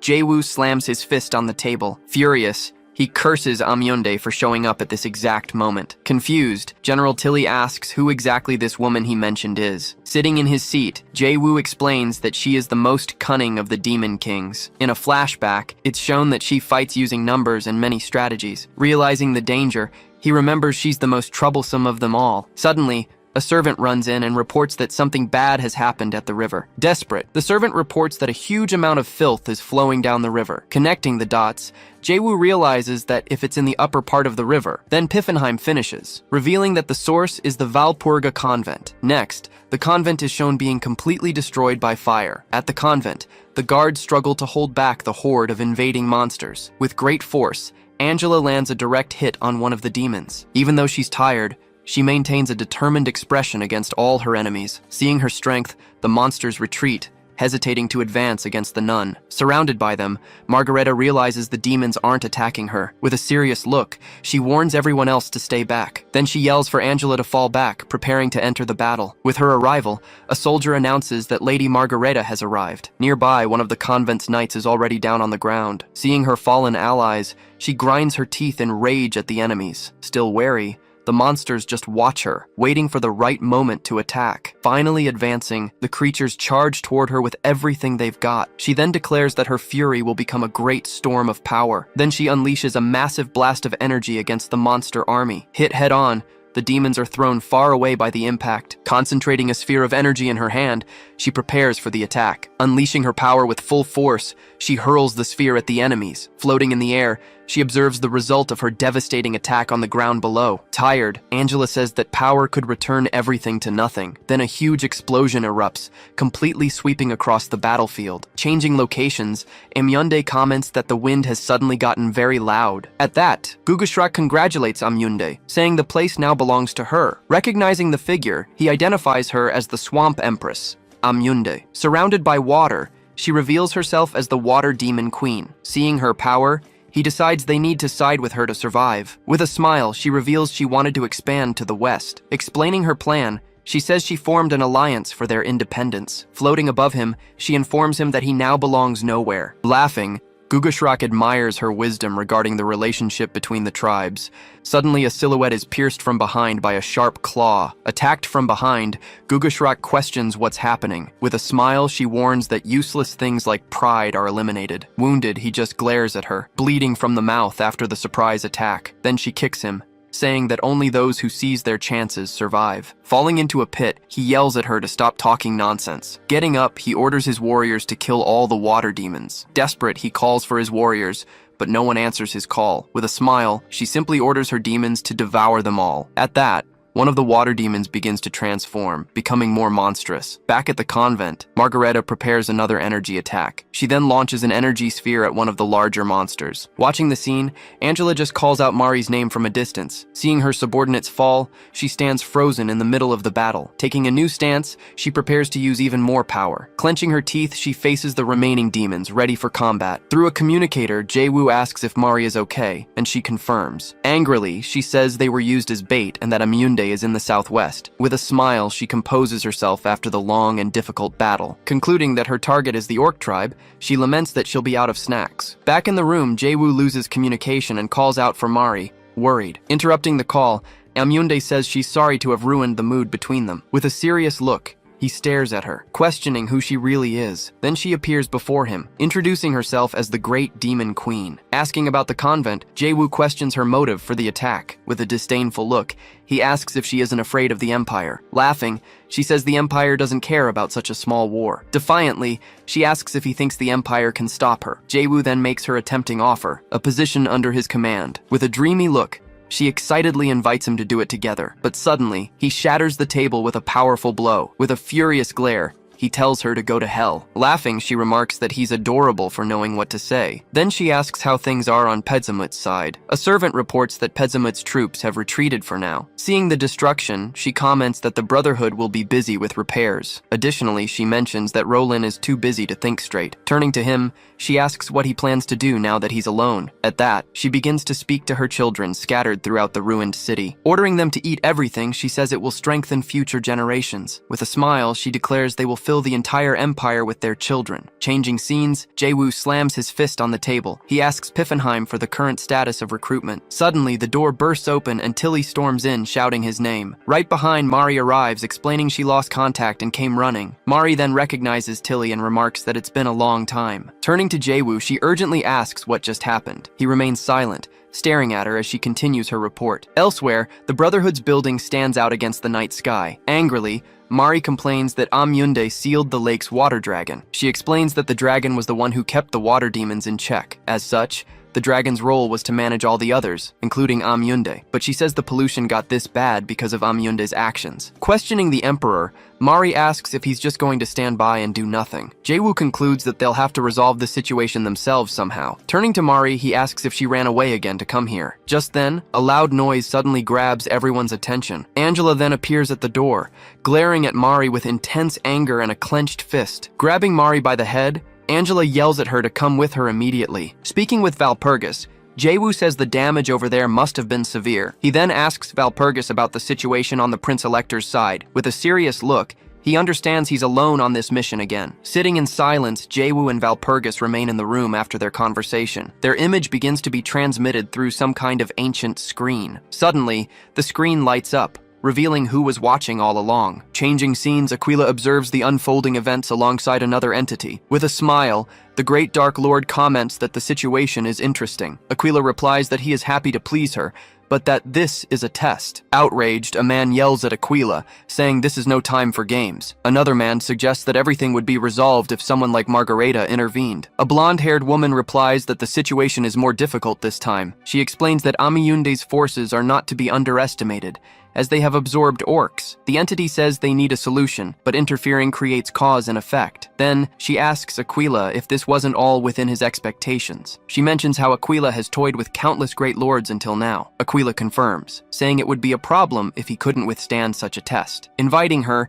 he says they should watch together to see how their wild card will perform. Sighing deeply, he shows just how tired he is of this whole situation. Saying her goodbyes, Valpurgis says she needs to go, and he replies that he'll contact her later. Suddenly, Rebs Chaltz appears and comments on how tired he looks. Celebrating enthusiastically, Reeves announces that he managed to recruit 1,000 new people in 1 week. Despite the news, Jae-woo warns that they are still at a great disadvantage. Not quite understanding, Reeves stops and starts thinking of a possible solution. He then suggests going to the next city, but Jae-woo says that's not the problem. Making a gesture, Jae-woo tries to signal that the issue is something else entirely. After a moment, his expression suddenly changes as he gets an idea. Full of energy, he jumps up from his chair all at once. Shouting, he orders Piffenheim to summon General Tilly as quickly as possible. Rebes asks if he got an idea, and Jae-woo confirms, giving him the credit. With a smirk, he shows he has found the solution to the problem. At that, he wonders how he didn't think of this before everything happened. He concludes that the solution is to simply increase the size of the entire board. Declaring his plan, he says he will bring many more people into this fight. When the general arrives, Jae-woo tells him he needs advice on an urgent matter. He reveals his plan is to bring Bastonia into the war effort. Warning him of the difficulty, Tilly says the lord of that castle is a genius. Full of confidence, Jae-woo says he'll overcome this obstacle with his silver tongue. He adds that he can use 2 skills if things go really wrong. Interrupting the conversation, Tilly says he actually has an even better plan. Arriving in Bastonia, he finds someone waiting for him at the castle entrance. Welcoming him, the person turns to formally greet him. Introducing herself, she says her name is D'Artagnan, and she serves the lord of the castle. She asks who his companion is, but Jae-woo assures her he can be trusted. Without a word, she stares intently at the hooded man accompanying him. Likewise, Tilly remains silent, not revealing his identity for the time being. After a moment, she understands the situation and invites them inside. Inside the castle's office, they wait for the lord to begin the meeting. Referencing the letter, Jae-woo says he heard they're going through some difficulties. A cup of tea is served on the table, marking the start of their conversation. Introducing himself, Richelieu says it's an honor, as everyone has been talking about Jae-woo. He then comments that Jae-woo's reputation is indeed quite impressive. Picking up his cup, he prepares to give his final answer. Without hesitation, he declares that he is completely refusing the request for cooperation. He justifies this by saying Jae-woo is just a mercenary from the countryside. Furthermore, he points out that Jae-woo uses tactics of threats and extortion. To make matters worse, he mentions the rumors about his alliance with the demonic dragon. Explaining his position, he says he has no choice because of the pressure he's under. Agreeing with the analysis, the hooded man praises the young lord of the castle. With a smile, he addresses Richelieu directly, getting his attention. Removing his hood, he reveals his identity, leaving the lord speechless. Recognizing the man, Richelieu asks if he is really General Tilly. Laughing at his reaction, Tilly says he moved to this region some time ago. Seeking confirmation, Richelieu asks if what he just heard is true. Confirming the story, Tilly says Jae-woo inspires more confidence than his appearance suggests. Surprised, Richelieu hears the general say that Bastonia is like a hometown to him. With a serious look, he continues to explain his long history there. Revealing his connection, he says he was a close friend of the former Lord Antony. Questioning the Lord, he asks if he knows why he abandoned the battlefield. Confirming the suspicion, he says there's another reason, and Richelieu wants to know what it is. He explains that the world started treating him as if he were no longer needed. Outraged, Richelieu shouts that he is a legendary general, welcome throughout the continent, thanking him for the kind words. He says that's only because the Lord thinks highly of him. Continuing his argument, he says that if the Empire truly welcomed him, they wouldn't have turned their backs on his parents' graves like they did. Then, when he found himself unable to leave his city, something changed. He reveals that was the moment Jae-woo showed up looking for him. Arms crossed, he finishes his story while looking out the office window. Looking at the Lord, he asks what he thinks of the situation now. Speechless, Richelieu stares at the general, processing everything he just heard. Shaken, he remembers his own history with Lord Antony in the past. In a flashback, he recalls the teachings and encouragement he received. He remembers when he was just a boy, serving the lord of the city. Back in the present, he turns to Jae-woo, who watches him in silence. Looking at Jae-woo, he asks if he can give him back his beloved Bastogne. With a neutral expression, Jae-woo replies that he doesn't know if he can do that. Irritated, D'Artagnan yells at him for joking at such a serious moment. Agreeing, Richelieu says he never met Count Antony, so it doesn't make sense. But with a determined look, he says there is one thing he can promise. Extending his hand, Jae-woo promises he will drive out Jaker and the Prince Elector. After a long pause, the Lord finally makes his decision. With a smile, he admits defeat and agrees to cooperate with Jae-woo in the war. Surprised, D'Artagnan asks if the Lord is sure about his decision. Confused, Tilly questions D'Artagnan's reaction, as he didn't expect that from him. D'Artagnan yells at the Lord, asking if he's going to hand over the castle so easily. Seizing the opportunity, Richelieu asks for another favor, and Jae-woo agrees to help. With a smile, he asks Jae-woo to take D'Artagnan with him on his journey. Slightly surprised, Jae-woo just listens to the unusual request. Reacting with fury, D'Artagnan shouts, "There's no way she's going with them." Outside, her scream is so loud it startles the horses. Questioning the Lord's permission, she yells that she cannot accept this order. Trying to calm her down, Richelieu explains her job will be to keep an eye on him. Yawning, Jae-woo agrees with the idea and says he's counting on her. Explaining the plan, he says D'Artagnan is the greatest talent in intelligence.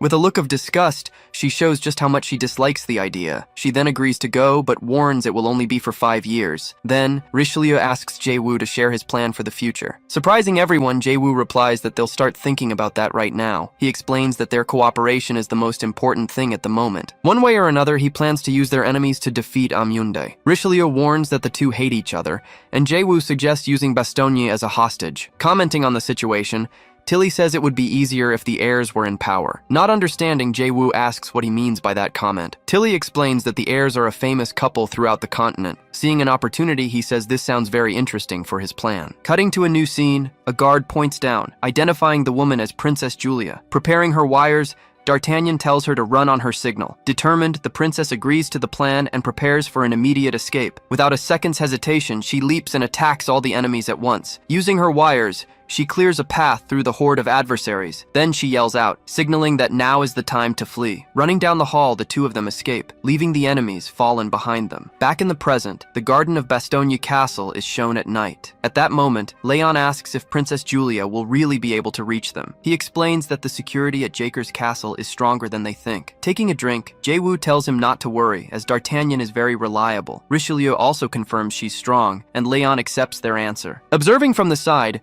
Richelieu comments that Jae-woo is a rather strange man. He finds it odd how Jae-woo already knows D'Artagnan almost as well as he does. Suddenly, two silhouettes appear, and Jae-woo announces they've finally arrived. Arriving in the garden, Princess Julia shouts Leon's name with a smile. Likewise, Leon also shouts her name, overjoyed to see her again. Without wasting a moment, they run to each other and embrace tightly. Worried, he asks if the journey was frightening, but she shakes her head no. Pointing to D'Artagnan, she says it was that incredible woman who brought her. At that, Jae-woo approaches and announces that with the actors assembled, they can begin. Immediately after, a signal is fired into the sky, drawing attention. Two men then suddenly appear in the middle of a dense smoke in the garden. Furious, the Demon King glares at the group, calling them scoundrels. The Prince Elector also shouts, questioning how they dare decide on a marriage by themselves. Grabbing his son, he says that a marriage with demons is unforgivable. Saddened, the princess tells Leon she doesn't want to break up with him. With a firm gaze, Leon stands by her side, not backing down an inch. Together, the two fathers refuse to accept their children's union. Embracing the princess,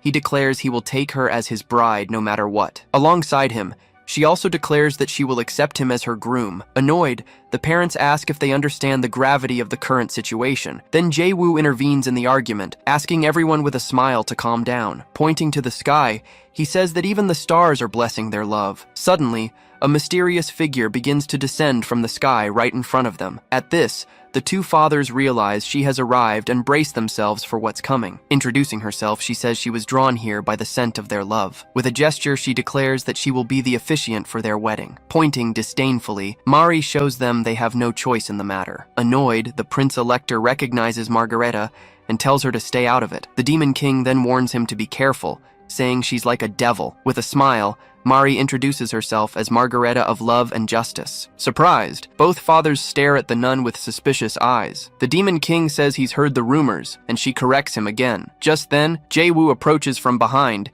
interrupting the argument and asking to speak. Turning to him, the Prince-Elector asks what he has to say. Using his ability, Jae-woo thanks them and begins to manipulate the entire situation. He reveals that he has already informed the Emperor about the marriage of the two heirs. Lying, he says the Emperor gave his full support and even promised a gift. He says the guests just need to show up, as the ceremony is already prepared. Begging, the prince asks for his father's permission to marry Julia. Pressured by the situation, the two fathers look at each other, unsure of what to do. With open arms, Jae-woo announces the wedding will be held in the Bastogne Hall. In the hall, guests congratulate the young master and praise Princess Julia. Some guests comment that the princess is too beautiful for him, causing a stir. At that, an angry guest starts a fight in the middle of the ceremony. Suddenly, Jaker approaches from behind, calling Jae-woo a brat and asking for a word. Whispering, he asks if the story about the Emperor's gift is really true. The Prince-Elector also comes closer and complains about the uncivilized demon present. At the altar,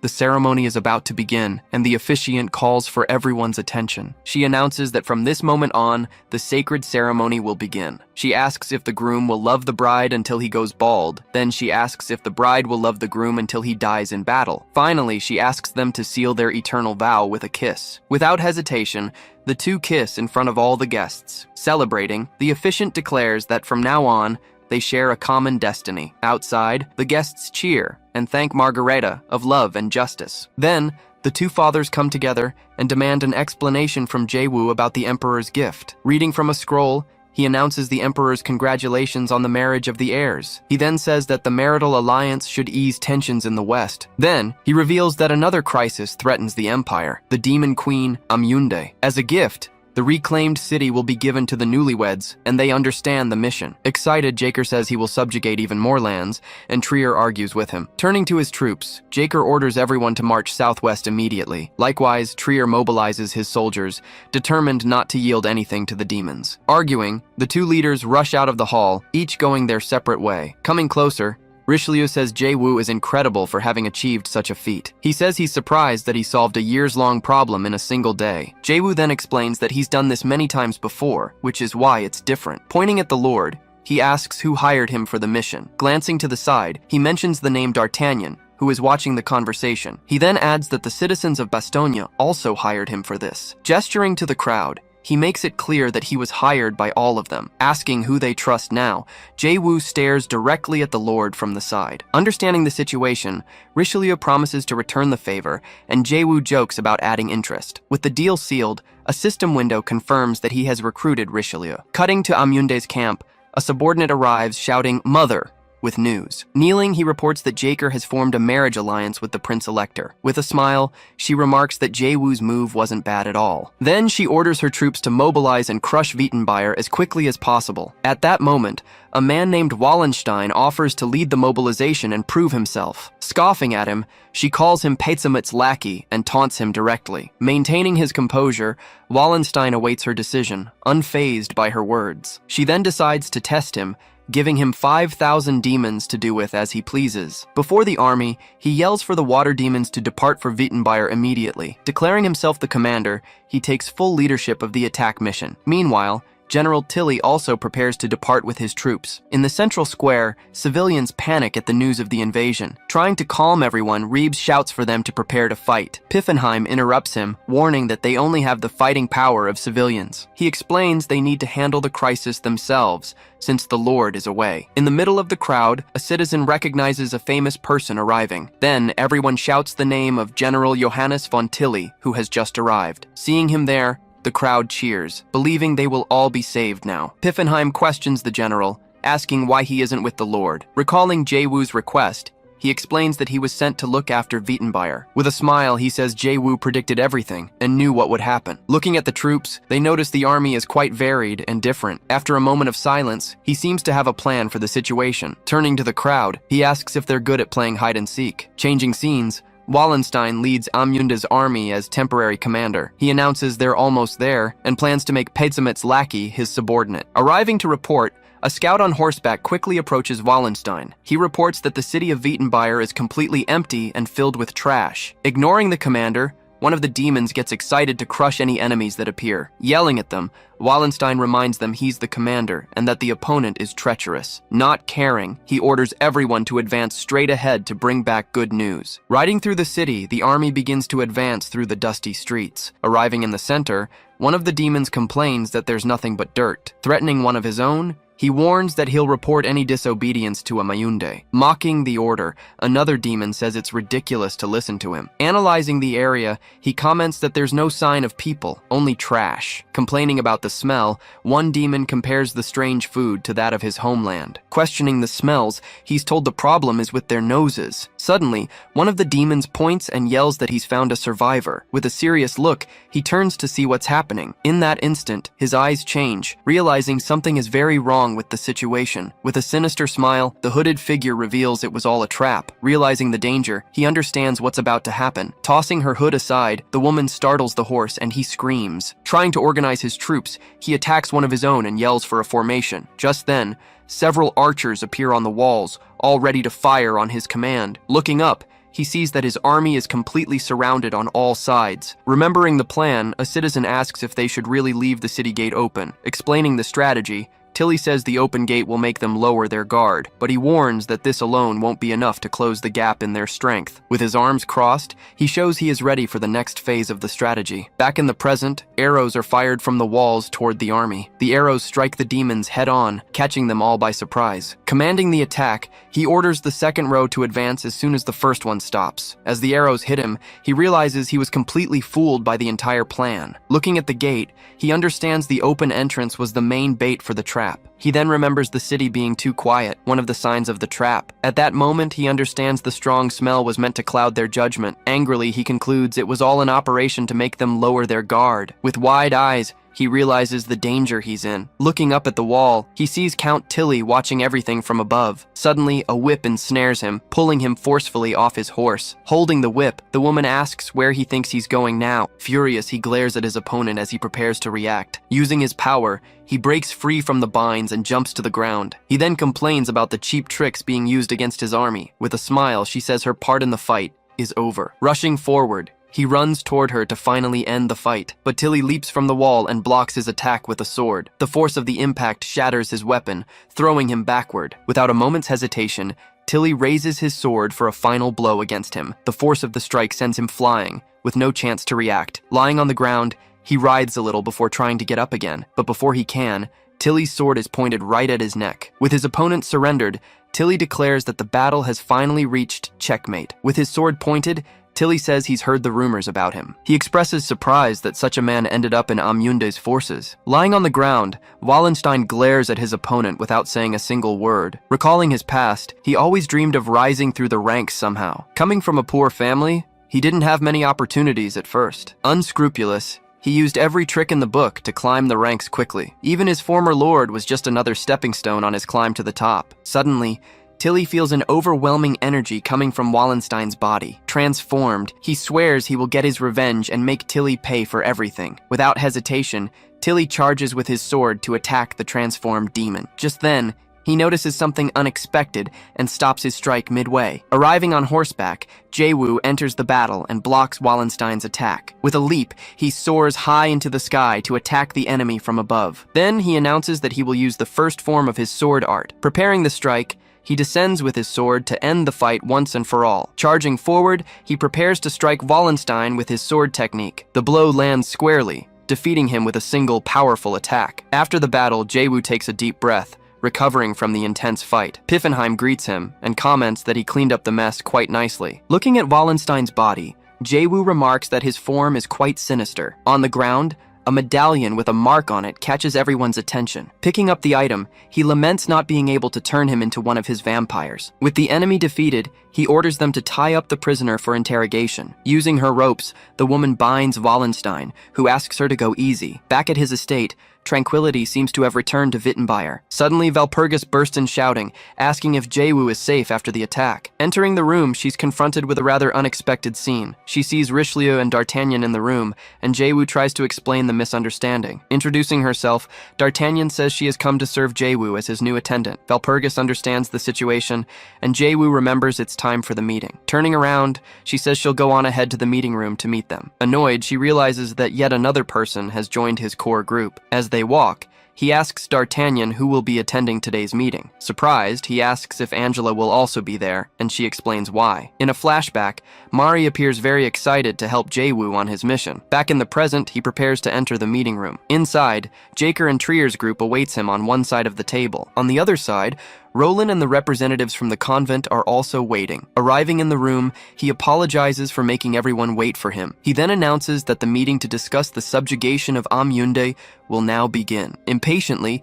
Jaker says it was an overwhelming victory for his great lord. Ignoring the argument, Jaewoo asks about the current status of Roserant and the Sisterhood. Roland replies that the sewer demon attacks are causing a lot of trouble. Angela then adds that the convent is still in the process of reclaiming territory. With a sinister smile, she prepares to give her opinion in the meeting. Annoyed, Angela complains that everything would be much easier if certain people would just keep quiet. At that moment, General Tilly asks to speak to give his opinion. He suggests attacking Pizamit's army to try and turn the tide of the war. Jaewoo agrees that the timing is right, but says there's a problem. He explains that if they do so, they will attract the wrath of the tomb's guardian. Tilly understands the situation, and Jaewoo apologizes for not being able to follow the plan. The Prince-Elector asks how he plans to handle the crisis, and he answers. He says that the sewer demons continue to increase their numbers by the moment. Annoyed, Mari yells at the Prince-Elector for asking such an obvious question. Angela then grabs Mari from behind and holds her back to calm her down. Unfazed, Jaewoo says the question is reasonable and prepares to answer. With a confident smile, he gets ready to announce his grand plan. He declares that he will end their worries in just 3 days. Cutting to Amunde's camp, Pezamut's lackey is being cursed out for his failure. Unconcerned, Amunde says he didn't expect anything from that idiot from the start. With a smile, Jaewoo says his sense of humor is quite refined for a merchant. Laughing, the merchant compliments Lord Jaewoo's sharp wit. Introducing his companion, he says he brought her to strengthen the bond between them. Annoyed, she complains that this wasn't part of the deal, but he ignores her. Without hesitation, the merchant grabs the woman, who screams in surprise at his actions. Showing an item, he asks the merchant if the artifact he has is real. With a smile, he says the item is a very special and rare antique. He then reveals that the artifact can prevent anyone from being petrified. Changing scenes, the secret auction begins with several masked guests in the hall. There, several people are kept in cages, waiting to be sold. With open arms, the auctioneer announces that the auction is about to begin. The first item announced is a young elf who has just awakened her mana. The bids start to climb quickly, with everyone interested in the prize. Suddenly, a man bids 150,000, ending the dispute. Before announcing the next item, the auctioneer is interrupted by one of his subordinates. Pressing the auctioneer, his subordinate warns that they must honor the requested conditions. Nervously, he announces the next item, a wooden necklace that is a work of art. Faced with a lack of interest, the entire audience remains completely silent. Laughing awkwardly, the auctioneer comments on the cold reaction and prepares to start. Raising his paddle, Jaewoo makes an initial offer of 100,000 florins for the necklace. Excited by the bid, the auctioneer asks if anyone in the audience can offer more. Suddenly, a mysterious voice offers a bid of 500,000 florins for the item. Turning his head, he stares at the person who just made the unexpected bid. Then, the hooded figure confirms they will take the necklace for 500,000. Changing scenes, Amunde turns to give her servant a new order. Gesturing angrily, she shows her complete dissatisfaction with the current situation. Without hesitation, she orders him to go to Lindau immediately for the mission. She specifies that he must secure that item at all costs. Grabbing the servant, she emphasizes that it's about the item they just discussed. Back at the auction, the guests react in shock to the 500,000 bid. Announcing the bid, the auctioneer says 500,000 has been offered for the item. Annoyed, Jaewoo shouts a bid of 700,000, continuing the heated dispute. With a smile, the hooded figure offers 850,000 without hesitation. Pressured, he knows that if he backs down now, his mother will surely kill him. The auctioneer prepares to close the bidding, believing there will be no more offers. But at the last second, he raises his hand and offers 1 million for the necklace. With the final bid, he glares at his opponent with a look of contempt. Winning the dispute, he wears a satisfied smile as the auctioneer closes the item. Picking up the necklace, he celebrates the acquisition, saying that everything is fine now. At the end of the auction, the staff say their goodbyes, mentioning it's finally over. As he goes to leave, the door is suddenly shut in front of him. Before he can react, Jae-woo appears and grabs him firmly by the shoulder. With a smile, Jae-woo asks where he's going in such a hurry. Amyunde's servant says it's a shame, as he was very interested in the necklace. Clenching his teeth, he glares at Jae-woo, unsure how he got so close. Suspicious, Amyunde's servant wonders if he's planning something. Taking off his mask, Jae-woo reveals his true, dark intentions to everyone there. With a single blow, he easily knocks Amyunde's servant to the ground. Meanwhile, Lena gets rid of the merchant, cursing him for his actions. On stage, Jae-woo thanks them for waiting and announces the second big event of the night. Suddenly, several undead goblins appear and start attacking all the guests. With a smile, he calls it a lovely encounter with his goblins. One of the guests screams in terror as a creature lunges at him. Fallen on the floor, the merchant asks why Jae-woo is doing this to him. Observing the scene, Jae-woo just stares at the chaotic result he created. Seeing the chaos, Amyunde's servant decides he needs to escape as quickly as possible, but Lena stops him, using her threads to ask where he thinks he's going. The necklace then falls to the ground, and Jae-woo approaches to pick it up. With nowhere to go, Amyunde's servant is paralyzed with fear. Crouching down, Jae-woo warns him that the real fun is just beginning. Getting straight to the point, he asks if the person listening is really Amyunde. Furious, she calls him a rat for daring to challenge her. With a smirk, he prepares to reveal his final plan. Crouching down, he asks if she really thinks he's a complete idiot. Surprised, she hears him say that he didn't come all this way knowing nothing. Then he reveals he knows exactly what she's hiding in her nest. Back at the auction, a goblin laughs, saying his boss is angry. Turning to the side, he stares at the goblin, not understanding what happened. Explaining the situation, the goblin informs him that he also brought all the captured slaves. Pointing to the crowd, he says there must be about 300 people in total. With a worried look, Lena comments that they'll be sold somewhere else. A quick memory flashes by, and she recalls when she was also a slave. Just then, he calls out to her, telling her to focus on the situation again. Scolding her, he asks why she's so distracted while on the job. Apologizing, she explains that she was lost in her own world for a moment. Then she asks what he plans to do with all those slaves. Pointing at them, Jae-woo declares that he will settle them all on his property, Wittenbayer. Without a care, he says he'll hand them over to Rebis to be made useful. Finding the situation funny, she laughs, and he asks for the reason. With a smile, she replies that he's just a very strange person. Giving orders, he tells his goblins to escort the 300 slaves safely. While changing her clothes, she asks if he isn't going back to Wittenbayer now. He tells her he has something else to do, and that she should call him master. Saying her goodbyes, she leaves, and he notices that she seems to have let her guard down. With a determined look, he turns to his next task. Surrounded by sewer demons, he asks if they should start the cleanup. Just then, a group of water demons glares at him, their eyes filled with rage. Looking back, he prepares to face the oncoming group. Watching the creatures, he readies himself to begin his new battle. He then comments that the dumber they are, the more they tend to travel in packs. Suddenly, one of the creatures leaps forward and charges, attacking him with everything it has. Extending a hand, he prepares to use his skills and finish them all. Without using his hands, he crushes the first demon, slamming it into the ground. Enraged, the other demons scream and charge all at once to attack him. With his sword in hand, he prepares to use a variation of his technique. In a single motion, he unleashes a series of consecutive strikes, defeating everyone around him. The impact of his attack kicks up dust and shatters the stone floor. Suddenly, he senses the presence of a new and powerful enemy approaching. A giant, bizarre creature appears before him, ready for battle. The creature strikes with its tail, but he narrowly dodges the blow. Using his speed, he rushes forward and lands a direct hit on the enemy. Even wounded, the creature turns and attacks him with its multiple tentacles. After the attack, he wonders if they aren't underestimating him too much. With a smile, he says he didn't expect them to send just one big guy. Watching from a distance, the demon leader remains silent during the fight. Floating in the air, he warns his enemy not to get too confident about victory. Pointing, the leader orders his troops to kill that wretched human at once. Making a hand gesture, he prepares for what's coming next. With a smile, he says that if that's how they want it, then fine. At that moment, several shadow servants are summoned to join the great battle. Among them is Piffenheim, one of his most loyal and powerful servants. The woman also appears, commenting that she's getting a lot of new toys today. Seeing the new enemies, the demon leader points and orders his troops to attack. With a sinister look, he prepares to give the final order to his servants. Giving the order to finish them, His servants charge into combat. Without hesitation, the new servants attack and easily defeat the sewer demons. Observing the outcome,